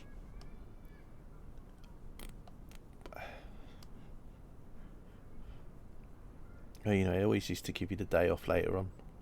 So that was all good. Because normally after the really manic busy, there was always like a period of quiet again. Bad busy is when things can't easily be done plus deadline pressures. Yeah, that's what I mean about the bad busy for me, was when there was always like a deadline for something. Because you used to have the sales and marketing team, and they always used to go and tell the client, oh yes, we can do this and this in this amount of time, and then they used to come back and tell you, and you used to just like think, really, seriously, you told them that? Wow, we need to get the customers, you know. And then the next thing is you're like working like a madman to try and get things out. It was a bit like Scotty on Star Trek, you know. You gotta get the engines running. Marketing promises, yeah. Night shiver, yeah. It's always funny nights though, because you always used to get to a point where you'd get super tired, and then all of a sudden there was this burst of energy that hit you, and then suddenly you'd be like wide awake again.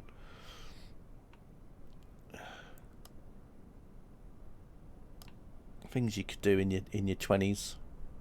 I doubt if I was in my 50s, I'd be thinking the same. But yeah. Anyway, welcome back, Katie. We're over China. I don't know if you've been keeping track. We're just heading over China now. Flat areas, leaving all the mountains behind.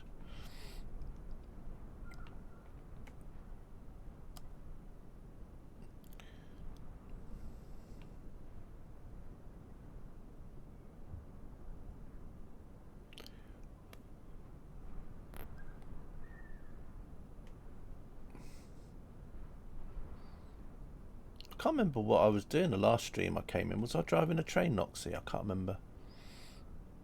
I think the last flight sim stream you might have been in might have been the one when I was running around Egypt on the pyramids, but you might have been there after. You might have been here after.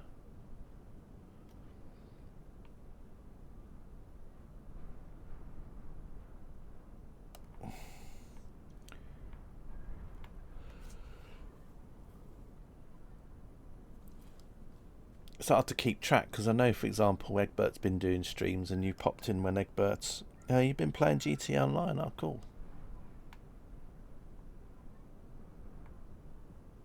Bit of a stress ball, wasn't it? GTA. If you're getting angry, you can take it out on people. Can run around the city and cause chaos. I'm looking forward to GTA 6, although whenever it comes to PC. I think it might be one of these games where I have to end up buying a console to play it, like I did before with GTA 3, where I ended up getting a PlayStation 3 just to play it.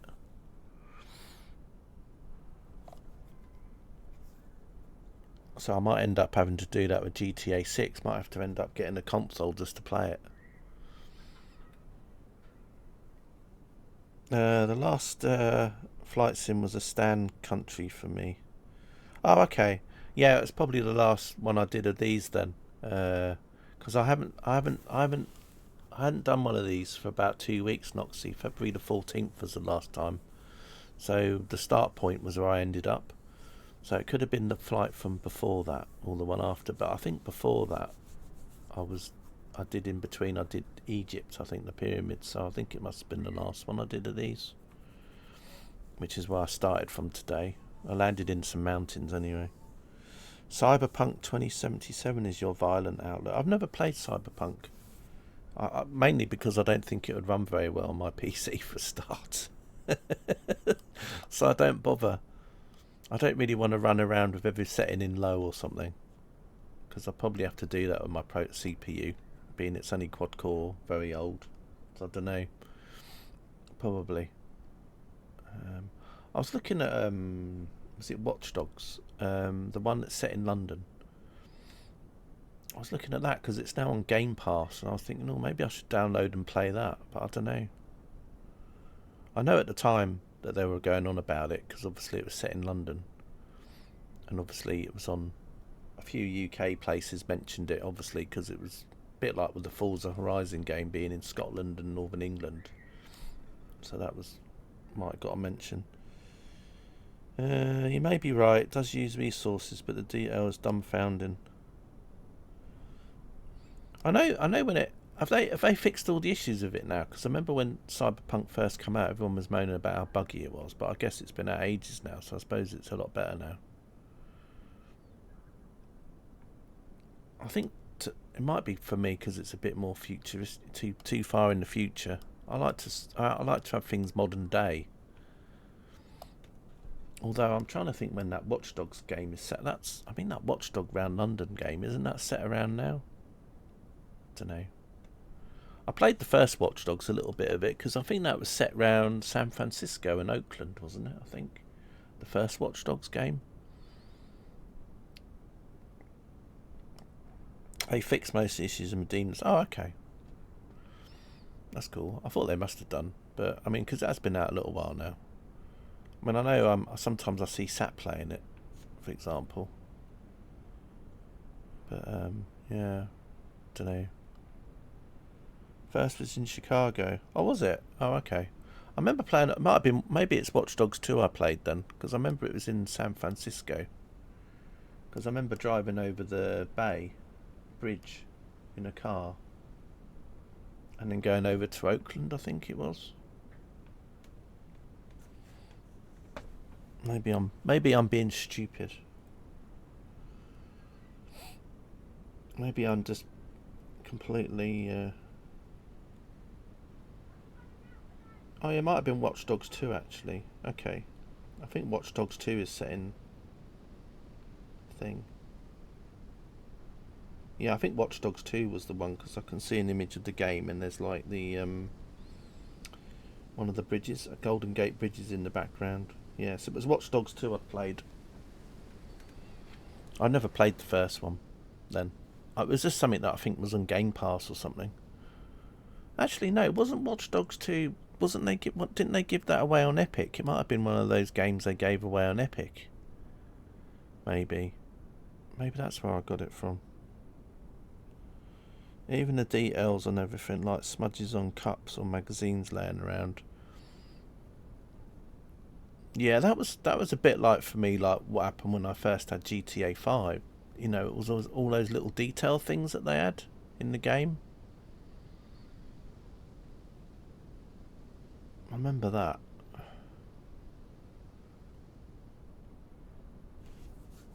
I mean, there was nothing that was really cut and paste.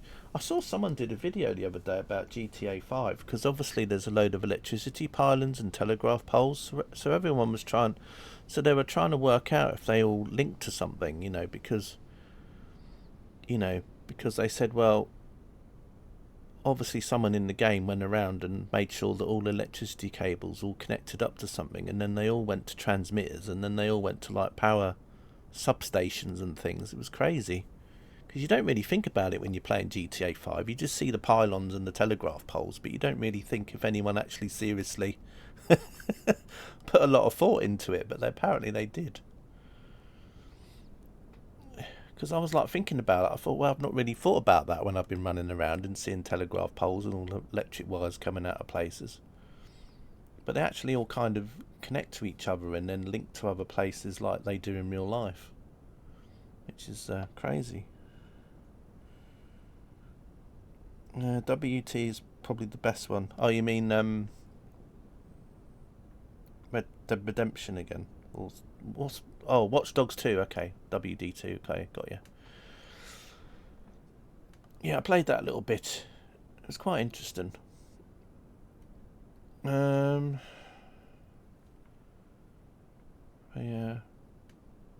But yeah, GTA, I remember when I got that, and That was pretty crazy. I think for me was when I found the cable car station, because obviously when you start, a lot of the map isn't visible, and then you have to drive around to uncover areas on the map. So when I found the cable car station for the first time, and then you could actually ride a cable car up to the top of the mountain, and then going up to the top of the mountain, and then like seeing the whole of the city sort of like laid out in the distance, and I was just like, wow, that's mad, because of the effect that it kind of had with like the draw distance and everything. You know, just seeing the city in the distance and everything like that. GTA 5, they plant things like sniper rifles. But it was just like, you know, it was just like going around, because there didn't seem to be much cut and paste anywhere. Like, you'd walk around the streets, and then you'd go into people's backyards, and they'd all have like swimming pools, but every single swimming pool layout was different. Their garden was different. You know, there was different tiling, there was different flower. You know, it was like so individual. So it wasn't literally like you'd go to a house and it would look almost the same as the one next door. You know, they'd all be like different. And then there'd be like some houses that would have things like beach balls in the water or whatever floating about, or the tiles under the water, and the mosaics and things. It was pretty mad. And just little details as well, like if there was someone that got hit by a car, then you'd have like the paramedics would turn up, and then the guy would come out, and then he'd get like a little, like a clipboard out with a bit of paper on it, and then next thing is like, you know, it was all these little details. I mean, you know, that they had, and then of course it came out on the other consoles later on, and they had a bit more detail to it, and then on the PC it had more detail on stuff. But yeah, it's pretty cool. Wish you'd managed to download the Unreal 5 Matrix tech demo. Lots of AI mods for that now. Oh, is it not available anymore now, Katie? Did they remove it? I didn't know.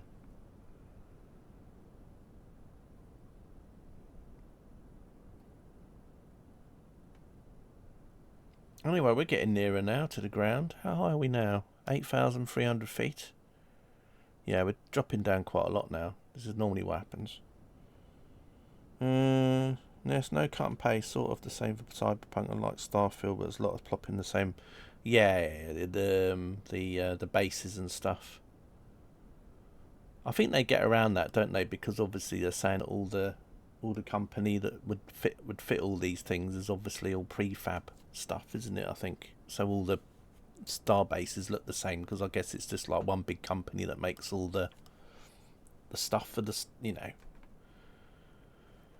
if you get what I mean.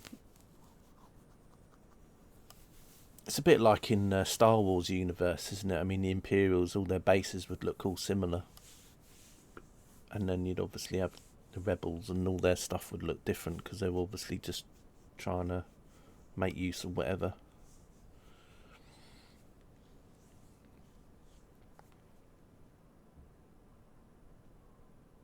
But yeah, I'll probably try Cyberpunk one day, but I don't have it. I don't know if I can play it for free somewhere. I don't know if it's a Game Pass game, but I don't know. I'm just worried it wouldn't run very well anyway.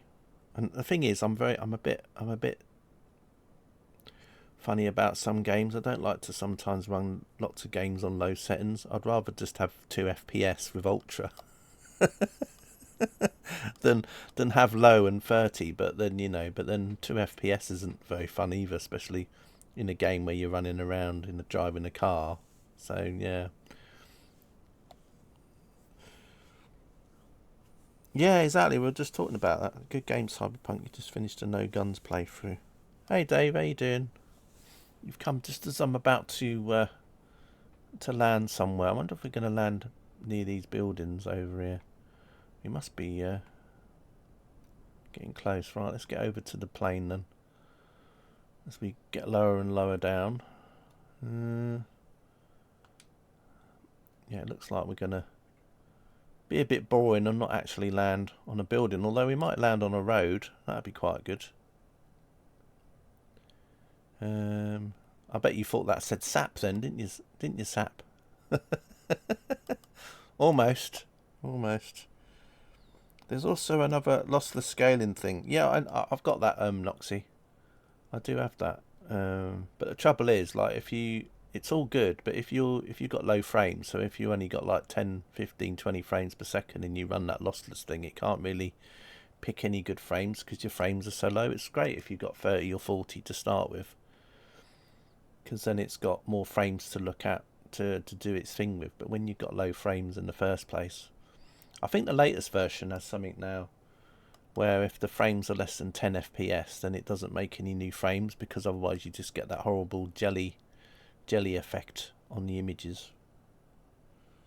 Starfield, another groundbreaking game that wasn't. Yeah, luckily for me, as I said, I played that on Game Pass, so I didn't actually have to buy that. I'm all good. A little cold, but all good. Yeah, I think there's a bit of a cold and that going around at the minute. But yeah, lossless scaling I use. Sometimes I'm using it sometimes in like Train Sim Classic and stuff, because some of the scenarios you play go down to like 20 FPS, so it's quite good to use lossless scaling, because then you can play it at like 40. And you know, for the money, it's a bargain really, because I mean, you know, what it can do, and you're not having to pay a lot of money for it.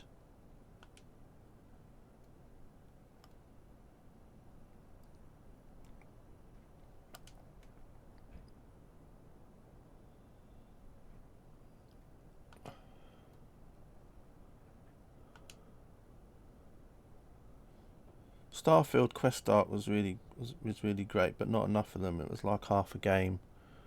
Yeah, another game that I used to play quite a bit, but not so much now, was Elite Dangerous. I was hoping that there was going to be more with that over time, but sadly not. I was hoping it was going to be a bit like the second Elite Frontiers, where you could like have an Earth and planets with clouds and things that you could land on, because you can go to planets and that, but then only ones with no atmosphere. So I was hoping they were going to do it so at some point you'd have planets of atmospheres you could load on, and then it would have like randomly generated cities and things that you could go and explore and things. But little cold, is waiting for bus home and breezes. Oh, okay, that sort of cold. Okay, got you. I thought you meant like in as a the cold, as in the sneezing and all the snivelling and everything. But anyway, down we come.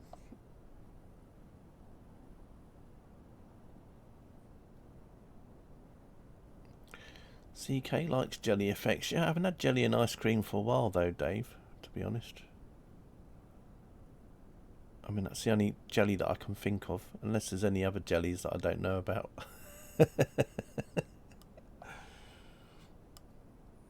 Looks like we're going to be landing on a road or something. Anyway, another flight's almost over, which is quite good timing really. 4:15. Looks like we're going to be landing near a power line. Well, power cables. Obviously there's no cables there, but No Man's Sky isn't too bad. Yeah, I kind of went into No Man's Sky after like the first update or two, I think, Noxy, because I know, a bit like Cyberpunk, you know, when it came out everyone was moaning about it and I didn't bother buying it. And then I think it was like after the first couple of game updates, and then everyone was saying about how much better it was, and then that was kind of when I started to play it. I haven't played it for ages though. But I did play it for a while. I was having to write everything down, you know, like all the different recipes for things. And finding ships, and then they had all bits and pieces in. But of course the game's changed quite a lot even since then. And they've added loads of stuff.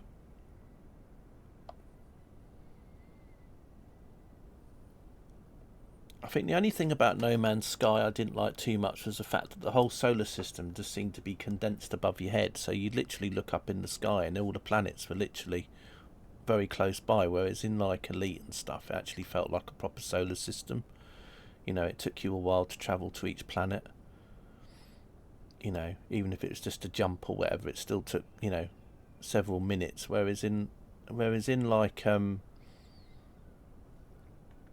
Man's Sky, it was like you just went up into space and like all the planets were like literally above your head almost.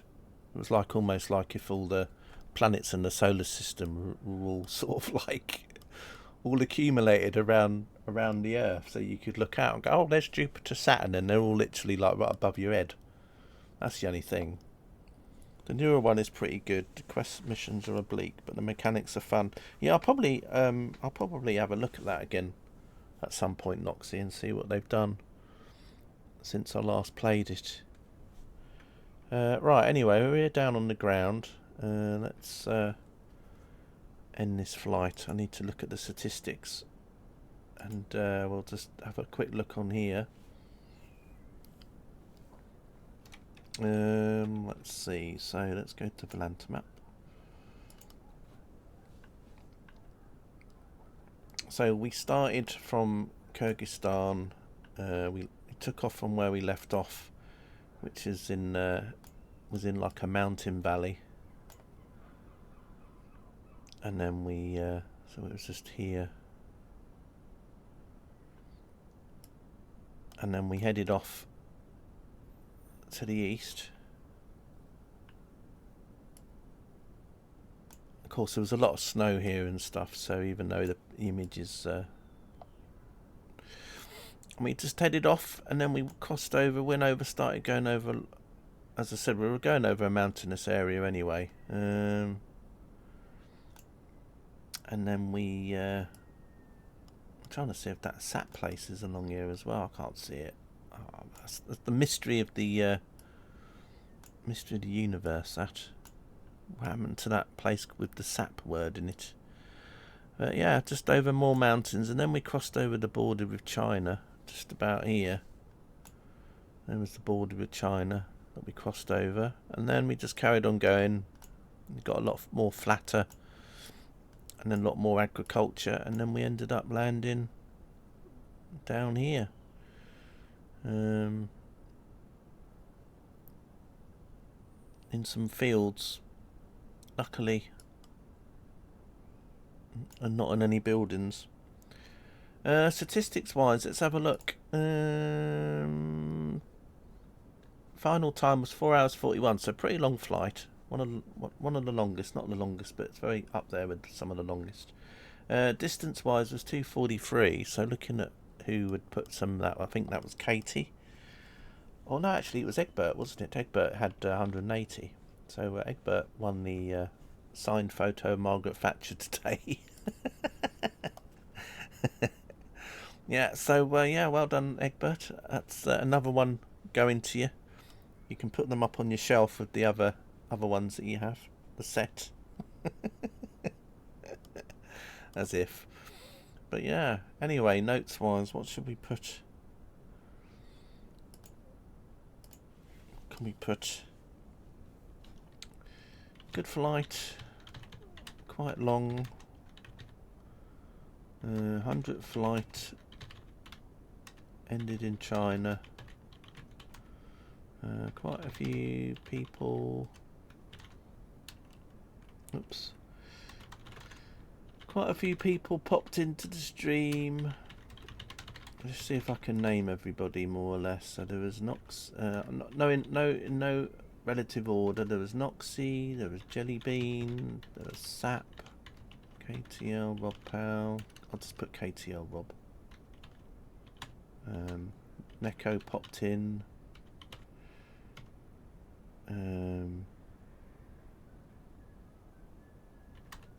Katie, Egbert. I'm sure there's other people that I've missed. Dave. Oh, I goodness, I added Dave in there. Is there any more? Noxy, Jellybean, Sap. I'm sure I've missed somebody. I'm sure there's someone I've missed. But anyway, if you're here and you can see I've missed you out, then please say something. Oh, Carter was here. Carter was here. How could I forget Carter? Carter. John Boy. Yeah. Yeah. Sue Ellen.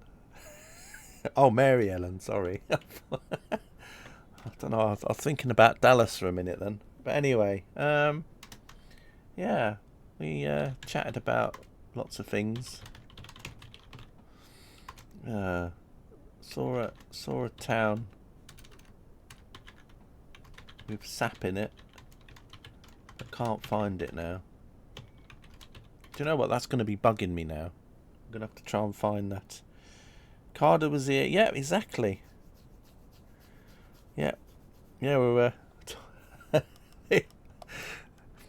Sap had to look that up because he wanted to know what it was.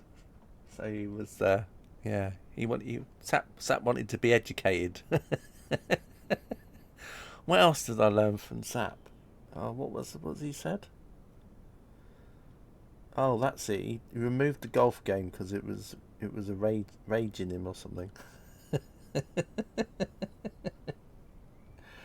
Oh dear. Yeah, it was a good stream. Trying to think what else we're talking about loads of things, so yeah. I'm trying to think if there was anything. Oh yeah, we good stream. Sap learnt about. Of course, I kept calling them bitty bullers, and so of course Sap was like trying to look up bitter bullers. You know, like I say, I don't know it's to do with Little Britain because obviously there was a sketch with Bitty, so obviously I was thinking of that for some reason. Bitty balls. Bitty balls. Oh dear. Rob. Oh, that was it. Rob was talking about how he'd been on an embryo, and that was pretty cool. Golf, yeah. Learned about and said that golf with your friends turns him into. Oh, come on, CK, type properly. Come on. Almost type rager, as in like a rager down the betting shop. I'm sure there's other things I can add in there, but they don't have to be for another time. But yeah, thanks for watching the stream, everyone. 100th stream on these round the world flights. It'd be interesting to see where we're going to end up in the next 100 flights. As I said, the only thing is that the next, depending on the direction, if we keep, I mean, it's alright if we kind of go easterly from here, because then we will kind of go sort of in this direction, but you just never know. But there is this bit here which is very well. There's a lot of like, yeah. Well, we'll just have to see. Hopefully I can get like a 500 mile an hour wind, so that all this can be gone within a few minutes. Well, not really a few minutes, but yeah, maybe we can go south. South would be great, because then we can get to Nepal, and then we might go past Mount Everest. Yes, we need to go south really, and we can go here and go over Mount Everest. Well, try to. But yeah, still a little bit though. But not doing too bad. It's crazy to think that it's taken me 100 flights to start from Birmingham though, just to here. But we did go all over the place. Those of you that watched the early streams, we started off and then we ended up to northern France, and then we ended up going from northern France all the way back to the UK, and then we ended up in North Wales and Valley for weeks. And then once we got away from Valley, we kind of whooshed over Netherlands and then over towards through Germany and then past Poland, and then we ended up going up towards St. Petersburg and Finland for a while, and then from there we ended up going all the way back down here, down through Russia, all the way down to Kazakhstan, and then from there onwards. So yeah, it's been a while. Yeah, thanks everybody. Thanks for watching as always. Do appreciate it. I don't know when the next drifting stream will be. Probably be a little bit of a gap again, a few days, weeks, whatever. Well, no, it won't be weeks, but there'll be streams as always in between. So yeah, have a good rest of the evening, everyone, and I'll catch you all another time. So yeah, take care, and bye for now.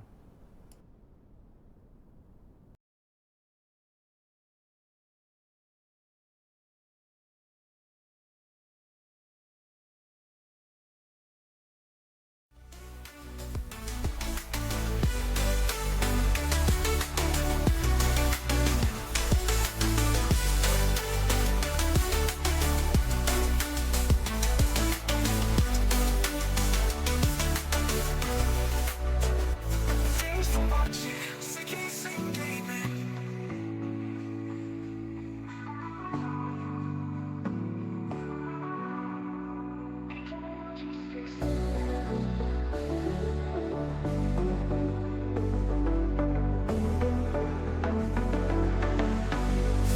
See you next time.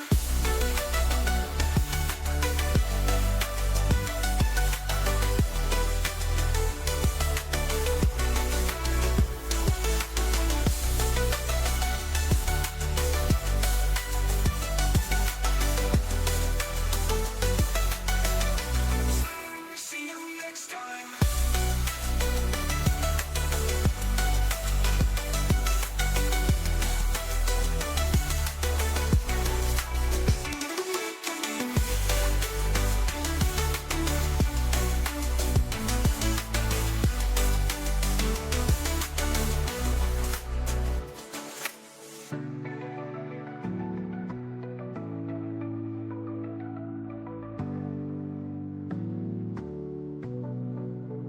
See you next time.